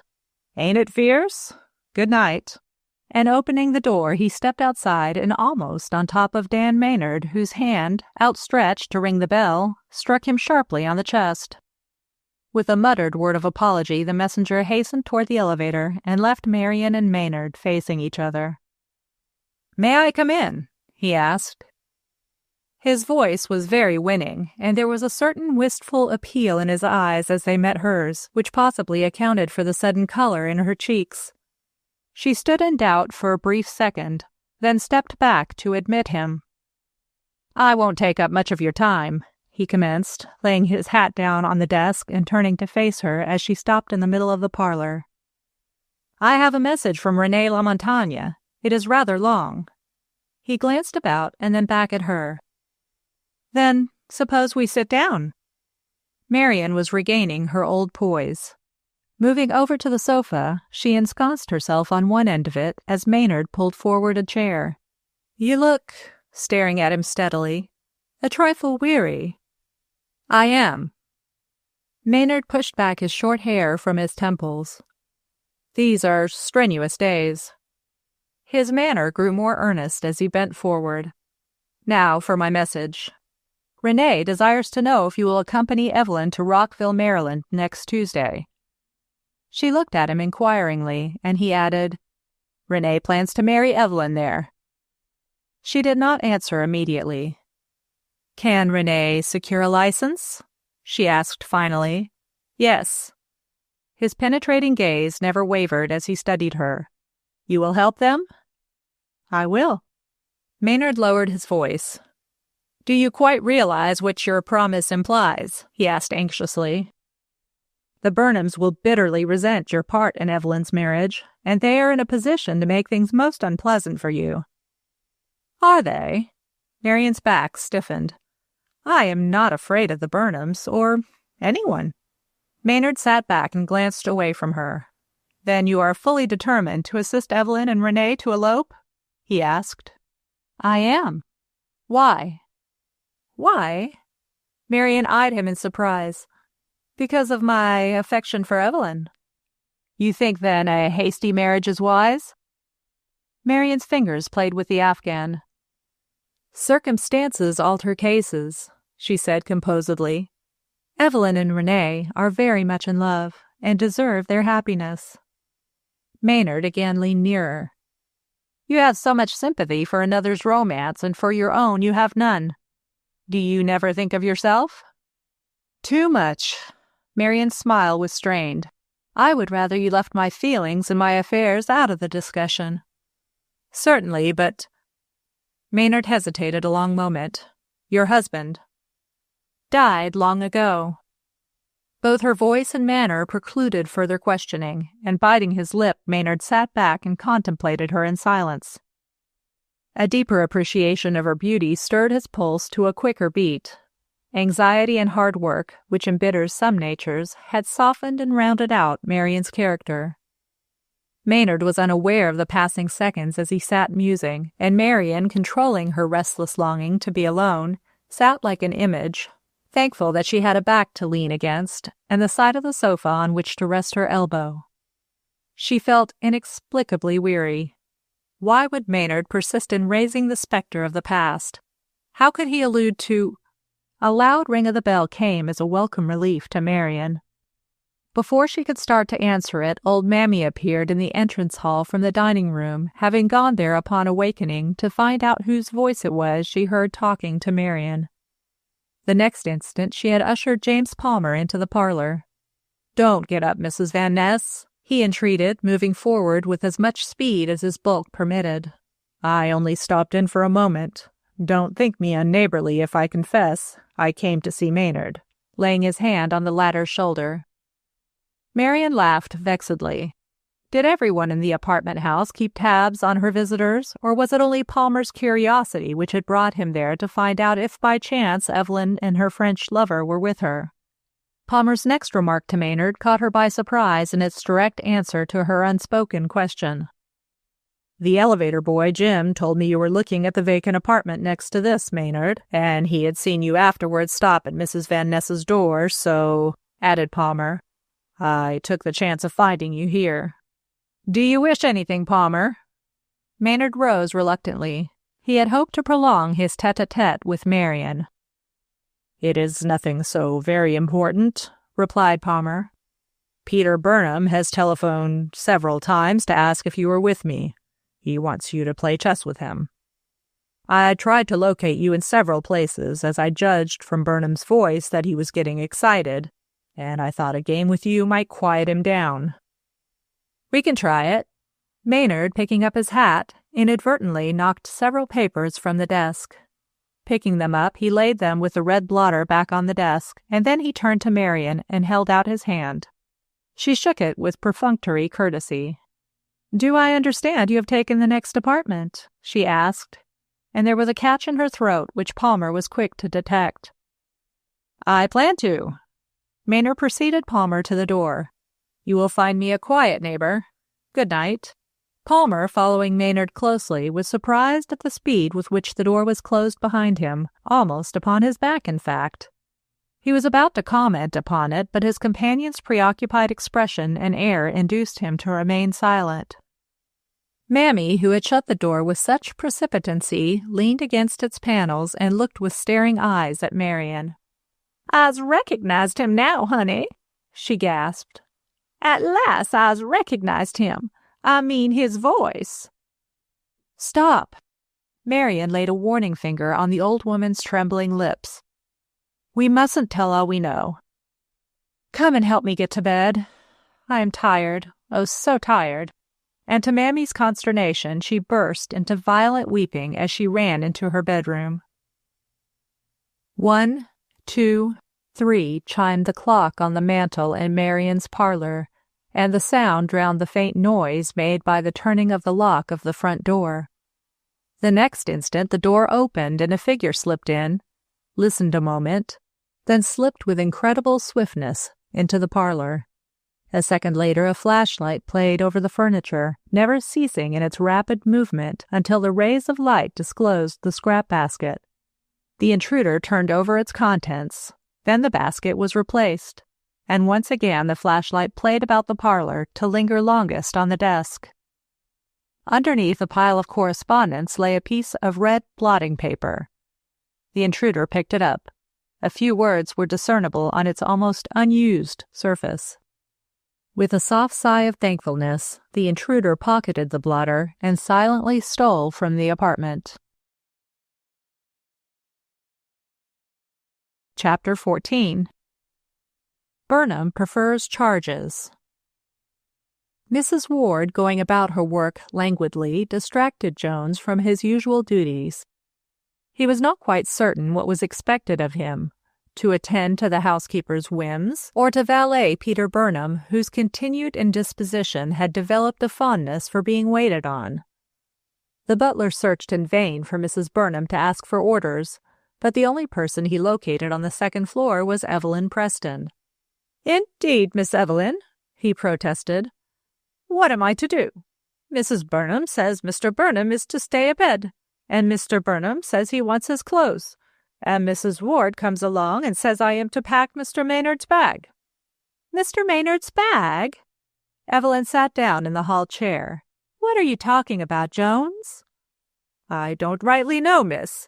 I've moved Mr. Maynard's things from the room upstairs to the spare bedroom on this floor, 'cause Mrs. Ward said it was too hot for him up there. That was yesterday, and now—" Jones wagged his head despondently. "A body can't obey everybody," he grumbled. "I'd best be accepting the mission's offer." "Now, Jones, don't talk nonsense," interrupted Evelyn firmly. "The person to be obeyed in this house is—" "Who, miss? That's just what I want to know," blurted out Jones as she hesitated. Why, Mother." Evelyn regretted the words the moment she had spoken. Whatever her private opinion of the extent or limitation of her stepfather's authority, it should not have found expression before a servant. "Mother is the proper person for you to go to settle that question," she added in haste. "Where can I find Mrs. Burnham?" asked Jones. Evelyn paused to reflect. Where had she last seen her mother? "I think she went down into the basement," she said uncertainly. "Or did she go to the garret?" Jones concealed a smile behind a discreet cough. "Never mind, Miss Evelyn. I'll keep going until I find her," he said as he moved off. "Wait, Jones," and the butler halted. "Has Mr. Maynard gone out?" "Yes, miss. About an hour ago. Anything else, miss?" "No, that is all, thank you." And the servant went downstairs. Left to herself, Evelyn stared reflectively down the hall. Was Dan Maynard really leaving? He had said nothing to her at the breakfast table about going. Surely he would keep his word and help. The sound of an opening door made her look around just as Mrs. Ward stepped out of the library. At Evelyn's call, she turned with reluctance, or so it seemed to Evelyn, and approached her. "Yes, Miss Evelyn," she said, and stood waiting respectfully. "Did Mr. Maynard mention at what hour he would return when he gave directions to have his bag packed?" asked Evelyn. "No, miss." The housekeeper's voice, monotonous in tone, always grated on Evelyn's ear. She scanned the woman attentively. Mrs. Ward certainly had more lines in her face, and her hair, already gray, had gained an added whiteness in the past few days, which contrasted with her sallow skin, made her look for the first time old in Evelyn's eyes. Mrs. Ward moved restlessly under her continued staring, and her severe mouth tightened as she pressed her lips more firmly together. "Is there anything else, Miss Evelyn?" she inquired finally. "No, thank you." But as the housekeeper turned to leave, Evelyn asked, "Why did you go in the library, Mrs. Ward? The coroner has forbidden anyone entering it." Not stopping her rapid walk, Mrs. Ward looked back over her shoulder and answered none too civilly, "I went in to straighten the room. Your mother told me to. Therefore, the responsibility is hers." Without comment, Evelyn watched the housekeeper's tall, spare form disappear toward the back stairs. Then she moved thoughtfully over to the library door and turned the knob, only to find the door locked. Evelyn stared at the closed door in a brown study. She recalled distinctly seeing the housekeeper step into the hall, and she had most certainly not stopped to lock the door behind her. The lock was like the others in use throughout the house, not a spring catch, but one which had to be turned by a key. On sudden impulse, Evelyn stooped over to see if by chance a key was in the lock on the other side of the door. Before she secured a good look at the hole, the door was jerked open, and Evelyn precipitated into the arms of her stepfather. Peter Burnham regarded her in silent indignation as she recovered her balance and released her hold of his arm, which she had instinctively clung to for support. "What is the meaning of this?" he demanded, and his voice betrayed his excitement. "I was trying to see if the door was locked on the inside." Evelyn was a trifle breathless as well as consumed with inward fury at having been caught in so ignominious a position by her stepfather. "I had no idea you were in the room." "Oh, you hadn't." Burnham shoved his hands deep in the pockets of his dressing gown. "Well, if you must know, I came in to find out what you were doing in here. Don't deny you were here." As she started to speak, "I heard you from my bedroom and came in to investigate." "You did not hear me," Evelyn retorted. "Mrs. Ward was in here." Mrs. Ward. Burnham turned and gazed uneasily about the room and back at Evelyn. What was she doing here? She said she came in to straighten the room. Evelyn paused in her contemplation of Burnham and also glanced about the room. Mrs. Ward had evidently arranged the shades and curtains so as to darken the library, and Evelyn, her eyes accustomed to the sunlit hall, made out the familiar objects with some difficulty. I hope Mrs. Ward did not dust, she added as Burnham kept silent. Detective Mitchell expressly stated we were not to dust in here. And pray, where have you seen Mitchell? Asked Burnham quickly. Here, meeting his irate gaze calmly. The detective spends a great deal of time in and about the house. Don't you think you had better go back to bed? Burnham muttered something she did not catch. Have you seen that jackass Jones? He asked in a louder key. Yes, he is looking for Mother. Evelyn's eyes were growing more used to the light, and she saw that a drawer of the desk table was opened, and an overturned scrap basket lay on the floor near at hand. Why did you lock the library door? To prevent intrusions, replied Burnham shortly. The police have ordered this room closed. Very well, it shall remain closed. Please notify Mrs. Ward to that effect, and also kindly tell Jones to bring me my clothes.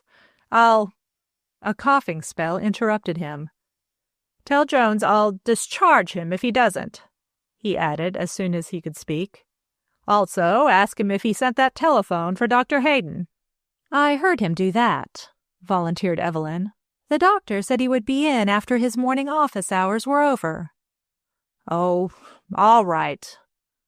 Burnham moved to the desk and picked up a pencil sharpener from among the brass ornaments lying about. Hurry, Evelyn, and send Jones to my room with my clothes.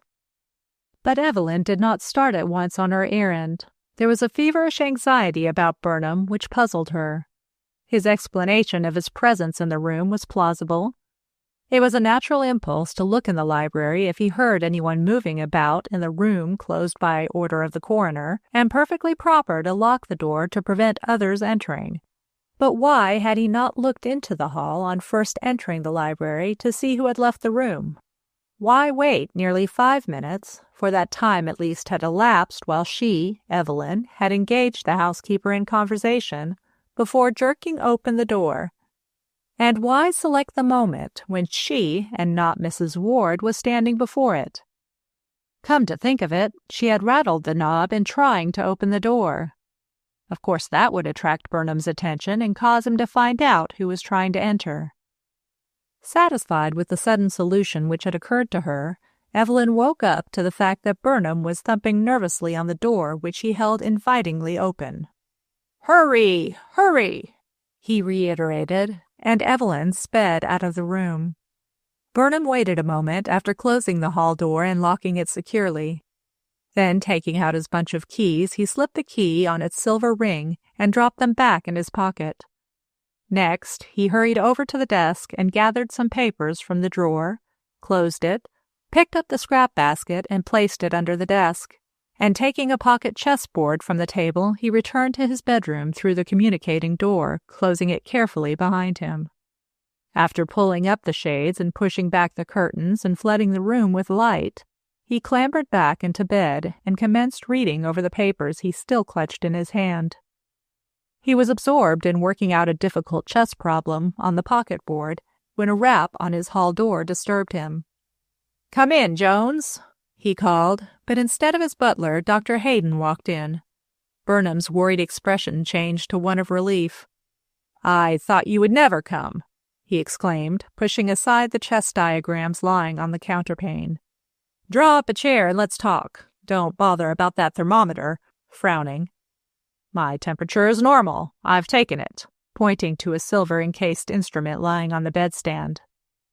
Hayden smiled as he sat down, having first, however, poured out a glass of water from a carafe on the stand and put his thermometer in the glass of water. "Amateur diagnosticians make work for the physicians," he said good-naturedly. "What are your symptoms today, Burnham?" But Burnham did not smile. "I know what ails me," he retorted doggedly, his eyes shifting about the room and then back at Hayden. Worry has played the devil with my digestive organs. I'll admit I had a beastly night, but I'm all right now. I don't like the baby's food my wife insists on sending up to me. Gruel and such stuff. I want a square meal. We'll see. Hayden laid his fingers on Burnham's wrists. Pulse all right, he said cheerily. Stop worrying, Burnham, and give your nervous system a rest. I have told you before that you work yourself into these excitements. Work myself up? Exclaimed Burnham bitterly. Nothing of the sort. Do you think a man of my temperament can keep calm after finding a dead man in one of my rooms and being shot at 2 nights ago, and the murderer still at large? Why, man, my life's in danger any hour, any moment, until René LaMontagne is put under restraint. Hayden held up a cautioning hand. Hold on, Burnham. We do not know for certain that LaMontagne shot at you on Thursday night. Your charge is unsubstantiated. I am morally certain of it, declared Burnham, sitting bolt upright. Not only that he tried to get me then, but that he killed the unknown man here on Monday night in mistake for me. What? Hayden regarded Burnham's flushed countenance with keen attention. Come, Burnham, don't talk nonsense. Be sensible. You can think me cracked if you like. Burnham's jaw protruded obstinately. Let me tell you something. LaMontagne expected to find me here Monday night because I wrote him to meet me here. You did? Hayden stared in astonishment at his patient. Why did you make an appointment with him if you did not like or trust the man? Because I wanted him to understand once and for all that neither Mrs. Burnham nor I would permit Evelyn to marry him. Burnham cleared his throat, his voice having grown husky. Evelyn was expected in Washington, and I wanted the Frenchman told before they met. Well, did you see LaMontagne Monday night? Asked Hayden. No, business in Philadelphia upset my plans. Burnham's eyes again shifted from his physician. I did not reach Washington until Tuesday. Oh.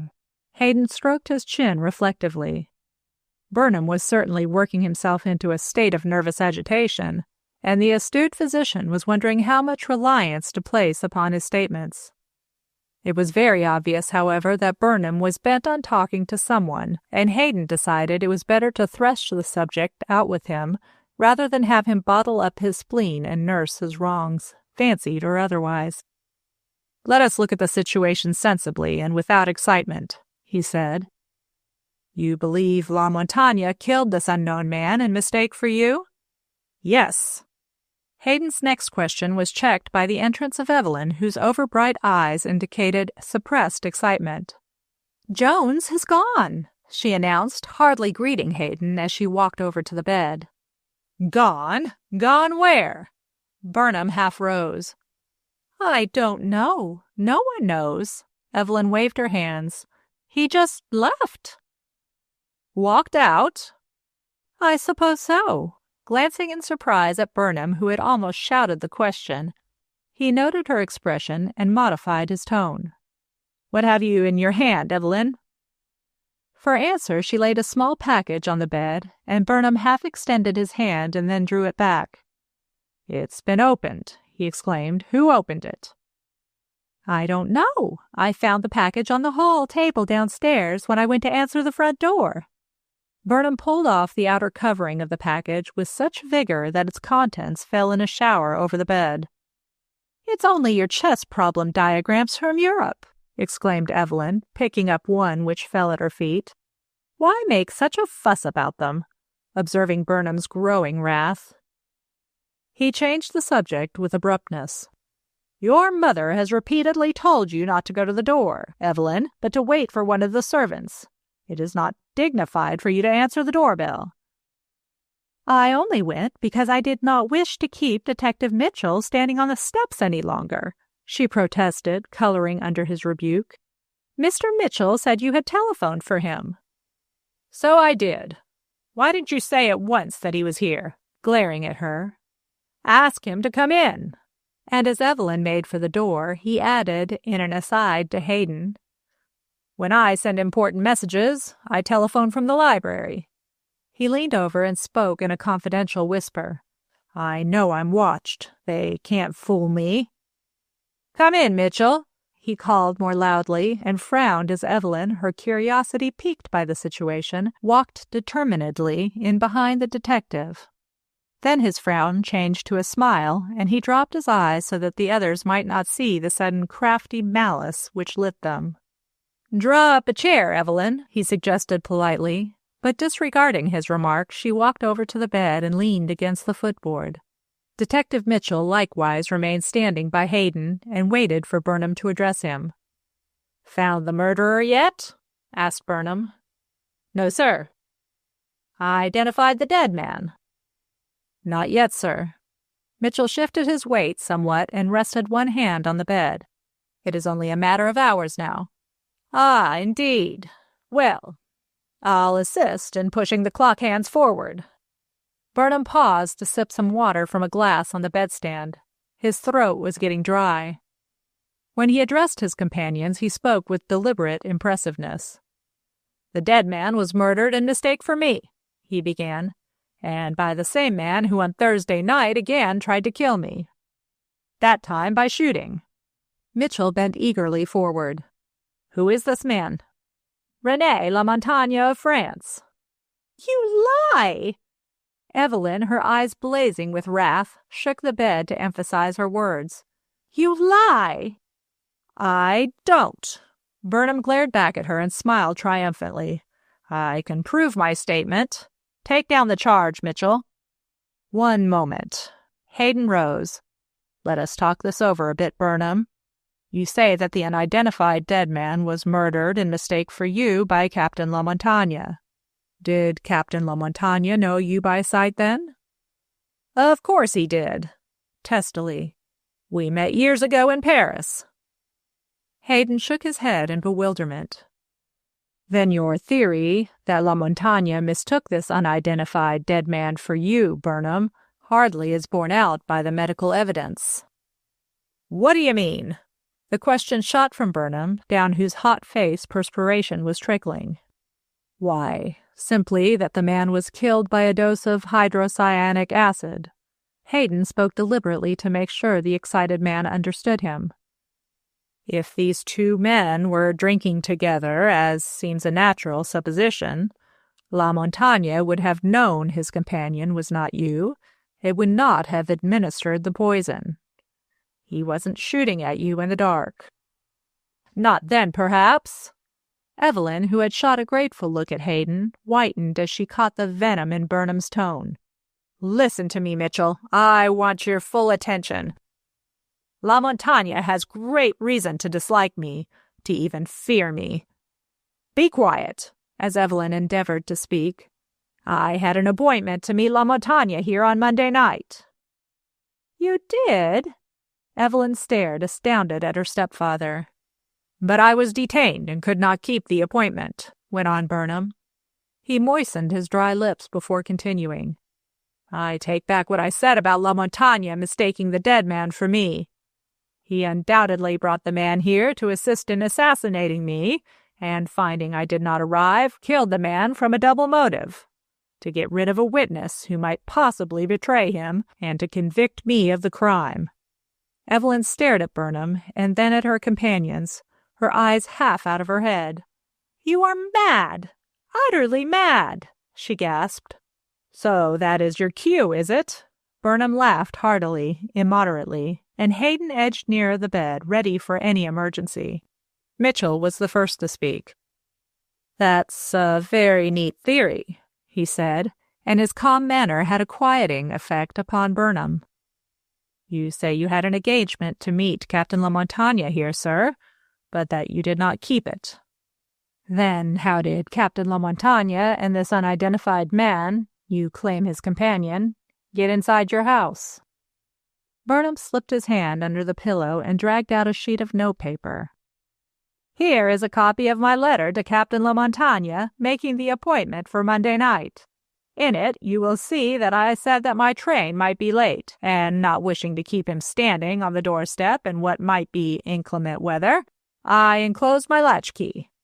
Evelyn gazed aghast at Burnham, and then vaguely about the room. Its familiar objects wavered and danced before her vision, and with a pitiful cry she sank, fainting, into Detective Mitchell's arms. Chapter 15. The Best Laid Plans.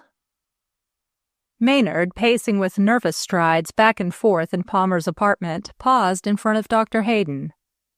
"Things look black," he admitted. "Devilish black for René Lamontagne."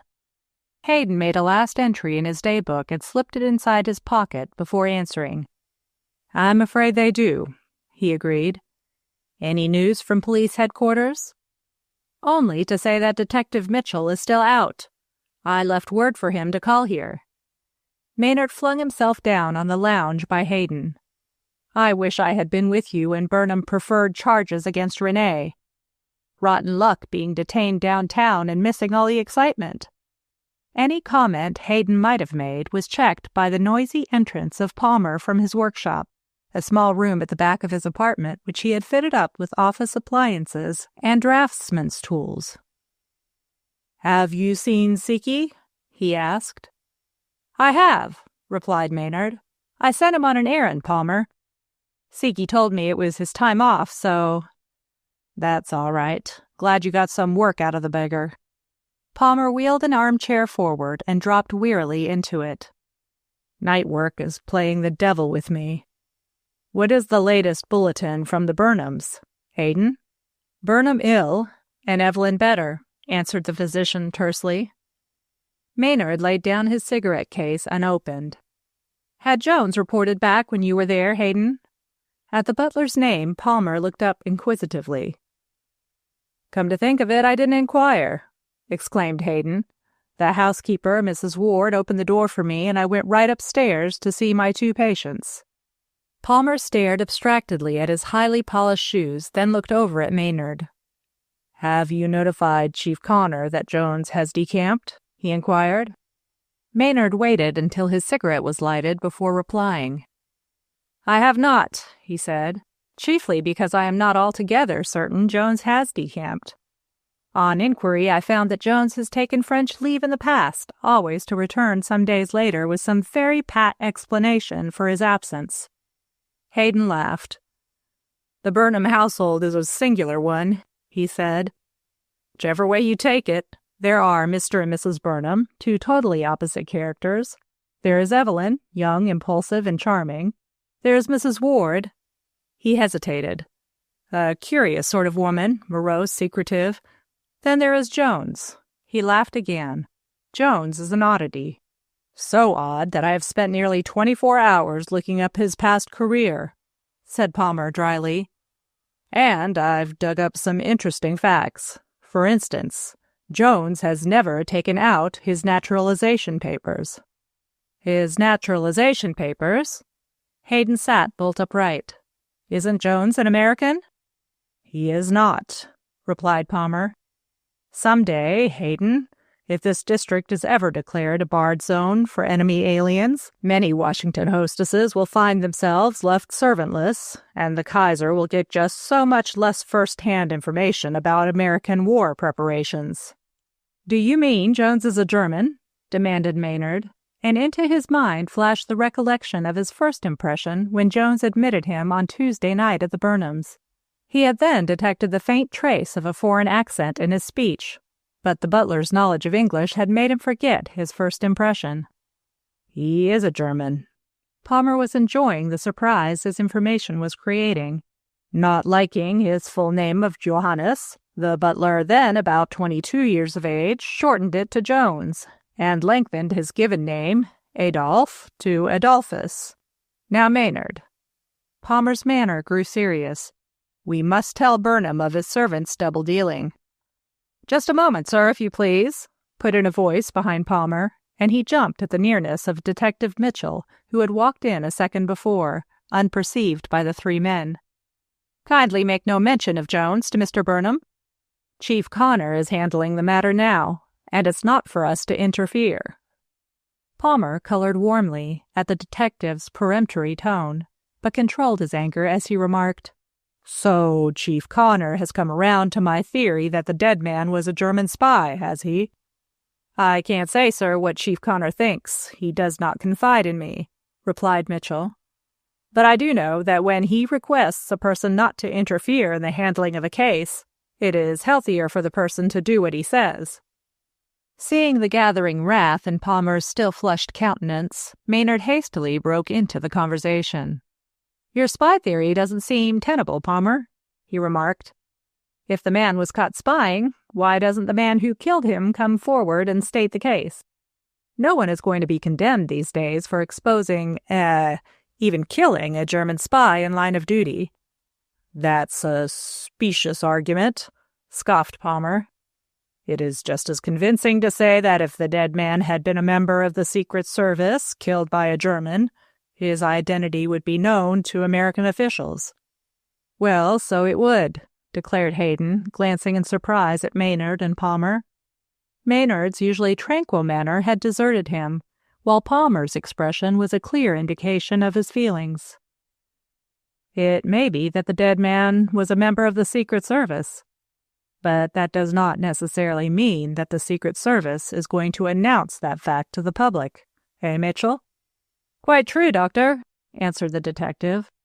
"And it may also be that the dead man was just an ordinary American citizen, a law-abiding gentleman who placed too much confidence in—" Mitchell paused, then added, "in Captain LaMontagne." "Nonsense," protested Maynard vigorously. "You surely don't place any credence in Burnham's charges, Mitchell. The man's out of his head." Mitchell looked dubious. "That remains to be proved, sir, and until the charges are refuted by Captain LaMontagne, they will stand against him." "Well, why not hurry up and give him a chance to clear himself?" demanded Maynard. "It strikes me, Mitchell, you're not giving the captain a square deal." Instead of replying, the detective shrugged his shoulders. "I've done my best," he insisted a moment later.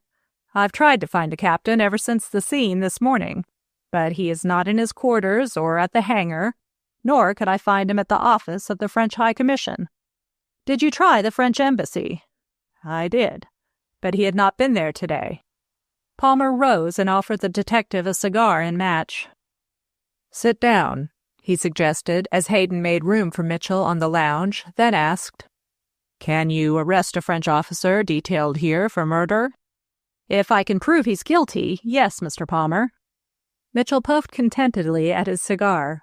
"I've an operative waiting for Captain LaMontagne at his apartment and at his official headquarters. They will notify me instantly upon his return." Mitchell turned and gazed about the room and then at his companions. "I hadn't an opportunity, Doctor, when helping you carry Miss Preston to her room, to ask what Mr. Burnham meant when he said Captain LaMontagne shot him on Thursday evening. Can any of you tell me where the shooting took place?" "Here," replied Hayden and Maynard in concert. Palmer, whose pipe had gone out, was having difficulty in making it draw again, and for the moment listened in silence to his companions. Mitchell viewed the room with increased interest, and then inspected the three men. "Why have you never reported the affair to headquarters?" he asked. Maynard answered for the others. "I suggested that we investigate the affair ourselves first," he said. Burnham's statements that LaMontagne had shot him appeared to have so little foundation to go on that recollection of the scene in LaMontagne's apartment, the Maxim silencer, and the automatic brought him to a halt, confused. But he recovered himself almost instantly, and making no allusion to what had disconcerted him, he talked on. "That we decided to keep the affair quiet until more had developed." Mitchell listened with fixed attention, and then turned abruptly to Hayden. "Suppose you tell me exactly what occurred here on Thursday night," he suggested. "Palmer can answer that better than I," replied Hayden, but as Palmer remained silent, he added, "I found Palmer and Burnham playing chess when I got back after dinner, and being fagged out, I took a nap on the lounge and only woke up when Maynard arrived. Then we had supper," concluded Palmer, breaking his long silence. That's our dining table. We had just about finished when a bullet whistled by Burnham and struck the wall there." Springing to his feet, Mitchell went over and inspected the hole. "Where's the bullet?" he asked. "Palmer pried it out," remarked Hayden, rising. "Where did you put it?" Palmer leaned forward and tipped up a small bronze vase which stood on the table, and out rolled the bullet. "It's chipped and mushroomed out of shape," he said as Mitchell pounced on it. "But a gunsmith told me that it was undoubtedly of .32 caliber. Maynard kept his face expressionless, but his heart sank. The bullet, safely tucked in his pocket, which he had dug out of the outer wall of La Montagne's apartment, was also of .32 caliber. Could it be that that also was merely a coincidence? Shaking off his depression with an effort, he joined the others about the dining table, just as Mitchell asked, "Exactly where were you sitting on Thursday night?" Hayden and Maynard indicated their seats, and the former added, "Burnham sat there, almost with his back to the window." "And Mr. Palmer sat facing Mr. Burnham?" Mitchell laid his hand on a chair and looked from where he stood across the room. "Surely, Mr. Palmer, you had a good view of the window. You must have caught a glimpse of anyone standing in the window." "But I wasn't facing the window," protested Palmer. "I left the table a little before the shooting." "Where did you go?" asked Mitchell. "Over to the window." Palmer joined the group about the table. "It was an overcast, foggy night, and I did not see anyone on the balcony. I had just turned my back to the window when the shot was fired at Burnham."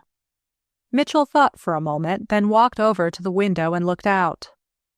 The balcony, in effect, was an Italian loggia, shaded with Venetian blinds from the glare of the sun, and ran the length of the living room and on past the French window opening into the hall of Palmer's apartment. The balcony was fairly wide, and Palmer had fitted it up with wicker lounging chairs, a canvas couch, a number of pretty mats, and a table. Several artistic wicker birdcage swinging electric lamps added to the attractiveness of the cool little retreat. "And none of you heard a sound?" asked Mitchell. "We heard no sound." Palmer had suddenly become the spokesman. "The man evidently used a Maxim silencer. Thugs do, you know," he commented as Mitchell raised his eyebrows. "Yes, thugs do," admitted Mitchell. "But how about Captain La Montagna? Where does he come in?" "He didn't come in." Palmer, as he spoke, strolled over to the door and into the reception hall. "When Burnham and I rushed out here, we found La Montagna standing in the corridor just outside my door. The door was open, as well as the hall window opening on the balcony." "I see." Mitchell jotted down several notes in his memorandum book and then dropped it in his pocket as he turned to Maynard. "Were you the last person to come into the apartment before the shooting?" "To the best of my knowledge, I was." Maynard looked at his companions. "That is right, Palmer, isn't it?" "Yes." Mitchell opened the hall door and examined the lock. "Did you happen to notice, Mr. Maynard, if the door was closed firmly behind you?" "I never noticed," admitted Maynard. "Siki closed the door, I didn't." The detective addressed Palmer. "Is it your custom to leave the night latch down?" "Sometimes, not often." Before closing the outer door, Mitchell stepped into the corridor and surveyed it, after which he re-entered the apartment. "Have any of you taken up this matter with Captain La Montagna?" he asked. "We did." Palmer laid his hand on Maynard's shoulder. "La Montagna told us he stopped only to inquire the way to Mrs. Van Ness's apartment, and that he saw a chauffeur leave here a second before he arrived, and that he found the door partly opened." "Ah, indeed." Mitchell frowned in indecision before he again spoke. "Have you taken any steps to prove the truth of his statement?" There was a faint pause before Maynard spoke. "I've tried to locate the taxi driver, but without success." "Too bad." Mitchell's frown deepened. "Did Captain La Montagna describe the man's appearance?" "Only to state that he wore a chauffeur's outfit." Maynard hesitated before adding, "Captain La Montagna said he did not obtain a good look at the man's face as he ran away from him and up the staircase." "But I can describe his looks," broke in Palmer. "He's the man we saw on the next floor. Medium height, red hair and freckles, Mitchell." And the detective took down the description. "His first name is Sam," added Palmer. "He drives for me quite often and works for the Potomac garage." "Hold on," Maynard interrupted in his turn. "I've seen Sam, and he declares he did not stop here Thursday night." "Oh." Mitchell stared at Maynard. "That puts a crimp in La Montagne's story." "Not necessarily," objected Hayden. "More than one taxi driver comes in this apartment house. Have you asked the janitor or the elevator boys, Maynard, if they saw other chauffeurs than Sam here on Thursday night?" "Suppose you leave that investigation to me," suggested Mitchell good-naturedly. "Now I'm in this chase, I must handle it. Not that your idea isn't a good one, Doctor, but I can think of a better now." "Can I see your Jap servant, Mr. Palmer?" "Certainly." Palmer rang the bell impatiently. "I am not sure he has returned." "Yes, here he is." As a Japanese appeared in the hall, Palmer raised his voice. "Siki, this gentleman," indicating Mitchell, "wants to talk to you."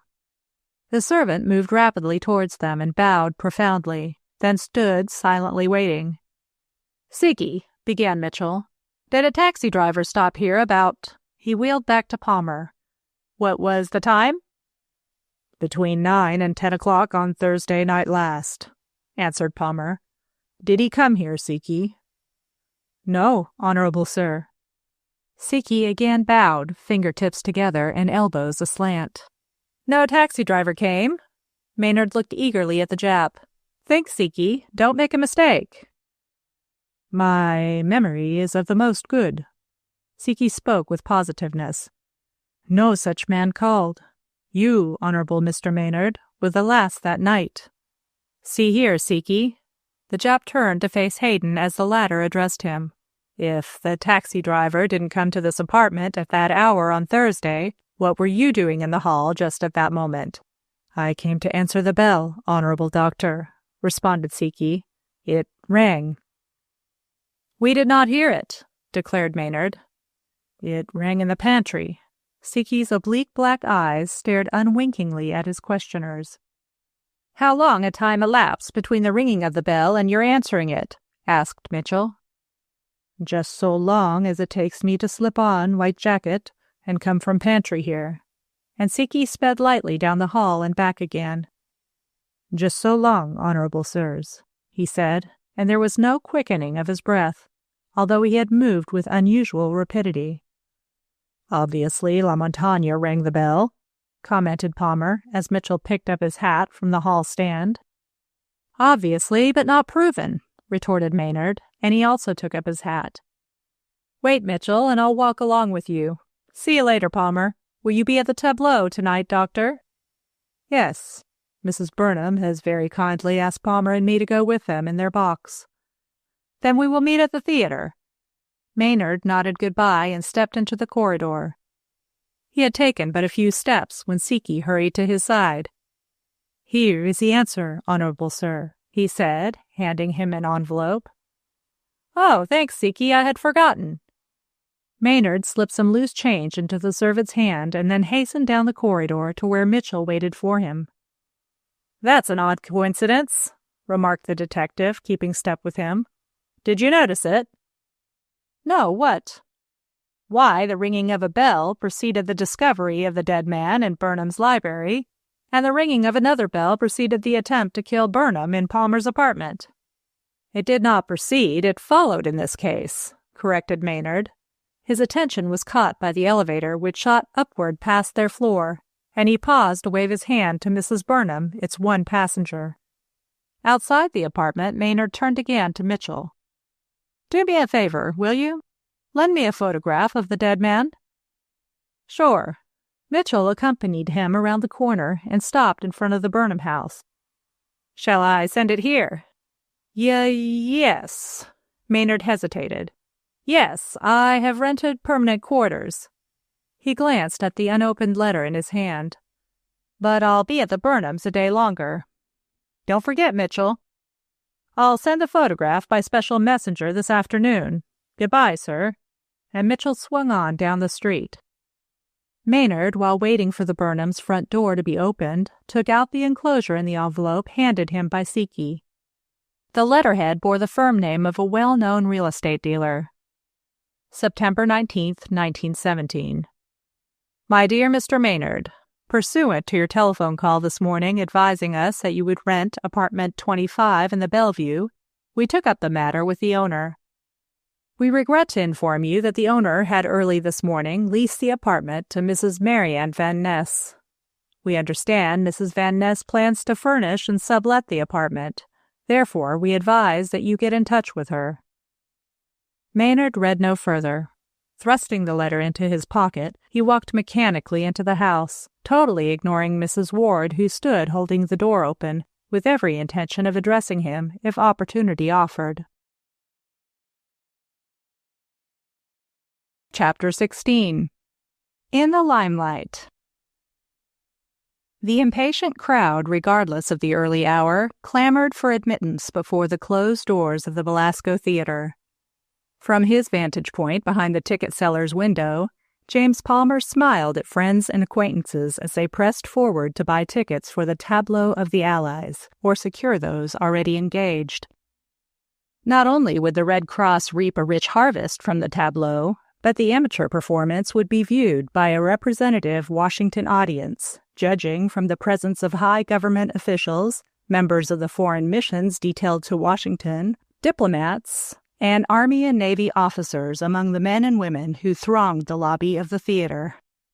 Palmer watched the ticket seller's deft manipulation of blue, red, and white pasteboards and his swift counting of change for a while longer. Then, hearing his name called, he discovered Dr. Hayden waiting for him, and he promptly hurried through the private office into the lobby. Stopping to exchange a word of greeting with several friends just back from their summer outing, Palmer and Hayden entered the theater and made their way to Mrs. Burnham's box. Mrs. Burnham, well gowned as always, and wearing the jewels for which she was famous, turned on their entrance and shook hands cordially, while Burnham offered his seat to Hayden with an ingratiating smile. "Don't talk shop, old man," he said. "My wife has already expressed her opinion of my leaving my bed to come here, but—" His expression grew hard.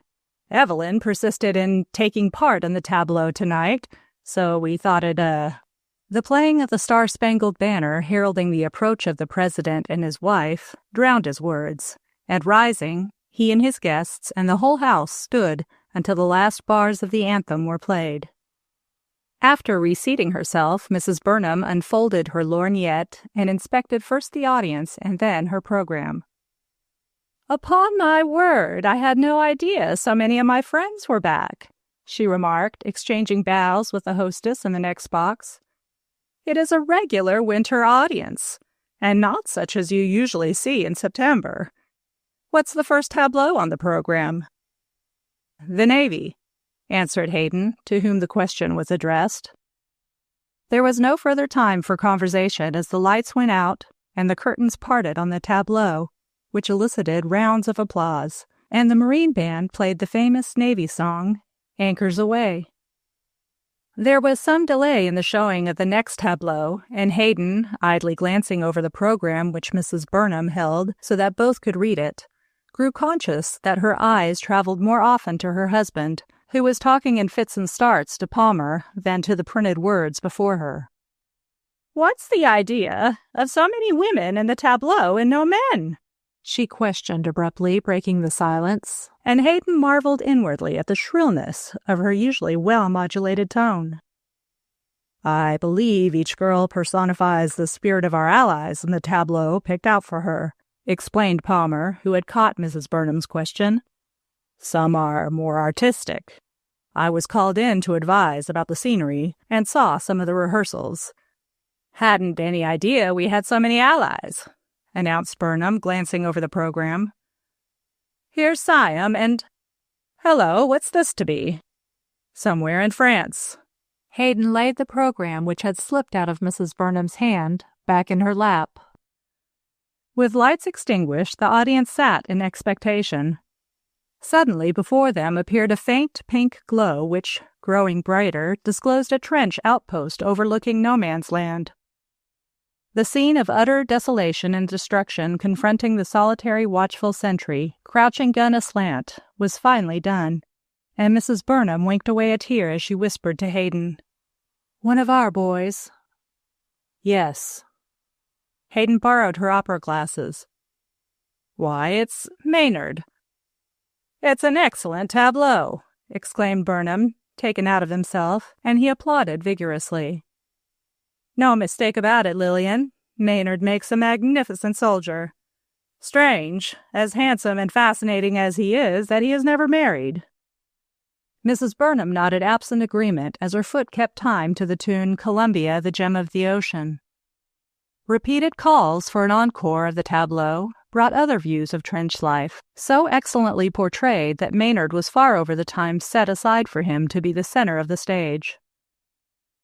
He was hurrying to the wings, dodging scene shifters, when he almost stumbled over Evelyn standing a woebegone figure in one corner away from a group of her merry companions, who were eagerly or nervously, as the case might be, awaiting their turn to appear in the tableau. "Have you seen Marian anywhere?" she asked, and her disappointment was evident at his negative answer. "Where in the world can she be?" "In one of the dressing rooms, perhaps," suggested Maynard. "No, the stage manager said she had not come, and he is wild because her tableau follows mine." Evelyn came a little nearer and lowered her voice, a needless precaution as the noise about them, added to the playing of the marine band, made it almost impossible to hear even a shout. Maynard would not have understood her but for his ability to read lips. "Have you seen Renée Lamontagne?" "Not yet," he shouted, and she whitened under her makeup. There was no opportunity to question him further as the stage manager demanded her presence. Maynard lent his aid in arranging her tableau, which represented Belgium, and assisted in lashing her to the wheel of the gun carriage. It was a very effective tableau.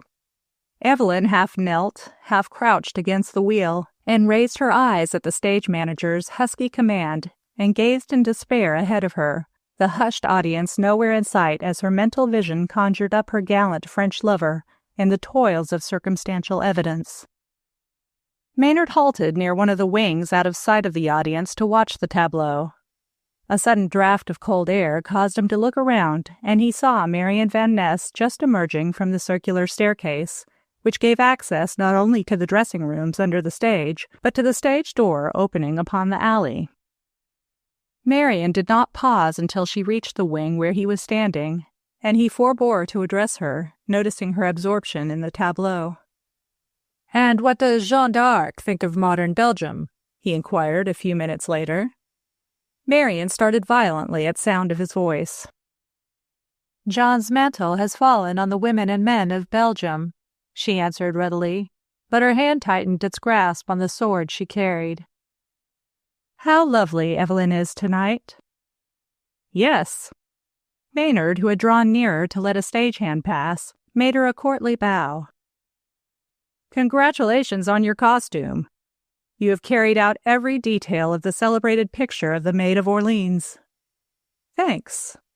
Under the armor she wore, Marian's heart beat faster as she caught the fascination of his eyes and the soft cadence of his alluring voice.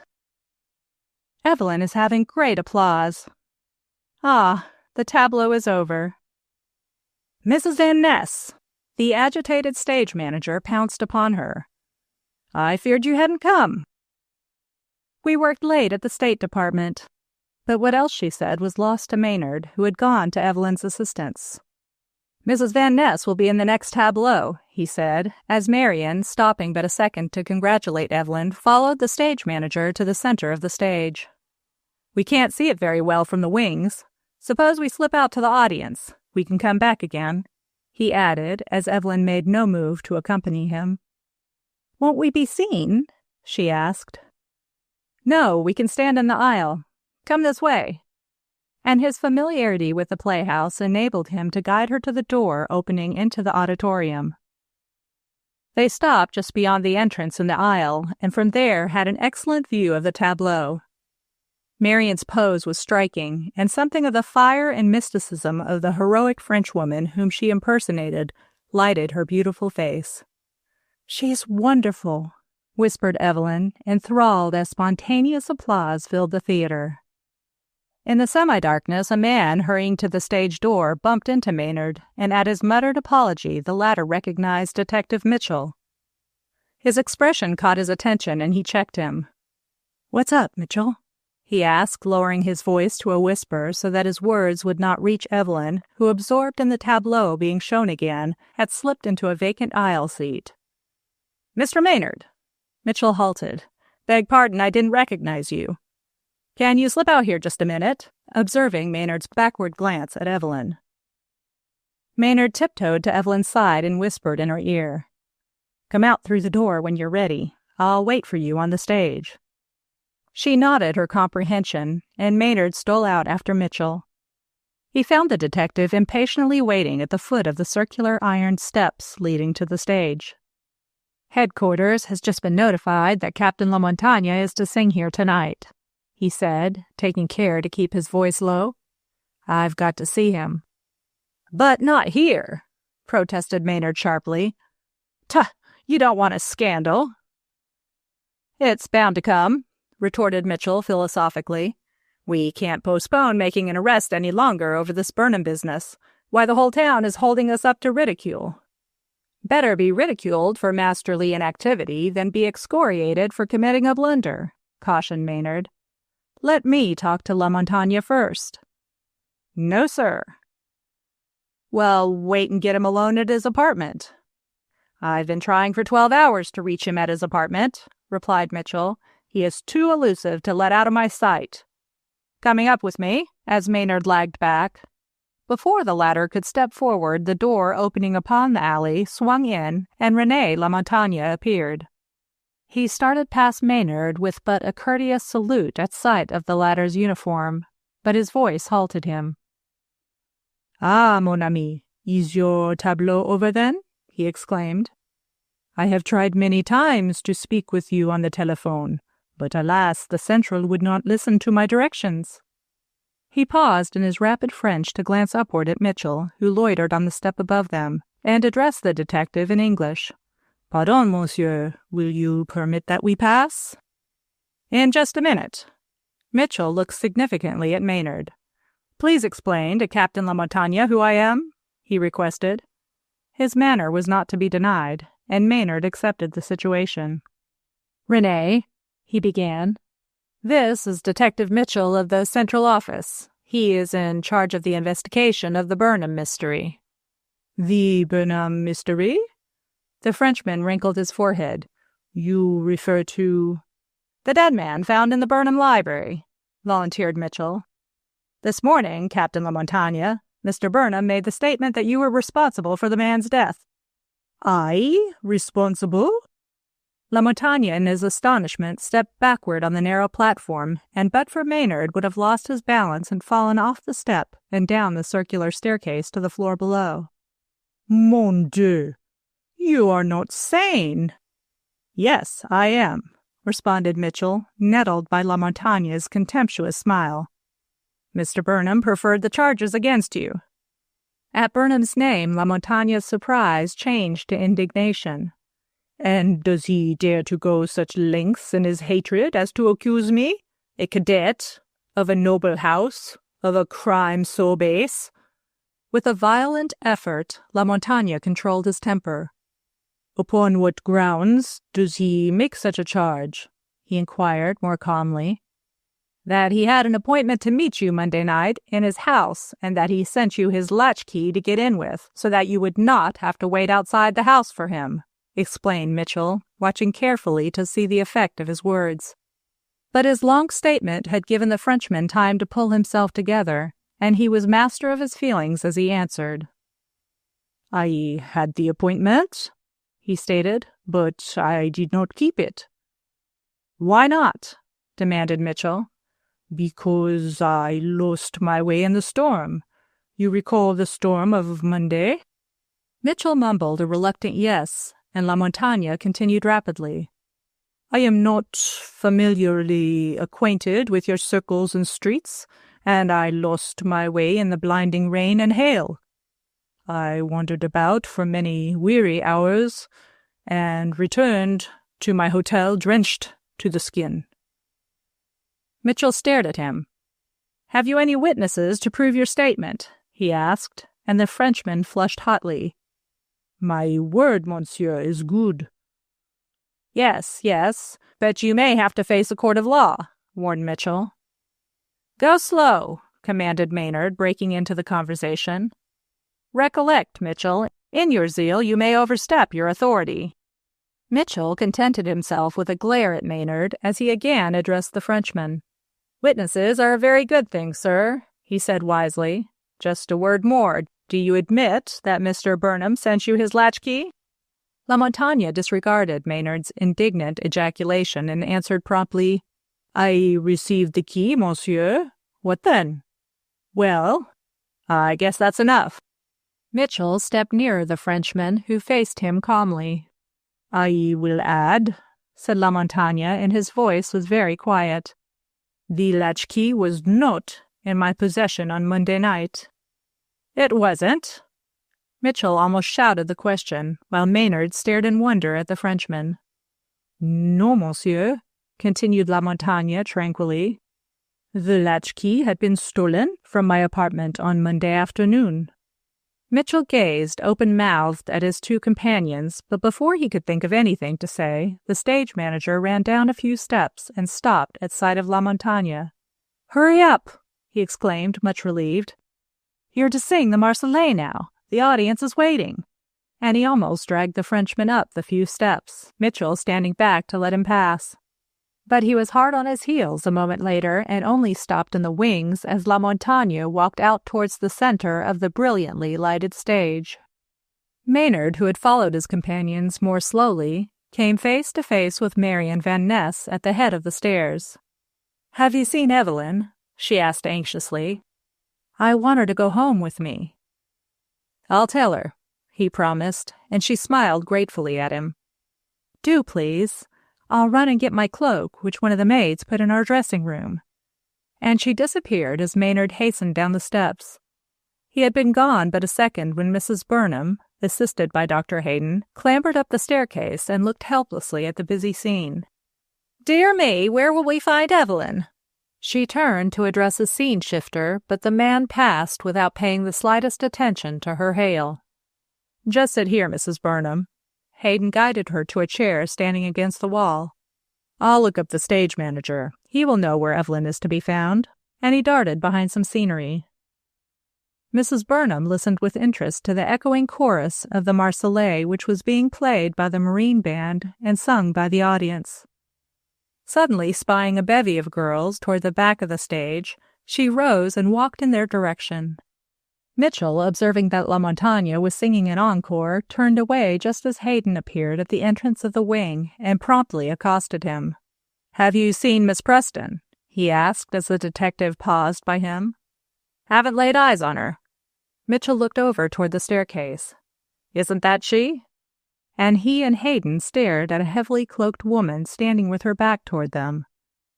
She was peering intently at the floor when Hayden's approaching footsteps caused her to look around, and he recognized Marian Van Ness. "Good evening," he exclaimed, raising his hat. "Have you lost anything?" "Yes, no." Marian laughed to hide her embarrassment. "Have you seen Evelyn?" "No, I am searching myself for that elusive damsel," laughed Hayden. "Her mother is waiting to take her home." "Oh." Marian looked blank. "Then in that case, I'll run along. Good night. Don't trouble to come with me." And she hurried down the circular staircase. Mitchell, who had listened unobtrusively in the background, stepped up to Hayden. "She's a beauty and no mistake," he remarked admiringly. "Gee, don't fall." Seeing her stumble on the last step, he sprang forward, tripped over one of the iron uprights of the stair railing, and went sprawling. His outflung hand closed over a small object to which he clung instinctively as Hayden helped him somewhat shakily to his feet. "Thanks," he muttered, as the physician brushed off some of the dust accumulated in his fall. Unclosing his fingers, he looked at the object in his hand. His breath entirely left him, and he pointed with his right hand to the decoration. "Look, Doctor," he gasped, and Hayden bent nearer. Then his glance traveled upward, and he and Mitchell contemplated each other in silence.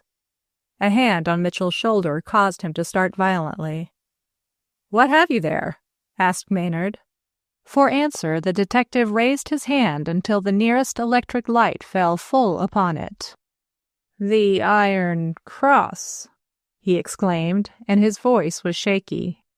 "So it is," answered Maynard, looking more closely at it, and the string attached to the cross. "Stage property or genuine article, Mitchell?" An irate voice from the foot of the staircase hailed Hayden. Hayden, do you think I want to stay here all night?" demanded Burnham. "Here's Evelyn," as the stage door opened and his stepdaughter joined him on the platform of the staircase. "Where's my wife?" Hayden looked around. What had become of Mrs. Burnham? His unspoken question was answered by finding her almost at his elbow. "I'm coming, Peter," she called. "Don't excite yourself." And bowing to Maynard, she accepted the physician's assistance. But Hayden, as he helped her carefully down the staircase and into the waiting carriage, wondered at the hotness of her hand. Chapter 17. Camouflage. Coroner Penfield paused in his microscopic examination of the polished surface of Burnham's desk, and laying down his instrument, listened attentively. He could have sworn he had heard a faint rustle of skirts. Moving with noiseless speed over to the doorway, he peered into the hall, himself screened from view by the portieres, but the hall was empty. After remaining behind the portieres for fully 5 minutes, he again crossed the library and sat down before the desk and renewed his occupation of ransacking the drawers.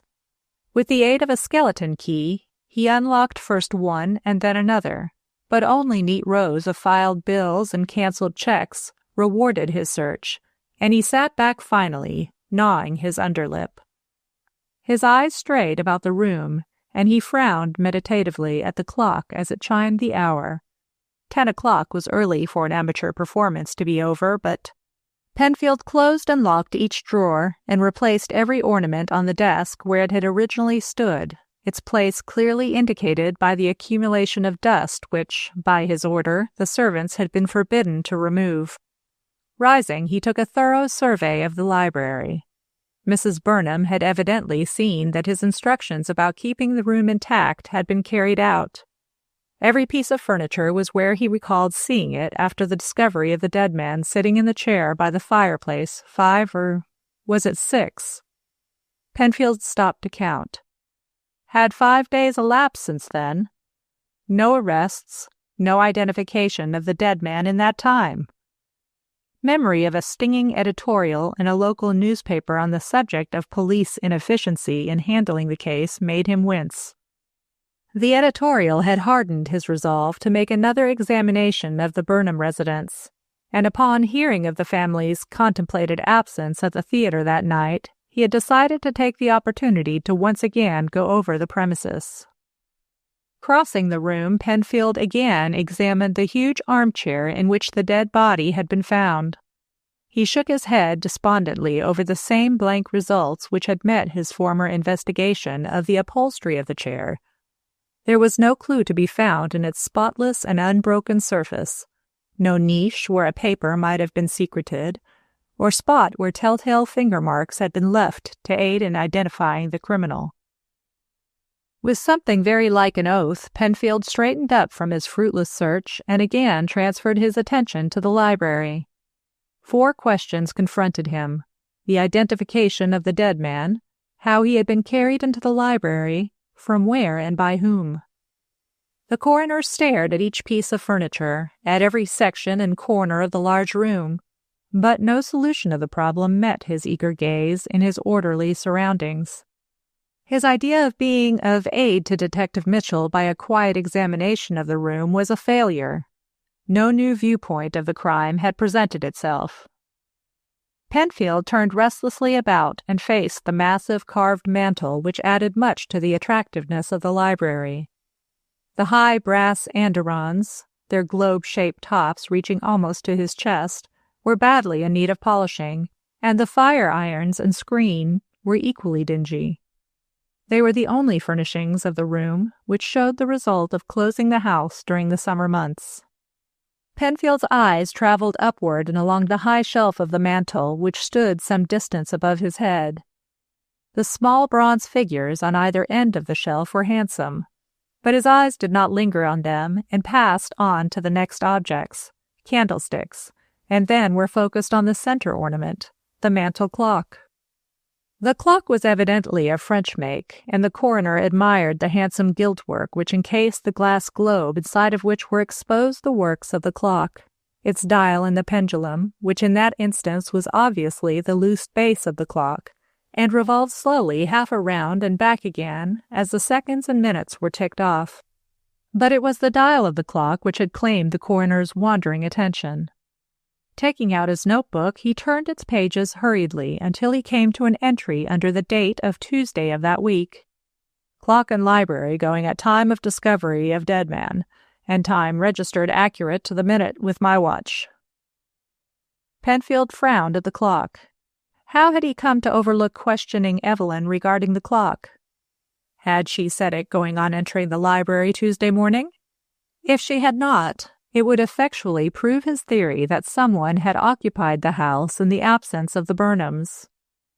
Penfield brightened. He had found something tangible to work on after all by refreshing his memory in his re-examination of the room. Standing on tiptoe, for his medium height did not permit his reaching behind the clock, Penfield felt along the shelf for a key to the clock.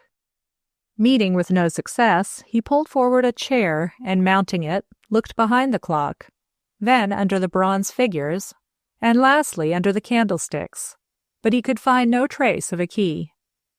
He next essayed to open the glass door of the clock, but the catch stuck, and pull as he might, he could not open it. A discreet cough behind him interrupted his efforts, and he swung about with such speed that he almost lost his balance. Jones the butler laid a steadying hand on his chair. "Beg pardon, sir," he said contritely. "I thought you heard me come in, sir." The coroner sprang down from the chair. "What is it you wish?" he demanded. "The housekeeper said I was to report to you that I had returned, sir." "Returned? Returned from where?" "From my day off, sir." Jones, with careful exactness, replaced the chair from where the coroner had taken it. "Can I get you anything, sir? Sandwiches?" "Not a thing, thanks." The coroner's brusque manner cut short the butler's loquaciousness. "Where's the key to this clock?" A jerk of his finger indicated the mantel shelf. "I don't know, sir." Jones stepped forward and peered along the shelf, his height giving him that advantage over the coroner's stocky figure. "Isn't it alongside the clock?" "It is not." "Then you'll have to ask the master," replied Jones, and his manner had lost some of its servility. "Or Mrs. Burnham," he added as an afterthought. "The key is generally kept on the shelf. Mr. Burnham's very fussy about all the clocks in the house, and we have strict orders not to meddle with any of them." "I see." Penfield thought a moment, then walked over and, closing the hall door, locked it. He balanced the key in his fingers before pocketing it. "Tell Mr. Burnham I will return the key tomorrow," he said by way of explanation, as he stopped long enough to pick up his hat from the chess table where he had placed it on first entering the library, and then walked over to the door opening into Burnham's bedroom. He waited until Jones had followed him into the latter room, then turned and locked that door, pocketing its key without hesitancy. Before again addressing the waiting servant, Penfield took a careful survey of Burnham's bedroom. Its simple furniture appealed to him, as well as the neat array of long tables which, with built-up sides, resembled opened card index drawers. "What's all this?"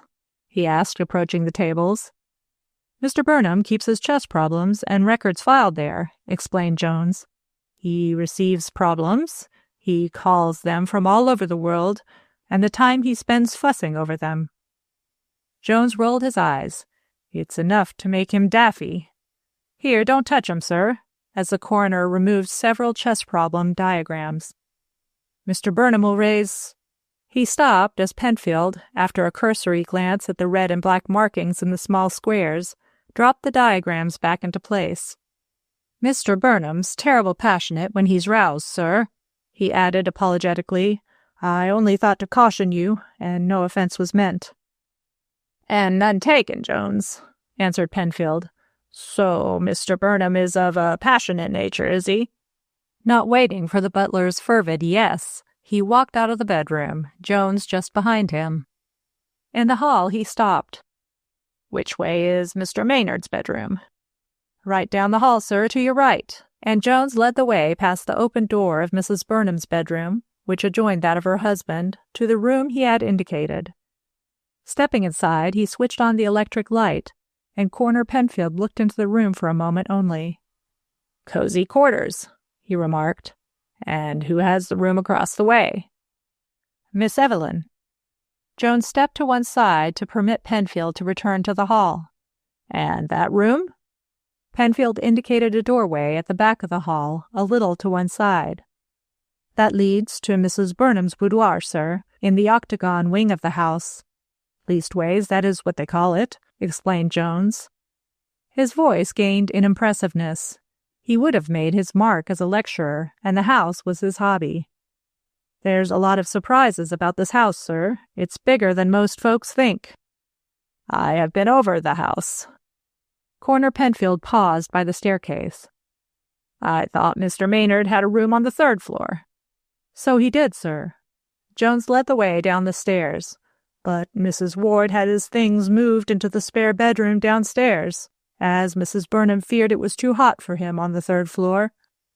Not but what he might have been more comfortable with a suite of rooms all to himself upstairs," added Jones, stopping respectfully by the entrance to the drawing-room. "Will you go in and wait for Mr. Burnham? I heard he would be back early."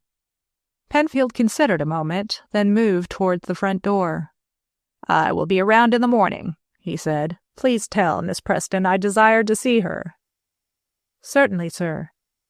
Jones held wide the door and watched the coroner down the steps and saw him turn the corner before he again entered the house, closed the door, and returned to his pantry. He was some minutes putting away plates and then gathering the soiled dishcloths which the second man had left in an untidy heap on the floor.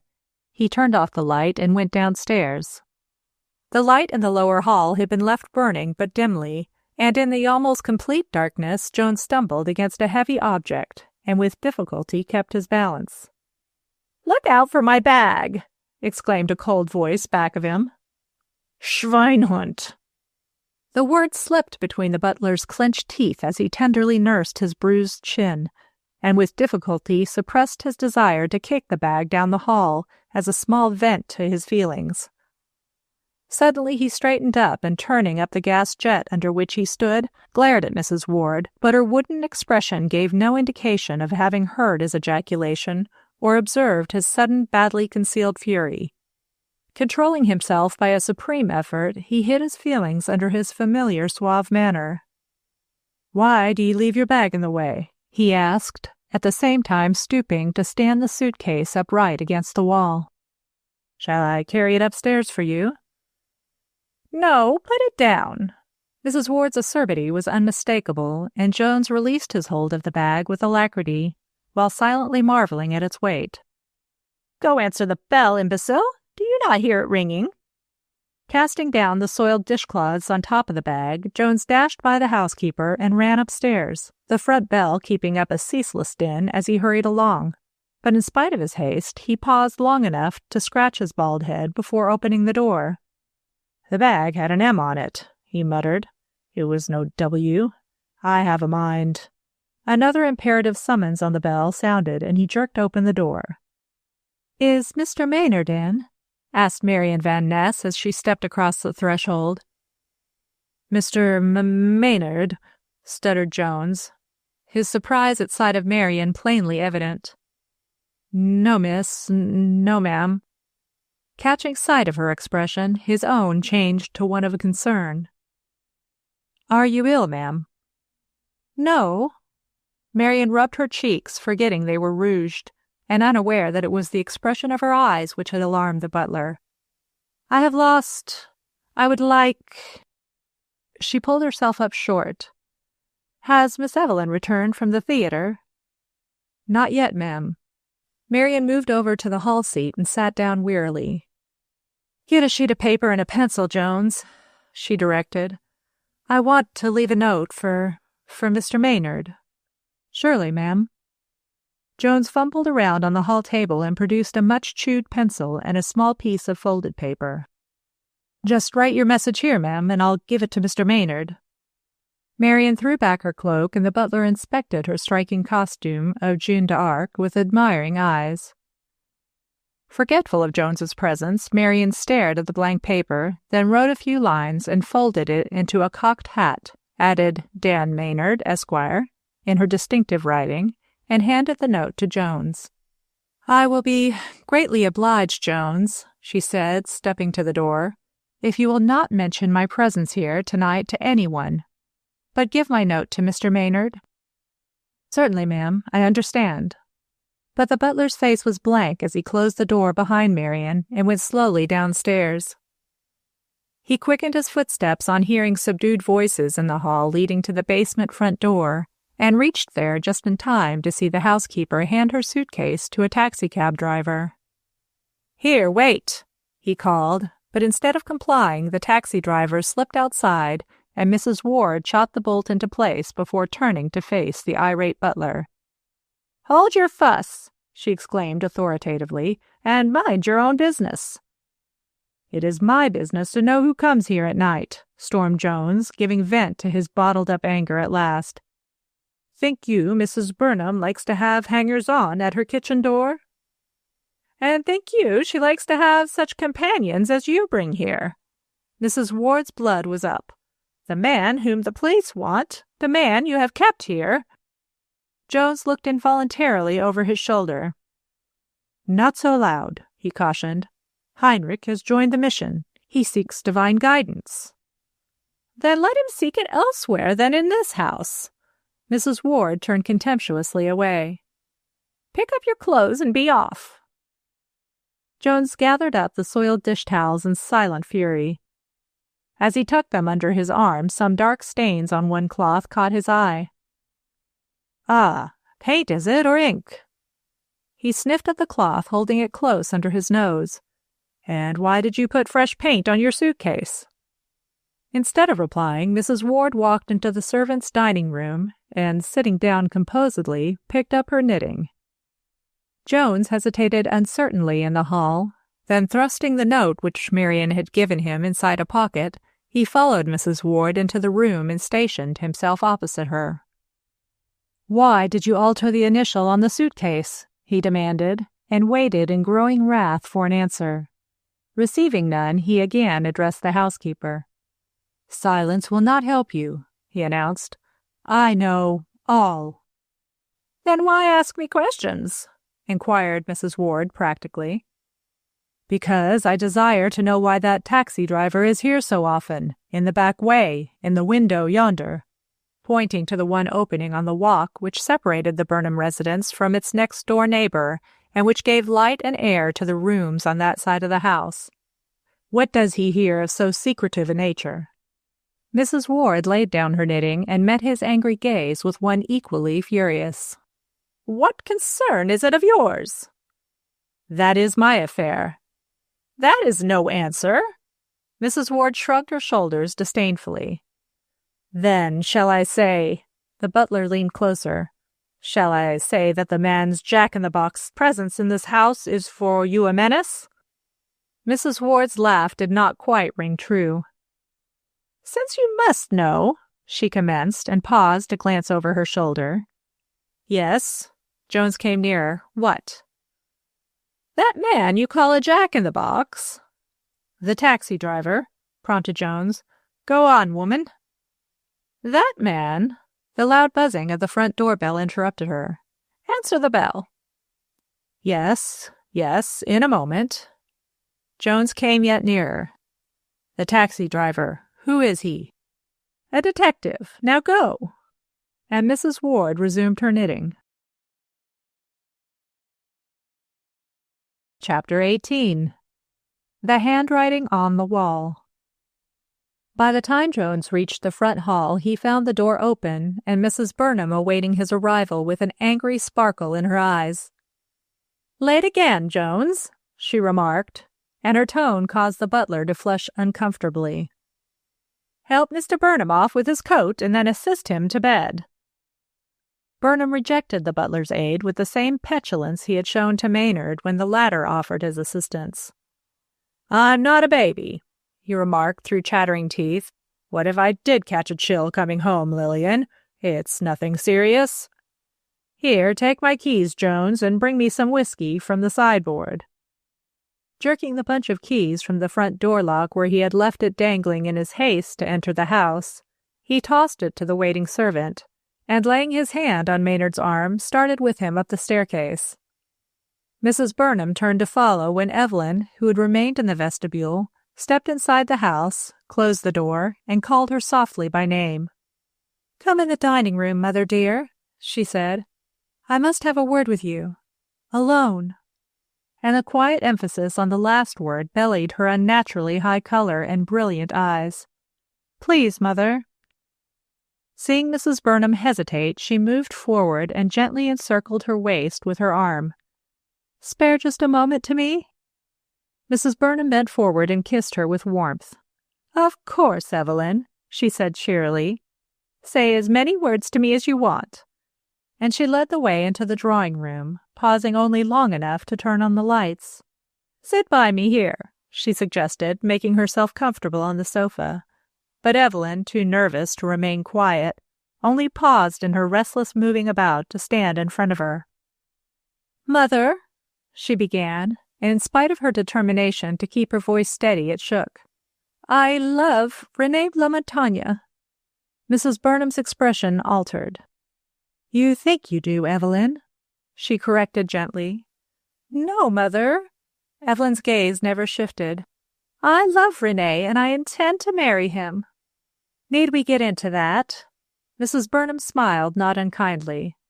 "Suppose, for tonight, we just admit the first premise. You love him." "Thank you, Mother."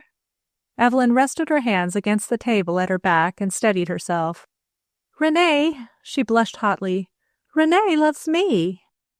Mrs. Burnham gazed steadily at her daughter, and a sudden wave of tenderness swept over her, and for a second the charming picture, Evelyn in her straight young beauty and her tattered Belgian costume, was blurred from sight by blinding tears. Unconscious of her mother's emotion, Evelyn waited a moment before speaking. "Renée loves me, and I love Renée," she reiterated. "Therefore, Mother, will you announce our engagement tomorrow morning?" Mrs. Burnham sat bolt upright. "Will I do what?" she demanded. "Announce my engagement to Renée La Montagne." "My dear child!" Mrs. Burnham raised her hands in horror. "Utterly unthought of." "But why? Renée and I have thought of it, and we are the most concerned." "Preposterous," fumed Mrs. Burnham. "Why, the man's under a cloud."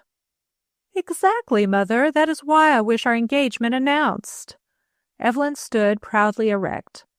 "Shall you make the announcement, or I, Mother?" Mrs. Burnham stared at her in blank astonishment. "Have you taken leave of your senses?" she demanded. "Sit down here, Evelyn, and let us discuss this matter rationally." "Thanks, Mother, but I prefer to stand. I will not keep you long. In fact—" Her smile was very winning. "I'd wait your answer." Mrs. Burnham sighed. "The perversity of life," she exclaimed. "Why do you pick out the one man I could not welcome as a son-in-law?" "But why can't you welcome him?" asked Evelyn impetuously. "Renée is all that a man should be, tender, true, and brave. Look at the record he had made in that gallant army of France. You have every reason to be proud of Renée, Mother. Why, then, are you so absurdly prejudiced against him? He has never done anything to you." "Not to me, perhaps," began Mrs. Burnham, but Evelyn gave her no time to finish. Is it fair to take Mr. Burnham's opinion about Renee instead of mine? She demanded hotly. My word is just as good as his, if not— Stop, Evelyn. Mrs. Burnham held up her hand imperatively. It is not a question of word, but of judgment. You are immature, impulsive, impressionable. Good gracious, Mother, Evelyn laughed vexedly. Any more ims you can think of? Mr. Burnham is determined to get Renee into trouble, and it is plain to see that he has influenced you against me. Mrs. Burnham flushed. You are unjust, Evelyn, she remonstrated. You carry your dislike of your stepfather too far.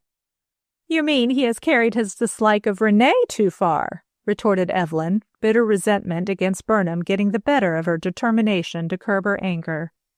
He has even to preferring false charges against Renee. Gently, Evelyn, gently.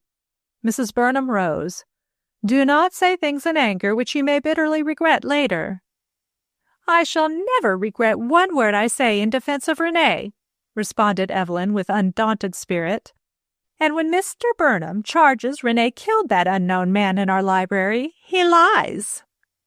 Mrs. Burnham laid a firm hand on Evelyn's shoulder. Hush, she commanded. Renee will have an opportunity to prove his innocence shortly. I understand. She faltered for a second, then continued sternly. I understand he has been arrested for the crime. Evelyn shrank back from her mother and covered her face with her hands. When she looked up, her expression had altered. Either you or I will announce in tomorrow's papers my engagement to Renee. Which shall it be? She asked. Evelyn. Mrs. Burnham seldom used that tone in addressing her daughter, and the girl looked at her dumbly. Have you considered what such a step means in the face of my disapproval? You mean giving up my fortune? Yes. By the terms of your father's will, you will forfeit your inheritance if you marry against my wishes. Well, what of it? Evelyn shrugged her shoulders disdainfully. Thank God, money isn't everything. You are very young. Mrs. Burnham smiled faintly. In this case, there is more than money involved. A crime, a public scandal. Child. For a second, Mrs. Burnham's composure deserted her. You must be mad to desire to announce your engagement to a man whom your stepfather charges with a heinous crime. Charges can be disproved, retorted Evelyn. Mother, she laid an imploring hand on her arm. Mother, I assure you Renee is not guilty, no matter how much circumstantial evidence points to him. He no more killed that man than did Peter Burnham. Rapidly approaching footsteps caused Mrs. Burnham to turn abruptly, and she welcomed Maynard's entrance almost with eagerness. I have persuaded your husband to go to bed, he said. I think you will rest very comfortably. He has given me a prescription to fill for him. Can you tell me where to find the nearest drugstore which stays open all night? I'm afraid it is fully 6 blocks away on Connecticut Avenue, exclaimed Mrs. Burnham. It is a shame to take you out at this hour of the night. Not a bit of it. Maynard nodded gaily at Evelyn. Too bad you can't stroll downtown with me, Evelyn. The walk might do you good. Not in that thin dress. Hastily. Fortunately, tonight I was cast for an appropriate costume. Uniforms are not conspicuous these days. Our uniforms are always conspicuous, rebuked Evelyn. Just think of the gallant men wearing them. All honor to them. Maynard raised his hand in quick salute. Some day, God willing, I'll go up the line with the boys in khaki and over the top. Until then— A quick sigh completed the sentence. I've taken your latchkey, Mrs. Burnham, so don't have anyone wait up for me. And he hurried out of the house. Go to bed and get some rest, Evelyn, suggested Mrs. Burnham, pausing with her hand on the electric light button. We can talk more reasonably after a good night's sleep. Come and see me after breakfast, and remember— Yes, Mother? Evelyn waited for her mother to lead the way up the staircase, but Mrs. Burnham did not complete her sentence until she had reached the second floor. In front of her door, she turned and patted Evelyn gently on the shoulder. Remember, she said, do nothing rash. It was not until Evelyn was in her own bedroom arranging her hair that she recollected her mother had emitted her customary good-night kiss. Evelyn's lip quivered. Her sensitive, high-strung nature made her a prey to every slight, however unintentional or imaginary they were. She felt cruelly the barrier which she had been quick to see was slowly but surely separating her from her mother, a mother she had idolized up to the time of her marriage to Peter Burnham. She had never been able to conquer her distaste for Peter Burnham, and her growing fear that he might some day supplant her in her mother's affections.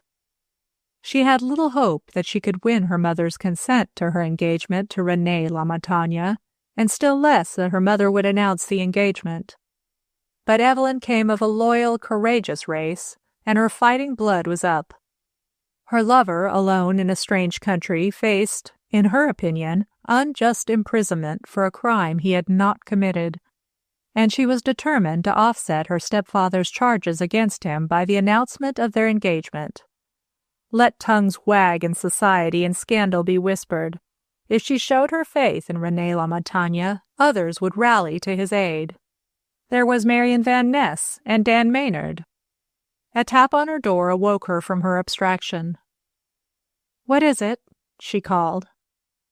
"It is I, Miss Evelyn," announced Mrs. Ward, pushing the door farther open. "Your mother thought you might need my help in getting out of that dress. Let me do that for you." And she deftly extracted a pin Evelyn had been vainly trying to reach for some moments. "Thanks." Evelyn submitted to being undressed with alacrity. She was utterly weary. "Aren't you up pretty late for a woman who has been as ill as you have?" "I am well again," replied the housekeeper, arranging Evelyn's clothes neatly on a chair and picking up brush and comb. "Just slip into bed, Miss Evelyn, and I'll brush and braid your hair for you." With a murmur of thanks, Evelyn followed her advice and partly sat and lay at ease while the experienced woman, she had graduated from lady's maid to her position of housekeeper, deftly arranged her long silky hair, badly tangled from having worn it loose down her back in the tableau. "There, Miss Evelyn, that is done," Mrs. Ward announced 20 minutes later. "Is there anything else you would like?" Evelyn looked about the room. "If you will open all my windows and raise the shades, I shall be greatly obliged," she said. "The room is horribly hot." Mrs. Ward hesitated perceptibly. "I'm afraid you're a bit feverish," she exclaimed. "Do you think it's wise to open all the windows, Miss Evelyn?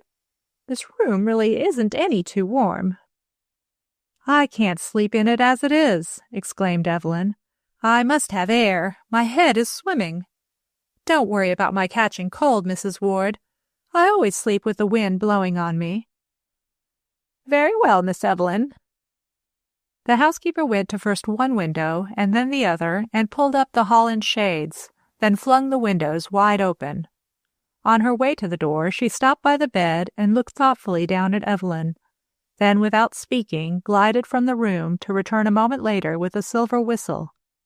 "If the room gets too cold, Miss Evelyn, and you don't want to get up, just blow on this and I'll come downstairs and help you," she said, laying the whistle in Evelyn's hand. Genuinely touched, Evelyn raised herself on her elbow. "That's very thoughtful and kind of you," she exclaimed. "Thank you so much." "Don't mention it, Miss Evelyn. Good night." And Mrs. Ward hurried away. Sleep was far from Evelyn's eyes, and for long hours she tossed and turned on her pillow. The cool night air gradually lowered the temperature of the room, and she felt relief. She had a touch of fever, she admitted to herself, touching her hot forehead, and half determined to get up and rummage around in her mother's medicine cabinet for a bottle of sweet spirits of nitre, but the thought of waking her mother deterred her. As the night passed, Evelyn slept by fits and starts. She was lying drowsily awake, listening to a distant clock chiming 3, when she grew conscious of a light streaming directly in her eyes. Her lids flew open and she blinked for a few seconds before realization came to her. Jerking herself up on her elbow, she gazed at a thin wave of light shining steadily through one of the windows full on her pillow. Too weary to do more than stare, she finally pulled her pillow around and settled herself in another position. She was just dozing off when the light again aroused her. 3 times she changed her position, and each time the light shone directly in her eyes. There was something uncanny in its power and its silent search only for her eyes. Evelyn felt a chill creep down her spine. Then, conquering her nervousness, she reached over to a chair near the bed where lay her wrapper and proceeded to put it on. There was nothing for her to do but to get up and pull down her window shades. Suddenly, just as she was about to spring out of bed, a flash of light on the blank wall opposite her bed caught her attention, and glancing up she was horrified to see vividly outlined there the scene of Tuesday morning. The large library chair with the dead man sitting with head thrown back, and once again she gazed in breathless suspense straight into the man's wide-open staring eyes. Evelyn sat spellbound. Then, shuddering, she covered her eyes with her hands and cowered back. When she looked up again, the wall opposite was blank. Closing her eyes, she pressed the lids down with her fingertips and kept them so for at least 10 minutes. The next time she looked at the wall, the space was still blank, and steadying her shaken nerves with a thought that her imagination was running away with her, she started to rise when before her eyes appeared a cord, exaggerated in size against the blank wall. Suspended apparently by unknown, unseen means in midair, it twined about like some uncanny snake, but even as it twisted to and fro, Evelyn recognized the peculiar style of the cord. She had seen it 3 times before, taken from the dead man's pocket, hanging from the open parcel in her hand 2 days later, and given to her the next afternoon by Dan Maynard. With desperate fingers, Evelyn groped under her pillow for the silver whistle. She would not stay another minute alone. She must tell someone of her hallucination before she went entirely out of her head. With eyes averted from the opposite wall, she twisted about in bed until the missing whistle turned up under her left elbow. Blowing the whistle was not as simple a business as she had anticipated. Her mouth was dry and parched, and such breath as she had in her body only raised a feeble pipe. But in desperation she persevered. She was bathed in perspiration before a sound of footsteps brought unspeakable relief.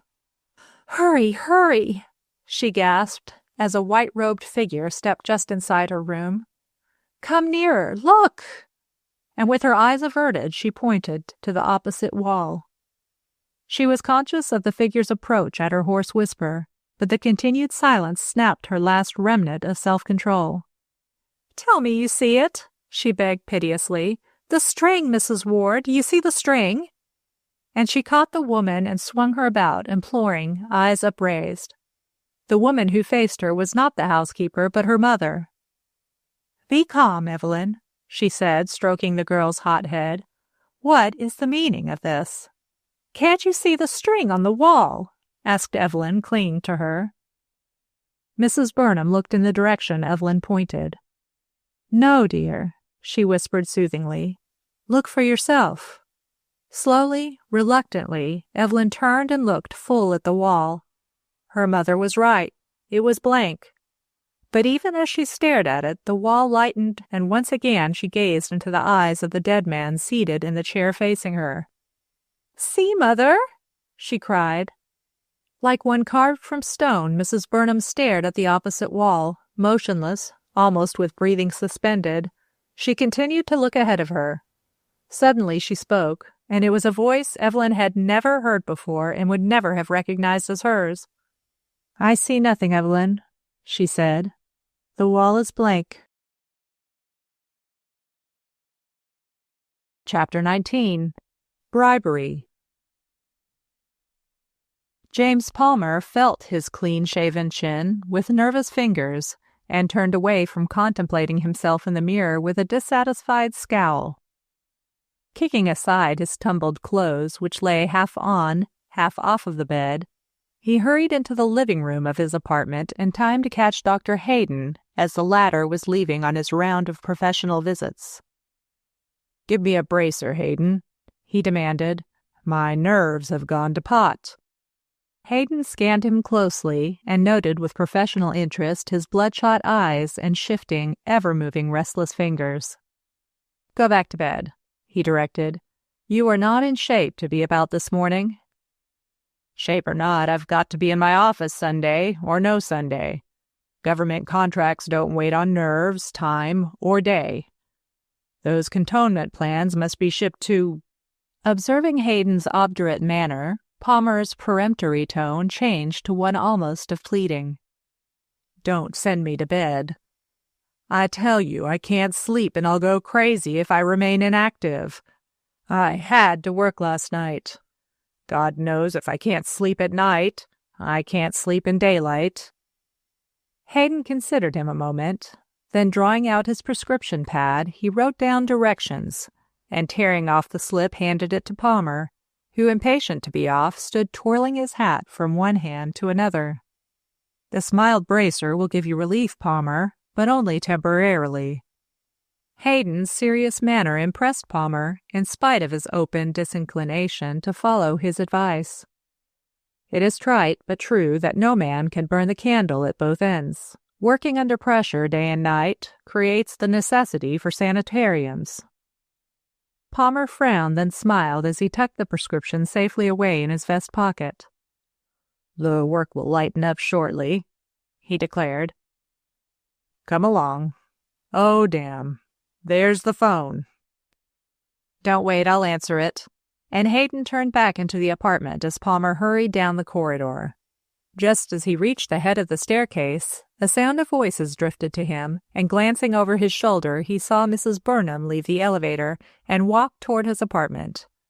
Palmer stood for several seconds where he was. Then, as Mrs. Burnham was admitted by his Japanese servant Siki, he slowly retraced his footsteps to his apartment. Inside the living room, Hayden listened to a long-winded statement from one of his patients, and making his replies as brief as politeness permitted, he finally hung up the receiver and, swinging about, found Mrs. Burnham seated near at hand. "I telephoned your office, and the boy told me you were not expected there this morning. So I chanced finding you here," she explained as they shook hands. "I want your professional advice." "Surely, Mrs. Burnham." Hayden drew a chair forward and sat down by her. "What is it?" Mrs. Burnham did not reply at once. "Are we likely to be interrupted?" she finally inquired. "No," replied Hayden. "Palmer left before you came, and Siki is busy in his pantry." Mrs. Burnham's tense manner relaxed somewhat. "I want to speak to you on confidential matters," she said.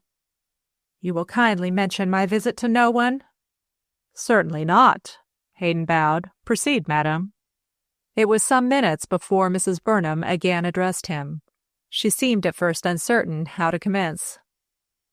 "I sent for you this summer to come to Chelsea," she began, "so that you might have Mr. Burnham under observation.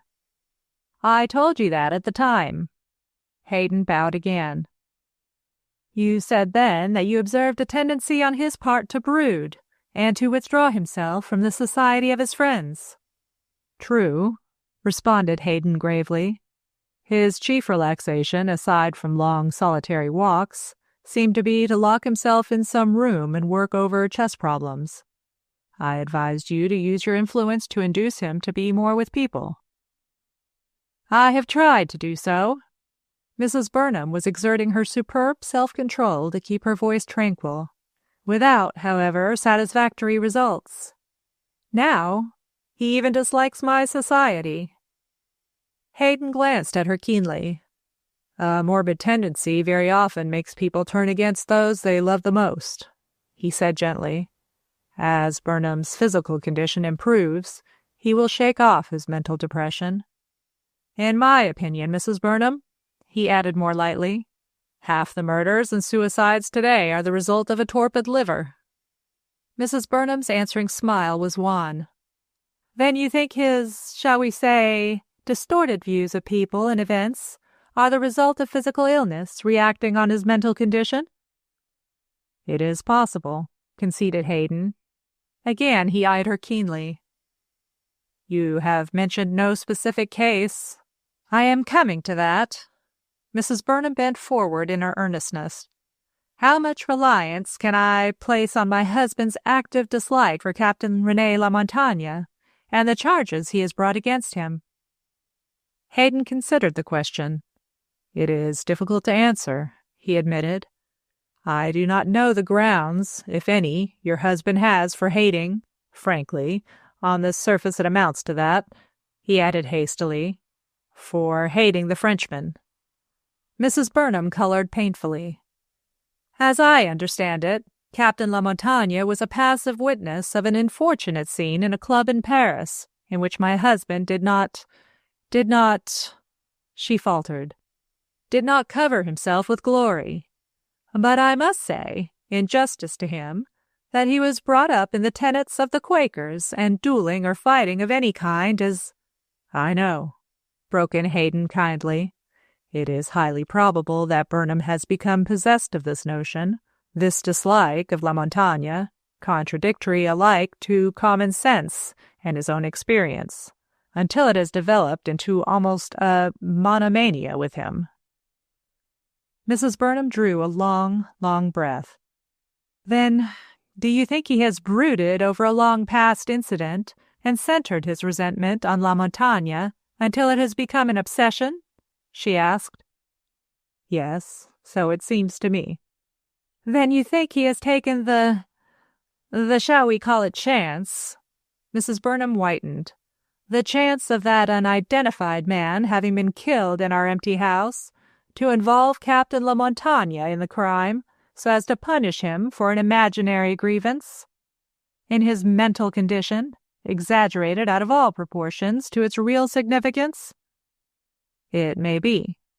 Hayden hesitated. "But you must recollect that circumstantial evidence also points to Captain Lamontagne." "I do not place much confidence in circumstantial evidence," declared Mrs. Burnham. "Captain Lamontagne, if innocent, should have little difficulty in proving it. But," Mrs. Burnham cleared her voice of a slight huskiness, "but I am willing to swear in any court that my husband's attitude toward him is due to mental irresponsibility." A spark of admiration kindled Hayden's eyes as he gazed at the composed woman seated before him. In his creed, loyalty ranked high. "Your claim seems justified by facts," he said. "I would suggest—" "What?" "That you set the machinery in motion to have Mr. Burnham placed under mental observation," he added reluctantly. Mrs. Burnham averted her gaze. "Only as a last resource," she said. "At present, I wanted your views to assist me in deciding upon a course of action." She paused, and he waited with silent attention. It was some moments before she spoke again. "My daughter Evelyn wishes to announce her engagement to Captain Lamontagne today." "Oh." Hayden sat back and contemplated her in surprise. "Quite so." Mrs. Burnham's smile was wintry.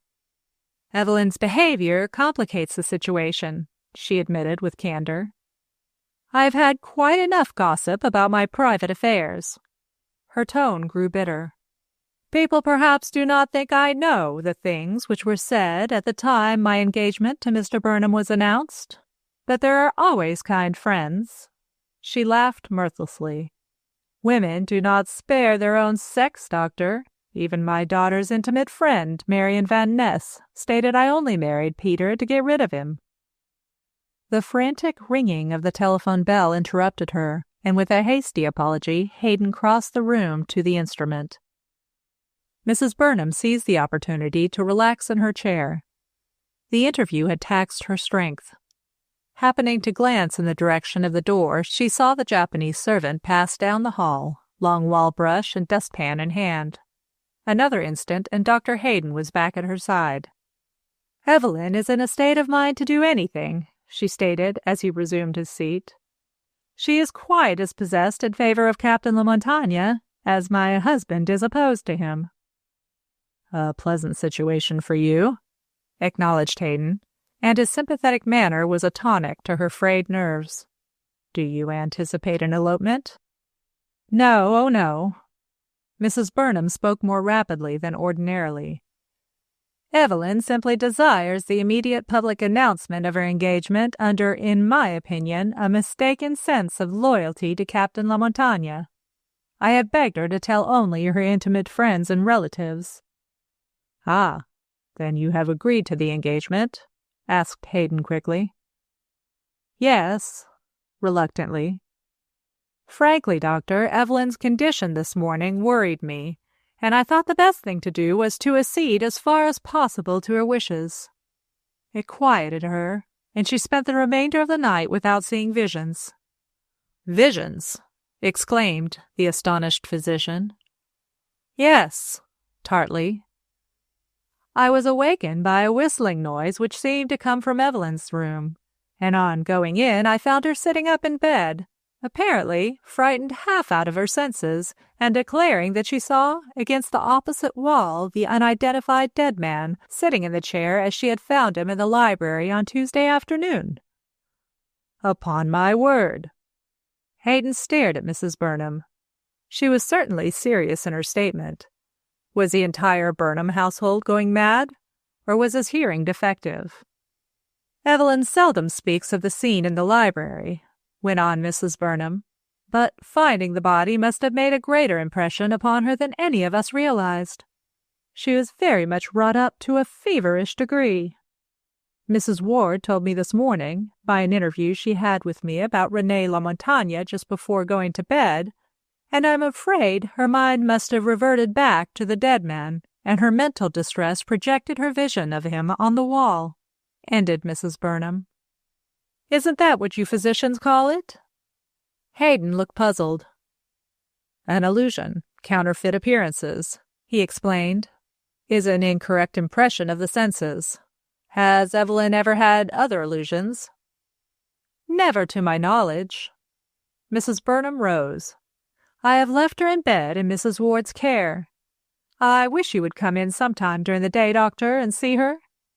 In the meantime, I can't thank you enough." Mrs. Burnham's fine eyes filled with tears, and she stopped, unable to control her voice. "My dear Mrs. Burnham," Hayden shook her hand warmly. "Say no more. I am only too delighted to be of service to you. You forget, but I do not, your long years of kindness and hospitality to me." Taking her knitting bag from the sofa where she had dropped it, Mrs. Burnham started for the door, and Hayden, snatching up his surgical bag and hat, accompanied her out of the apartment and down in the elevator. They had been gone fully 5 minutes before James Palmer rose from his chair in the corner of the balcony and looked through the open window into the empty living room. "A clever woman, a very clever woman," he commented aloud. Turning abruptly, he stepped through the French window opening into the hall of his apartment and went in search of the Japanese, Siki. "Go out on the balcony and put new electric bulbs in the birdcage lanterns," he directed. "We want to sit out there tonight after dinner." Not waiting for a reply, he left the apartment and was just in time to catch a descending elevator. The boy had shut the elevator door when Palmer caught sight of Peter Burnham walking down the corridor, and he had but time to call out, "Sorry to miss you. Hayden's gone," when the elevator shot downward. "I'll wait for Hayden," shouted Burnham, and a moment later was explaining his presence and desires to the attentive Japanese. Siki ushered him into the living room with a grand flourish, then went off to execute his master's orders with sublime disregard of Burnham's presence. The morning papers first engaged Burnham's attention. The chess table added its fascination, but finally, tiring of both occupations, he wandered over to the window opening upon the balcony, a tinkle of glass having attracted his notice. He stood for some seconds looking out at the Jap sweeping up pieces of broken electric bulb, and watched him screw another in place in one of the silk-lined birdcage lanterns. "Siki," he called, "come here." And as the Jap approached the window, he drew out a $20 bill. "See here, Siki," he began insinuatingly. "You know Captain Lamontagne was in this apartment Thursday night, just before the attempt was made to shoot me." The Jap looked first at the bill and then at Burnham, his expression inscrutable. "Me understand, honorable sir," he admitted, and pocketed the money. Chapter 20. Identification. Marian Van Ness turned restlessly away from the window as her old servant came into the sitting room. "Are you quite sure no telephone call has come for me, Mammy?" she asked with gentle insistence. Mammy's antipathy to the telephone was known to her. On occasions she had not answered it in Marian's absence, having confided to the cook in the next apartment that it was little short of uncanny, and she wanted nothing to do with the devil's works. "Ain't been no call at all," Mammy assured her with conviction. "I just sat in my kitchen with de door open and listening for dat and de doorbell, as you said you was 'specting company. Ain't even been in here to tidy up." As she spoke, Mammy proceeded to set to rights, as she termed it, the mass of books, electric light paraphernalia, and torches which littered the window ledge, and to put each chair in orderly array. Marian, who had kept a luncheon engagement of some days standing, and returned afterward as promptly as possible to her apartment, moved away so that her old servant would not see the keen disappointment her statement of no callers and no telephone calls had given her. Marian bitterly regretted the almost insane impulse which had prompted her to seek out Dan Maynard the night before, to even leave a note he had ignored and left unanswered. Her cheeks burned at the thought. The bang of a heavy book, which Mammy inadvertently let fall, startled her, so that she dropped her ball of worsted, which she was winding with the aid of a chair-back. Mammy's rheumatic joints cracked as she stooped over, but Marian was before her.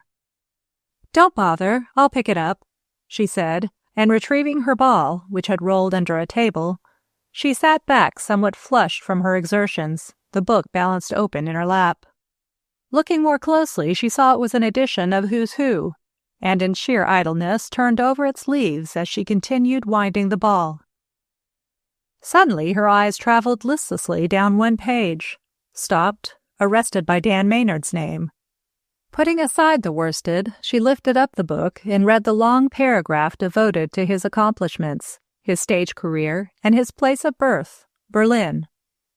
Mammy finished her work and, seeing Marian sitting staring in absorbed attention at an open book, concluded not to interrupt her reading, and hobbled from the room. In the kitchen she paused to ruminate before putting on her spotlessly clean white apron, her Sunday best. "'Pears like Miss Marian ain't herself no more," she muttered sorrowfully. "Why dat man got to come back and torment her mo'? I s'pose the good Lord knows his business, but thar's times when us mortals could give him points. Laws, who dat?" The sudden clang of the front door gong startling her into dropping her apron. Mammy's heart sank when, on opening the door a moment later, she gazed up into Dan Maynard's handsome face, and it was only with much self-restraint that she managed to answer with any civility his inquiry for her beloved Miss Marian. Marian made no motion to rise as he entered, and her frigid bow was far from cordial. An awkward pause followed. "Won't you sit down?" she asked finally, and Maynard, with suppressed indignation, quietly took the chair next to hers. In doing so, he dislodged the worsted which he had carefully stretched across the chair-back. "I beg your pardon," he exclaimed contritely. "I never noticed the worsted. Very stupid of me." "Don't bother, please." Marian turned about and rested one hand on her desk. "Have you brought back my blotter?" Maynard sat upright, the neglected worsted at his feet. "Your blotter?" he echoed. "What blotter is that?" "The one you took from here Friday night." Maynard stared at her. "I am an absent-minded beggar," he said, and his smile was whimsical. "If I accidentally walked off with your blotter that night, I apologize, and will bring you another one tomorrow." Marian stiffened. "I allude to the blotter I unfortunately used when decoding a message from the State Department. The message on it was very clear." Her voice stumbled as she met his astonished gaze. "The blotter was missing the morning after your call." Slowly her meaning dawned on Maynard. "Good God, Marian, do I understand you accuse me of stealing a blotter with the imprint of a decoded message from the State Department on it?" he demanded. "Yes." The monosyllable cost her an effort, which Maynard's indignation blinded him to. "You think me a spy, a traitor? You?" he stammered, his face gone white. "What else am I to think?" she retorted drearily. "Your unexpected and unexplained return. Oh, I know, war work. War work these days, like charity sometimes, covers a multitude of sins." "My war work," began Maynard hotly, and stopped short. "Your war work," she repeated. "Well, is it for Uncle Sam, or for the Kaiser?" Maynard held up a protesting hand. "Let us talk reasonably," he said. "There's no occasion for excitement. What induces you to think I am working for the Kaiser?" "Your fondness of the German people." She stopped and spoke more slowly. "Were you not born in Germany?" "Surely." Maynard's smile showed his strong white teeth. "Accidents do happen, Marion, even in the selection of a birthplace. My parents were Americans, and my ancestors were Norman French and Anglo-Saxon. You cannot question my loyalty to Uncle Sam on those grounds." "Were you not decorated by the Kaiser?" demanded Marion, her blood tingling at his faintly humorous manner of taking her serious accusation. "I was several years ago." Maynard's smile disappeared. "Suppose I answer what must come next in your questionnaire," he suggested, and a certain sternness crept into voice and manner. "I can give you no account of my whereabouts during the past 12 months, or," he paused, "my occupation. Come, Marion, old comrade, take me on faith," and he flung out both hands, his voice soft and winning. "If only I could." He caught the look that flamed her eyes, and the next instant she was in his arms, his voice dangerously sweet as he murmured loving, adoring words in her ear, and then, holding her close, he kissed her passionately. Suddenly she broke from his embrace. "No, no!" she cried. "I sent you away once, and I must do so again. It was madness on your part to break down the barrier." "The barrier, Marion, no longer exists," he stated softly, and she sprang up. "What do you mean?" she demanded breathlessly. He answered her question with another. "Did you see the unidentified dead man whom Evelyn found Tuesday afternoon in the Burnham library?" "I? See him?" His eyes never left her white, strained face, but she was unconscious of his scrutiny. "No, I did not see the man. Why?" For reply, Maynard unbuttoned his coat and took from an inner pocket a photograph and handed it to her. In silence, she stared at the dead man sitting in the library chair. In silence, she looked up at Maynard. "He's dead," she stammered. "Really dead?" "Yes, thank God," answered Maynard, and at the look which crept into his eyes, she turned and with a low cry pillowed her head on her arms across the desk and lay as one dead. Maynard waited in silence for fully 5 minutes. Then he called her softly. "Can I be of service?" he asked. A shake of her head was the only sign that he heard. "Do you wish me to stay?" he asked, and had to stoop to catch her muffled, "No."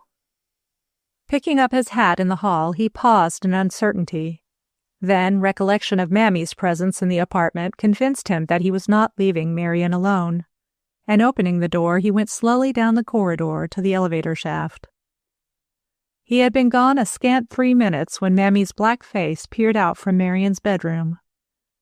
A second later, she was by Marion's side. At her loving touch, Marion sat up, and Mammy's glance strayed from her blanched face to the photograph lying face up on the desk. "I hear it all," she said in a husky whisper. "And he's dead," touching the photograph. "'Pears like the Lord do know his business, but the devil must have sent Ma Stan to the Burnham house on Monday night." "Hush!"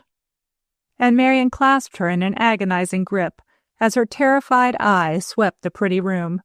"Hush!" Chapter 21. Unmasked. Maynard, swinging his cane jauntily as he strode along, paused a few steps from the Bellevue apartment house and swore softly. He had entirely forgotten the errand which had ostensibly taken him to see Marian.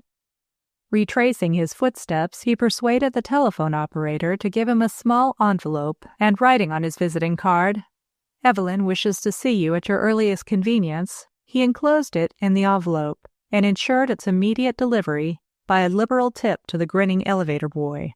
His conscience once again clear, he hastened around to the Burnhams and reached that hospitable home just as Jones appeared on the doorstep, intent on summoning a newsboy whose shrill shout of "Sunday Times" could be heard a block away. Maynard paused by the butler's side. "Get a paper for me also," he directed, producing some pennies. "Don't bother, sir," protested Jones. "I always gets 4 for the house, sir. I have the money right here." In hunting for his change, the butler resurrected a folded paper. His face fell at sight of it. "Heavens, sir, I forgot to give you this," he gasped in consternation. "Mrs. Van Ness, that is—" Suddenly recollecting that Marian had requested him not to mention her presence at the house the night before, he pulled himself up short, and under pretense of saving the newsboy's steps, he went forward to meet him. But the maneuver was unnecessary. Maynard had forgotten the butler's existence. His entire attention was concentrated on the small piece of paper which, upon unfolding, proved to be a chess problem diagram. Underneath it was written, "White to play and mate in 2 moves." For several seconds Maynard studied the position of the men. Then, wheeling about, he raced up the staircase and disappeared in his bedroom, in his haste utterly ignoring Mrs. Burnham's friendly greeting as he passed her in the hall. Mrs. Burnham frowned at his closed door in surprised indignation. Discourtesy in any form was like a red rag to a bull to her, and making up her mind that she would exact full apology from Maynard later on, she continued on her way to Evelyn's bedroom. There she found Evelyn, fully dressed, sitting on the edge of her bed, one hand pressed to her side, and her face the color of the bedsheets. "Mother, please get me some aromatic spirits of ammonia," she begged. "I thought I was stronger." "I told you to remain in bed," retorted Mrs. Burnham in marked displeasure. "Remember your promise." "Oh, Mother, don't argue," gasped Evelyn. "I really think I'm going to faint." "Nonsense," responded Mrs. Burnham. She had small sympathy with hysterics, and Evelyn seemed on the verge of indulging in them. She raised her voice as footsteps stopped outside the door. "Who's there?" "Me, ma'am, Jones," replied the butler, holding the door ajar. "Coroner Penfield to see Miss Evelyn." A faint "Oh!" from the bed reached Mrs. Burnham, and her hesitation vanished. "Tell the coroner we will see him shortly, Jones. Show him into the library. He has the key, I believe." And as the butler closed the door, she approached the bed and handed Evelyn a glass of water. "Drink some of that, dear," she said more sympathetically. "I will bring you some ammonia. Lie down until I return." Not waiting to see her directions carried out, Mrs. Burnham went at once to her dressing room and unlocked her medicine cabinet. The bottle, she thought, was not in front, and in moving some of the vials to see better, she was confronted with a small blue bottle bearing the ominous red sign, "Poison," and the label, "Acid hydrocyanin, DIL, dose 1 to 3 minims." The bottle drew her hand as the North Pole attracts the magnet. Holding it up to the light, she tipped the bottle, and the small amount of hydrocyanic acid remaining in it showed plainly. She hesitated a long moment, then secreted the bottle in her handbag. Spotting the ammonia after a second search, she hastened back to Evelyn and gave her a small dose. "Do you feel equal to seeing the coroner?" she asked. Evelyn nodded. "It was foolish of me to make a scene," she admitted, "but I'm weaker than I realized. Will you come with me, Mother?" "Yes, my dear." And slipping her hand within Evelyn's, she gently helped her across the hall and into the library.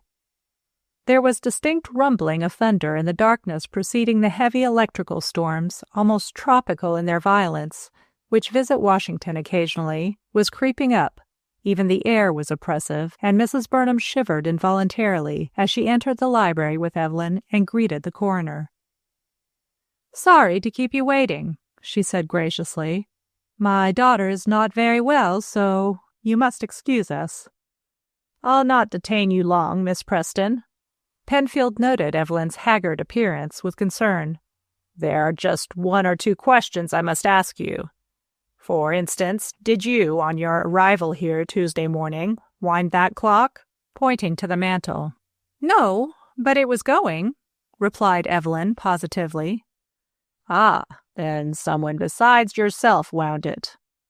The coroner's air of triumph at having established his theory of the house being occupied in the absence of the Burnhams was quickly dashed by Mrs. Burnham. "The clock runs for a year," she stated. "We wound it last June." "Oh." The coroner stared at her in acute disappointment, then continued more briskly. "Can you tell me, Mrs. Burnham, if you have any cherry brandy in your wine cellar?" "We had last year some cherry cordial. We call it cherry bounce," explained Mrs. Burnham. She winced slightly as a peal of thunder echoed through the house. "Would you mind pulling down the curtains? I am deathly afraid of lightning. One of my idiosyncrasies," she added, and the coroner hastened to pull the long curtains across the windows. "Do you know whether any of this cherry bounce was left in your cellar when you closed the house for the summer, Mrs. Burnham?" inquired Penfield, returning to them. Mrs. Burnham shook her head. "I really can't inform you. Mrs. Ward, my housekeeper, may be able to tell you." Mrs. Burnham changed her seat to one facing the doorway and with her back to the windows. "Why do you want to know?" "Because the dose of prussic acid, or to be exact, hydrocyanic acid, which was used to poison the unknown man, was administered in cherry brandy, or cordial. It is practically the same thing," explained Penfield. "I'm trying to find out if it was possible for the murderer to have gotten those ingredients in this house." Mrs. Burnham looked her astonishment. "By ingredients, do you mean the cordial or the poison?" she questioned suavely, laying one hand on her bag as it threatened to slip off her lap. "The cordial." Coroner Penfield took out his memorandum book. "Not a thing, apparently, was found out of place by you or any of your servants. Not even a chair misplaced. No soiled glasses, plates, or cups. And yet the dead man and his companion, or companions, must have been carousing together. It is most extraordinary." "It is very evident they were not carousing here," replied Mrs. Burnham tartly. "You will have to travel abroad to find the motive, the criminal, and the scene of the crime." Evelyn looked up in quick rebuke. What did her mother mean by her cryptic remark? To involve Renee? "Travel abroad," repeated the coroner thoughtfully.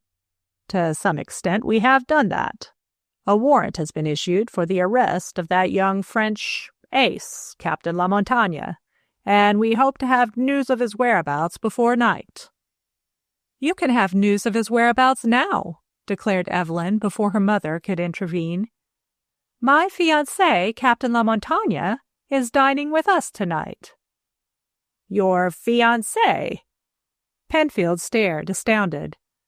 "Do you mean you are engaged to the man your stepfather accuses of the murder of this unknown man?" "I am," proudly. "Captain La Montagne is entirely innocent of any crime. On that I will stake my reputation, and if need be, my life." "Mon cœur, mon cœur!" exclaimed a passionate voice from the hall, and Renee La Montagne sped to Evelyn's side, regardless of their presence, and kissed her again and again. With one arm encircling her waist, he faced the staggered coroner and Mrs. Burnham, and addressed them in English. "What Miss Preston states is true. I knew not of the crime until I read of it in the newspapers. I knew not the victim. I knew not this house until my arrival a few minutes ago." Another figure hovering in the hall just outside the door joined the group in the library. "What you say is true, in every particular save one, Captain," stated Marian Van Ness clearly. She paused and stepped to one side to let Detective Mitchell and James Palmer enter. "You knew the dead man." "I, madame?" La Montagne gazed at her incredulously. "Yes." Marian drew in her breath sharply. She was keeping herself well in hand except for the nervous twitching of her fingers. Her eyes roved around the group. Dan Maynard was not there. She passed her handkerchief across her lips. "Yes, you knew him, Captain La Montagne," she continued. "He had often threatened your life." "Marian!" Evelyn's anguish almost broke down the other's composure, but she continued to regard the Frenchman steadily. None of the group about her were aware of the butler's approach until he announced from the doorway, "Dr. Hayden to see Miss Evelyn," and Jones stepped back to allow the physician to enter, but curiosity kept him loitering near the door within earshot. In his absorption in what was transpiring in the library, he never noticed the stealthy approach of Mrs. Ward. The housekeeper, choosing her opportunity with care, slipped unseen behind one of the portieres of the library door. Hayden stopped on the threshold of the library and gazed in amazement at the tense attitude of Mrs. Burnham and her guests. "Come in, doctor," she said. "Mrs. Van Ness is about to tell us—" Her face was like paper. "The name of the dead man." La Montagne, paying no attention to the others, gazed intently at Marian. "The man's name, madame," he demanded impetuously. "Give us his name." "Count Fritz von Eltz," responded Marian. An oath escaped La Montagne, while Mrs. Burnham collapsed on a chair. "Marian, you don't mean your husband?" she gasped. Marian's face was like marble. "I do," she said. "He was my divorced husband. The courts permitted me to resume my maiden name. I never knew he was in this country until this morning." "I was not sure he was in Washington," volunteered La Montagne, "but I had heard, no matter how, that he had come to America. Ours was a quarrel of long-standing gentlemen. Frankly, had I met him, I would have killed him at sight." "Hush, Renee!" And impulsively Evelyn clapped her hand to his lips. "Non, non, mon cœur. It is best I tell these gentlemen of my animosity to Von Eltz. He was a reptile. No crime was too revolting for his infernal cunning to undertake. The world is better without him." "Was he a German spy?" asked Mitchell. "But of course, monsieur." La Montagne laughed at the question. "Poof! Why waste time discussing his death? Let us congratulate ourselves and this fortunate lady in being free of him." And he bowed low to Marian. "That's all very heroic," remarked Mitchell ironically. "But we have laws in this country, Captain, and we've got to abide by them. Somebody's got to be punished for murdering Von Eltz."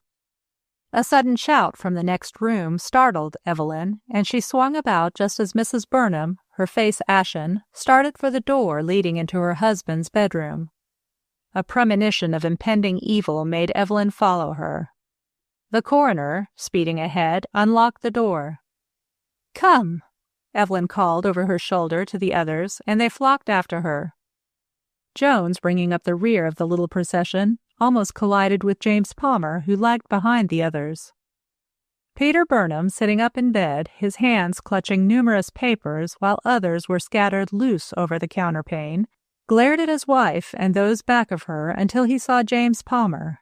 Then his expression changed to one of impotent fury. "You, Palmer!" His voice choked with rage. "It was you who shot at me from the window in your apartment, you treacherous hound!" Palmer stared over the heads of his companions, and his expression caused Marian to shrink back. "What's that you say?" he demanded. "Here, let me by." And he pushed Hayden to one side as he made his way to the foot of the bed. "Are you out of your head, Burnham?" "No. I've just found out to what use you have put my chess correspondence." "I have all the evidence," shouted Burnham, his excitement almost uncontrollable. I have discovered the key." A sudden sensation of suffocation overcame him, and he fell back on his pillow, speechless, the papers fluttering from his palsied fingers.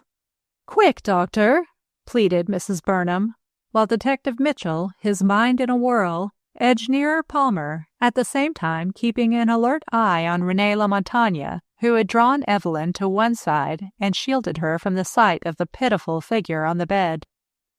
Marian Van Ness started forward to aid Hayden, but the sight of Mrs. Ward, her eyes agleam with excitement, perspiration streaming down her face as she crept into the room, diverted her attention. Back of Mrs. Ward came Jones, intent only on watching the housekeeper.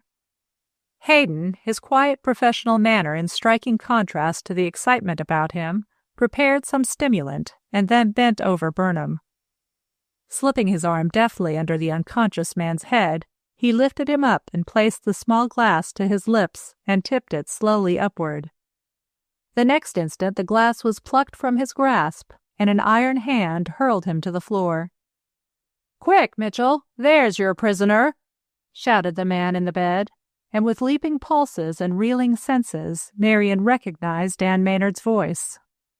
Tossing aside his makeup, Maynard set down the glass he still held and collared the physician as he struggled to his knees. "Your prisoner," he said tersely, as Mitchell sprang forward. "Lewis Hayden, German spy and would-be murderer." Chapter 22. The Missing Diagrams. Mrs. Burnham was the first to arouse from the stupor which had held her and her companions equally silent. "My husband," she gasped. "Where's Peter?" Maynard, relaxing his hold on his prisoner as Mitchell slipped handcuffs on his wrists, swung himself out of bed. "There's Burnham coming in the door now with Chief Connor," he stated, and all turned in that direction. Burnham, his eyes half starting out of his head, looked first at Hayden, then at LaMontagne, and last at James Palmer. "Good God! Wasn't it either LaMontagne or Palmer?" he demanded. "LaMontagne and Palmer are innocent," announced Maynard. "When I impersonated you, Burnham, and not for the first time," he smiled at Hayden's furious look, "I used Palmer as a stalking horse. The announcement that I had the key to the Germans' cipher code did the trick. You were quick, Hayden," addressing the physician whose ghastly face and horror-filled eyes testified to his feelings. "It was infernally clever of you to seize the opportunity to administer poison under pretext of reviving a supposedly dying man, and thus preventing his ever exposing you and the key to the cipher." Coroner Penfield pressed forward. "Can you prove it, Maynard?" "Yes, examine that glass," directed Maynard, pointing to the one he had taken from the physician. "Ah, Hayden, you slipped up in your cleverness, though had I been the man you took me for, you would have succeeded in poisoning me, and right under the eyes of Coroner Penfield and Detective Mitchell. God, man, why couldn't you remain straight instead of resorting to trickery, treachery, and murder?" Hayden's eyes fell before Maynard's piercing gaze, and he stood in sullen silence. Coroner Penfield, moving the medicine glass gently to and fro, sniffed at its contents, and when he set the glass down, his face was white. "Prussic acid," he announced. "Enough to kill you in 3 seconds if you had swallowed it, Maynard." "Yes." It was the unmistakable odor of the poison which warned me, as Hayden held it under my nose. Maynard took off Burnham's dressing gown, which he wore over his own clothes. "The game is up, Hayden. You might as well confess." For the first time, Hayden broke his silence. "Confess to what?" he asked insolently. "I did not murder you, and I did not murder Count Fritz von Eltz. You," and his accusing voice rang through the room, "you, Maynard, did that." Marian raised her hand to her lips to check the cry of terror which almost escaped her as Mitchell moved slightly toward Maynard. "Your guess is wrong, Hayden," answered Maynard composedly. "I did not murder von Eltz. He killed himself." "A likely tale," scoffed Hayden, with a return of his habitual dictatorial manner. "A true tale," responded Maynard sternly. I admit Von Eltz did not intentionally commit suicide, but he innocently drank the poison he had prepared for me. What? Chorused his listeners, and Hayden's stare of unbelief became one of baffled fury. I will make my explanations as brief as possible, began Maynard. While in Europe, I have been of some assistance working for the intelligence service of our allies. My ability to disguise myself and my experience as an actor being valuable aids in my work. He glanced at Marion, but her eyes were downcast. While in Switzerland, my suspicions were aroused by the great frequency with which chess problems were going and coming from Germany. They have been allowed through the mails from every country since the outbreak of the World War. Of course, broke in Burnham impatiently. Chess problems are always interesting and help the study of tactical problems by officers in wartime. And chess has proved a valuable aid to Germany in more ways than one, remarked Maynard dryly. Realizing the use that might be made of problem diagrams to a nation which excels in cipher codes, I decided to look into the matter. And from this end. When was that? Asked Palmer, leaving his place at the foot of the bed. Can't we have the light switched on? He added. The storm is making the room fearfully dark. Marion stepped back and pressed the wall button, and the room was flooded with light. Go on, Mr. Maynard, directed Chief Connor. My suspicions were aroused a month ago, and I came to this country ostensibly to take part in training camp activities. I remembered your interest in chess, Burnham, and decided to ask your aid. In fact, sent a wireless when off New York telling you I was coming to Washington. Maynard paused to sip a glass of water, carefully avoiding the medicine glass standing next it on the bedstand. I reached Washington Monday afternoon. Chief Connor nodded. So I was informed by the taxi driver Sam, he said. Sam had called to lay information against you, Maynard, just before your telephone came asking me to come here. Sam is now under arrest. A piercing scream from Mrs. Ward drew all eyes to the housekeeper, and Chief Connor addressed her sternly. Sam finally confessed that he was your son, he stated. And he implicated you in this far-reaching German plot which Mr. Maynard has unearthed so cleverly. Sam confessed you had given him duplicate keys of this house, and that he had passed them over for consideration to a party whose name he would not divulge, even under pressure. Chief Connor turned to Hayden. He meant you. Did he? Hayden smiled contemptuously. Prove it. There is no law which forces a suspected party to incriminate himself. We don't need further proof, interrupted Maynard with significant emphasis. Sam had nothing to do with Count Von Eltz's death, declared Mrs. Ward vehemently, her bloodshot eyes turning pleadingly to first one and then another. Sam is a good boy, but led astray by— She stopped and bit her lip. I know he had nothing to do with the tragic happenings on Monday night, responded Maynard quickly, taking pity on the woman's evident agony. Let me complete my story. Upon my arrival, I telephoned this house, and a voice I did not recognize told me that Mr. Burnham was out of town, but would be back in 2 days.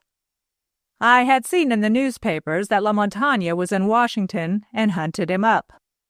At the Burlington, I found the desk clerk so busy that I got the number of your room, Renee, from an elevator boy and went, unattended, directly to it. I found the door open and a charwoman just leaving. On explaining that I was a friend of yours, she let me in and went away. She never told me that anyone had called, exclaimed La Montagne. Forgot all about it, probably, went on Maynard. I got rather restless sitting still waiting for you, and looked about for something to read. A letter lying open with a key holding it down attracted my attention. Maynard flushed. I don't usually read private correspondence, Renee, and you must forgive the breach of manners. But on seeing Burnham's signature at the bottom of the page, I took the liberty to glance down it, and his statement that he would be at the house that night, and that he sent you the key to enter because the house was unoccupied, instantly piqued my curiosity. The statement was directly contrary to what I had learned over the telephone half an hour before. Acting on impulse, I pocketed Burnham's key and left the apartment. "Mon Dieu!" ejaculated La Montagne in open-eyed astonishment. "In one of my disguises, I went to Burnham's house that night," went on Maynard. "It is some years since I have been in Washington, and in the driving rainstorm I got confused and had to ask how to find the house." "I was the person you asked," stated Marian, interrupting him. "Your voice." She stopped and continued softly. "Your voice was familiar, but I did not recognize you in your makeup. My servant Mammy, who was with me, answered your question." "And I failed to recognize you in the storm, for you were so bundled up," replied Maynard. "On reaching this house, I was admitted by a man I had not seen for years, Count Fritz von Eltz. He had attempted to conceal his identity by dyeing his hair and shaving his beard and mustache, but his disguise was badly done." Maynard paused. "I gave an assumed name and showed a faked telegram from Burnham. I could see von Eltz was doubtful how to act. He dared not turn me away for fear I might investigate his right to be in the house, and he did the only thing he could, invited me in and took me up to his quarters, saying Burnham had permitted him to occupy the house in his absence." "He did!" Mrs. Burnham's indignant interruption caused Maynard to look at her. "Where was he living in this house?" "In the housekeeper's suite of rooms on the 3rd floor," explained Maynard, and Mrs. Ward cowered back under their glances. "One thing and then another led Shipman, that was the name von Eltz gave me, to suggest a game of chess, and I jumped at the opportunity. We played most of the night, but during his many frequent absences, I heard him at the telephone downstairs, presumably trying to reach you, Hayden," and the physician clenched his fists in wrath. "Pity you didn't get the phone numbers he was calling," remarked Chief Connor. "I didn't try to get the numbers. Another and more imperative matter engaged my attention in his absence," answered Maynard. "Among von Eltz's papers, I found a set of problem diagrams, and on examining them, the preponderance of pieces to pawns struck my eyes. But this was explained momentarily by the reflection that the composer had probably assigned himself a definite task, which involved a certain specified number of men. When von Eltz next absented himself from the room, I went over the problem diagrams again." Maynard paused, and Burnham edged nearer, his eyes shining with excitement. "One position had a white pawn on rook's 8th, another a white pawn on the king's square," continued Maynard. "One I would have passed as a misprint, a hasty setting down of the wrong man, but hardly 2 such errors in 6 diagrams, and I concluded, weighing the presence of von Eltz under an assumed name in the house, that I had stumbled on a very serious message coded in the innocent disguise of chess problems." "What did you do then?" demanded Burnham. "Continue to play the game," answered Maynard. "But before von Eltz returned, I ensured his sleeping soundly that night by pouring a small amount of diluted hyoscine, which I carried with me for insomnia, in one of the liquor glasses containing cherry cordial, which von Eltz had brought upstairs earlier in the evening." "Quite sure it was not hydrocyanic acid?" asked Hayden, and both tone and manner were as insulting as he could make them. "Quite," answered Maynard. "My idea was to ensure von Eltz sleeping soundly while I ransacked the house in search of other evidence of German espionage and intrigue." "Just a moment," Chief Connor broke in. "Did von Eltz bring up only 2 glasses of cordial?" "Only 2 glasses, but a decanter of the cordial," responded Maynard. "He sipped his at intervals, possibly as a bracer, but I drank sparingly. Frankly, my mind was so engaged with the problem of securing the chess diagrams, without his suspecting it, that I paid little attention to what he did.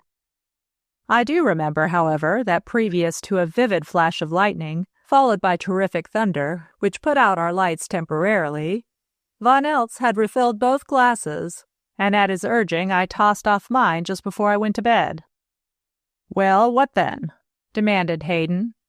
The strain was telling on him, and he sought to hurry Maynard's leisurely speech.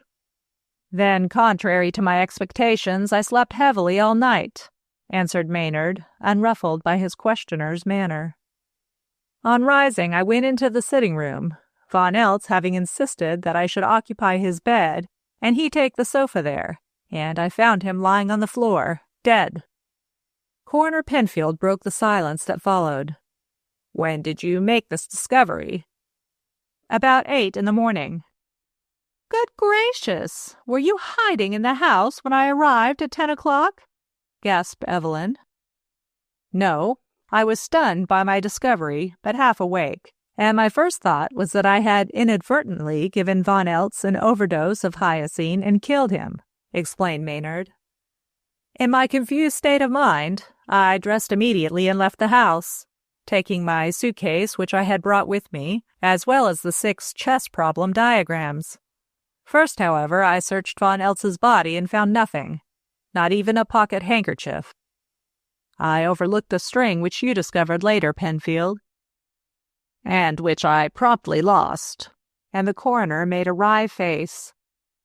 "I took it unseen from your pocket when coming out of my faint," volunteered Mrs. Ward from the background. "I was in mortal terror Sam was mixed up in the man's death, and so I also stole the ball of cord out of Mr. Burnham's library. I knew he used it to send his parcels abroad, and I gave the cord to Sam. He told me, Miss Evelyn, that he accidentally handed you a piece from the ball when helping you gather up your bundles." So that was it, and Evelyn sighed with relief. The tangled skein was rapidly unwinding, and brighter hours seemed ahead with the clearing of the mystery. "Where did you go after leaving here, Mr. Maynard?" "To the home of an old dresser of mine who is still employed in a local theater," replied Maynard. "He took me in without requiring explanations, and after a bath and something to eat, I was again in condition to reason things out. I concluded to return here that afternoon, await developments, and if possible find out if Burnham was in any way aiding the Germans by the loan of his house, and by using his established reputation as a chess expert to cloak their method of passing valuable information in and out of Germany." "Heavens, I knew nothing of it," gasped Burnham, appalled. "I assure you, Maynard, I had no idea." "I know that now," acknowledged Maynard quickly. "After my bath, I went over the chess problem diagrams again, and this time my examination became more technical, and its results increased my suspicions of a code." Maynard paused and took from his pocket small squares of paper and laid them systematically in front of him on the bed. "Examining the top rank of each diagram from left to right," continued Maynard, "I noticed that the 1st and 5th squares were the most frequently occupied. This suggested that the squares represented the 1st and 5th letters of the alphabet, the important vowels A and E. Taking a blank diagram, I wrote out the 26 letters of the alphabet on the squares in sequence, filling somewhat less than the top half of the board. Then I chose the letters indicated on the first diagram by the white pieces, in the usually accepted order of their powers: king, queen, castle, bishop, knight, and pawn. I was rewarded by the 2 startling words, "New gas." "Well, well, go on," pleaded Burnham, his excitement outrunning Maynard's deliberation of speech. "The black pieces were not yet accounted for," went on Maynard. "So I repeated the alphabet a second time, beginning with A on the 3rd square from the left, on the 4th rank from the top of the board. This yielded the phrase, 'New gas to be us.' And there I stuck," he admitted. "I floundered about hopelessly, making little sense of the remainder of the diagrams. And then I concluded that I had failed to secure all the diagrams of the set. That clinched my determination to return here and search for other diagrams. I arrived, as you know, just after Evelyn discovered Von Eltz's body. With the pressing need of finding the missing diagrams without betraying my knowledge of their existence, I decided to keep my own counsel and play a lone hand. "Did you get the missing diagrams?" demanded Burnham. "I found one among Palmer's blueprints in his office Friday afternoon." "You did?" Palmer shouted the interruption, reddening hotly. "This is the first I have ever heard of these diagrams." "I know it," acknowledged Maynard. "You accidentally carried the diagram off among your papers from Hayden's desk in the apartment, Hayden?" But the physician made no answer, and Maynard continued his explanation. "Frankly, Palmer, on finding the diagram, I thought you guilty until—" "I'm sorry." And Maynard glanced contritely at Palmer, observing his hurt expression. "It's all right," he mumbled ungraciously. "What about the diagram you found in my office?" "It made 7 diagrams in my possession," responded Maynard, "and applying the same key, I then had half the message. But it was not until Jones gave me a note from Mrs. Van Ness this afternoon that I got the last diagram here." And taking a folded paper from his pocket, he laid it alongside the other diagrams, and Burnham and Palmer bent eagerly over them. "This is the message coded there in its entirety. New gas to be used, selenium fluoride. Ordinary absorbance useless. Start Reichenstadt on search for antidote." Marian turned impulsively to Maynard. "Well done!" she exclaimed. "But I never sent you any diagram." "Your message," Maynard picked up the paper and reversed it, "is written here. Where did you get the paper?" "I gave it to her," spoke up Jones, edging slightly forward. "It was on the hall table." "That was where I found the bundle of diagrams which I gave to Mr. Burnham yesterday," volunteered Evelyn. "Perhaps I dropped one there. The package was not tied." "Perhaps, but—" Maynard eyed Hayden attentively. "Investigation proved pretty conclusively, Burnham, that your innocent chess correspondence was being tampered with and used to forward and receive coded problem diagrams. It was clever work, Hayden, but you blundered badly when you attempted to shoot Burnham on Thursday night." "I did not," declared Hayden vehemently. "Even you, Maynard, must admit I sat by his side at the table. The shot came from the balcony." "It did, when you pressed the electric button," stated Maynard, and his words created a sensation. "A very neat contrivance you rigged up in the wicker bird cage lantern. Its small open door attracted no attention on that pitch-dark night, and the revolver in it was completely hidden." Hayden moved restlessly. "A pleasant fairy tale," he muttered. "No, gospel truth," retorted Maynard. "In yours and Palmer's absence this morning, I made a thorough examination of your apartment, your Jap Siki taking me for Burnham in my disguise. I aided him in removing the electric wires which had been used to hold the revolver in the lantern and connected with the trigger.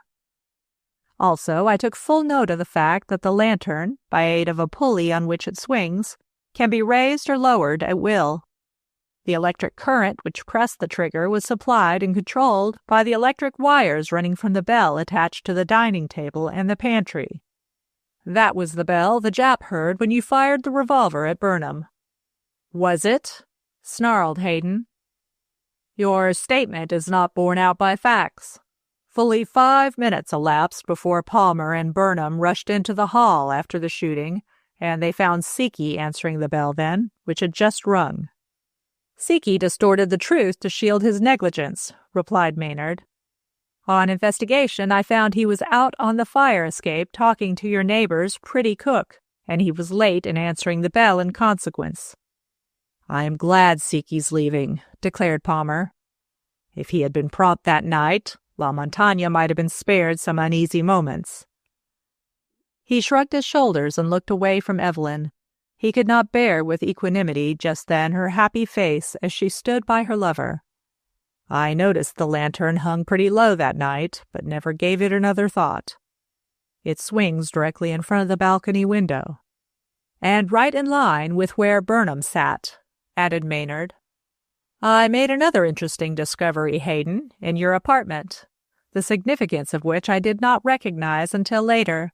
and that was magic lantern slides on which was drawn in colors a picture of the string, taking the familiar red and green cord from his pocket, and a very excellent likeness of Von Eltz sitting dead in his chair.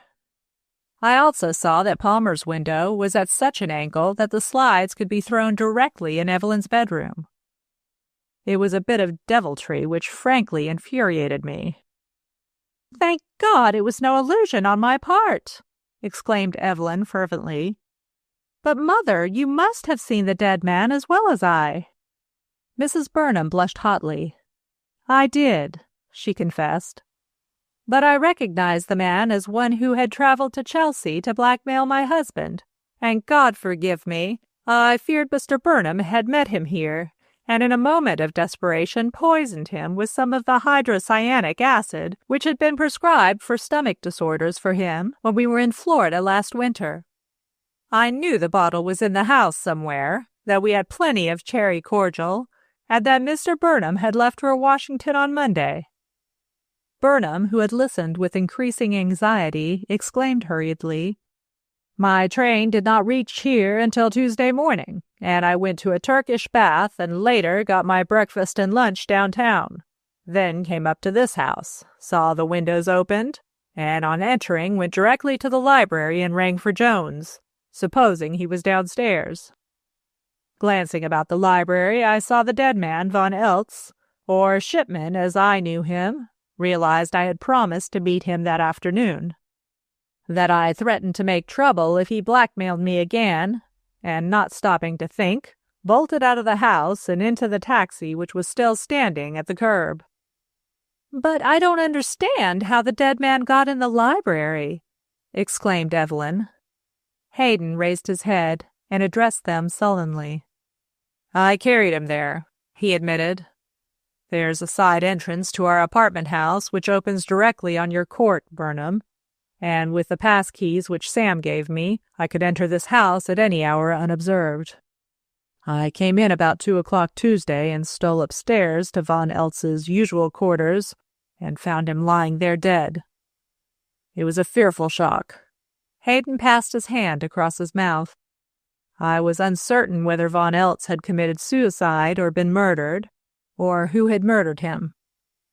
I decided to destroy all evidence of his having occupied the rooms, and did so.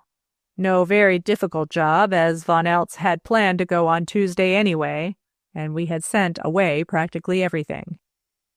"Why did you carry the body into the library?" asked Maynard. "I was carrying it into the basement, intending to destroy it with quicklime," explained Hayden. "Hearing someone, Evelyn, I found out later, moving about downstairs, I gave up my original plan, propped the body in the chair in the library, and disappeared. Mitchell," turning to the detective, "I have committed no crime. Take off these handcuffs." "Wait," directed Chief Connor, as Mitchell stared uncertainly at his prisoner and at Maynard. "Turn Dr. Hayden over to the Department of Justice officials, Mitchell. You have been guilty of high treason, sir, and must pay the penalty. Sam, the taxi driver, states Von Eltz brought you the Iron Cross for your work." Mitchell took out from his pocket the decoration which he had found at the theater, and Hayden winced. "Sam," continued Connor, "has sworn to still more revolting crimes on your part. Take, for instance, the suitcase." "It was only filled with quicklime," broke in Hayden. "I asked Mrs. Ward to give it to her son." "And to mark the suitcase with Mr. Maynard's initials," completed Connor dryly. "Your machinations involved everyone you came in contact with. A scientifically educated criminal is a double menace to public welfare. Go with Mitchell." Hayden stood motionless for 1 long minute. Then, with eyes averted, he walked out of the room, his former companions falling back to let him pass. Mrs. Ward, back in her corner, was startled by Mitchell's hand on her shoulder. "You are to come with us," he said, and without a backward glance, the housekeeper followed the detective and Hayden from the house. For a moment after their departure, the silence was absolute. Then Maynard, drawing a long breath, faced the chief of the Secret Service. "The strain is over," he said thankfully. I really thought I had killed Von Eltz with an accidental overdose of hyoscine until you announced, Coroner Penfield, that he had died from hydrocyanic acid. Then for the first time I realized he must have penetrated my disguise, attempted to poison me, and inadvertently mixed the glasses and drank the dose he prepared for me." Marian's low, "Thank God," reached only Mrs. Burnham, and that astute dame, catching her expression, acted with promptness. "It's been a horrible 6 days," she confessed, "with every one of us suspecting everyone else. Evelyn, if you hurry, you can catch the society editors at their office. Tell them to put in the morning newspapers that Mr. and Mrs. Peter Burnham announce your engagement to Captain René Lamontagne and that the marriage will take place next month." "Mother!" Evelyn's arms flew about her, and she gave her a most undignified hug. "Bless you!" And Lamontagne gratefully kissed her hand. Then the two young lovers hurried from the room. Burnham went up to his wife. "Lillian," his voice broke, "I haven't deserved your faith and your splendid loyalty, but Hayden led me to believe that I was developing a tendency to homicidal mania. There's a taint in our family. My uncle died insane. Hayden loaned me books on poisons, suggested that Lamontagne would do me physical injury, and so worked upon me that I even took underhand methods, such as forging Evelyn's name on receipts of Lamontagne's letters and suppressing the letters from her. I cannot forgive myself for the harm I might have done." "Hush, don't blame yourself too much, Peter." Mrs. Burnham colored. Dr. Hayden made quite as big a fool of me, as a memory of her interview that morning occurred to her. "Must you go, Dr. Penfield?" "Yes." The coroner picked up the medicine glass containing prussic acid. "With your permission, Maynard, I'll take this for laboratory examination." "Wait for me downstairs, Penfield," called Chief Connor as the others started for the door. "Mr. Maynard, you have done fine work. Rest assured, no more coded chess problems will go to or come from Germany. Thanks, and congratulations." And he wrung his hand, bowed to Marian Van Ness, and left the room. Marian turned to accompany him when Maynard rose from his chair and detained her. "Marian," his always charming voice took its most tender tone, "all is not said between you and me. Did you mean your brief message on the back of the chess diagram? It went straight to my heart to have you say I need you. Do you need me, dear?" I... Marian hesitated and her color rose. "I was greatly troubled. I lost my identification card admitting me to the State Department, and the missing blotter frightened me." "Do not fear." Maynard smiled brightly down at her averted face. "Dr. Hayden was the thief, probably. Siki showed me this morning skeleton keys of every apartment in the building. However, they were concealed in Palmer's room, which led me to believe that Palmer was the traitor. Let us forget it all." He caught her hand in his. "Dearest, when I asked you after your divorce to marry me—" Dan, she cried brokenly. "I couldn't do it then." "And you never answered my letters." "I didn't dare. I was afraid I'd say too much." "Say it now," he pleaded, and his whisper, "Sweetheart," found its echo on her lips. End of The Three Strings by Natalie Sumner Lincoln.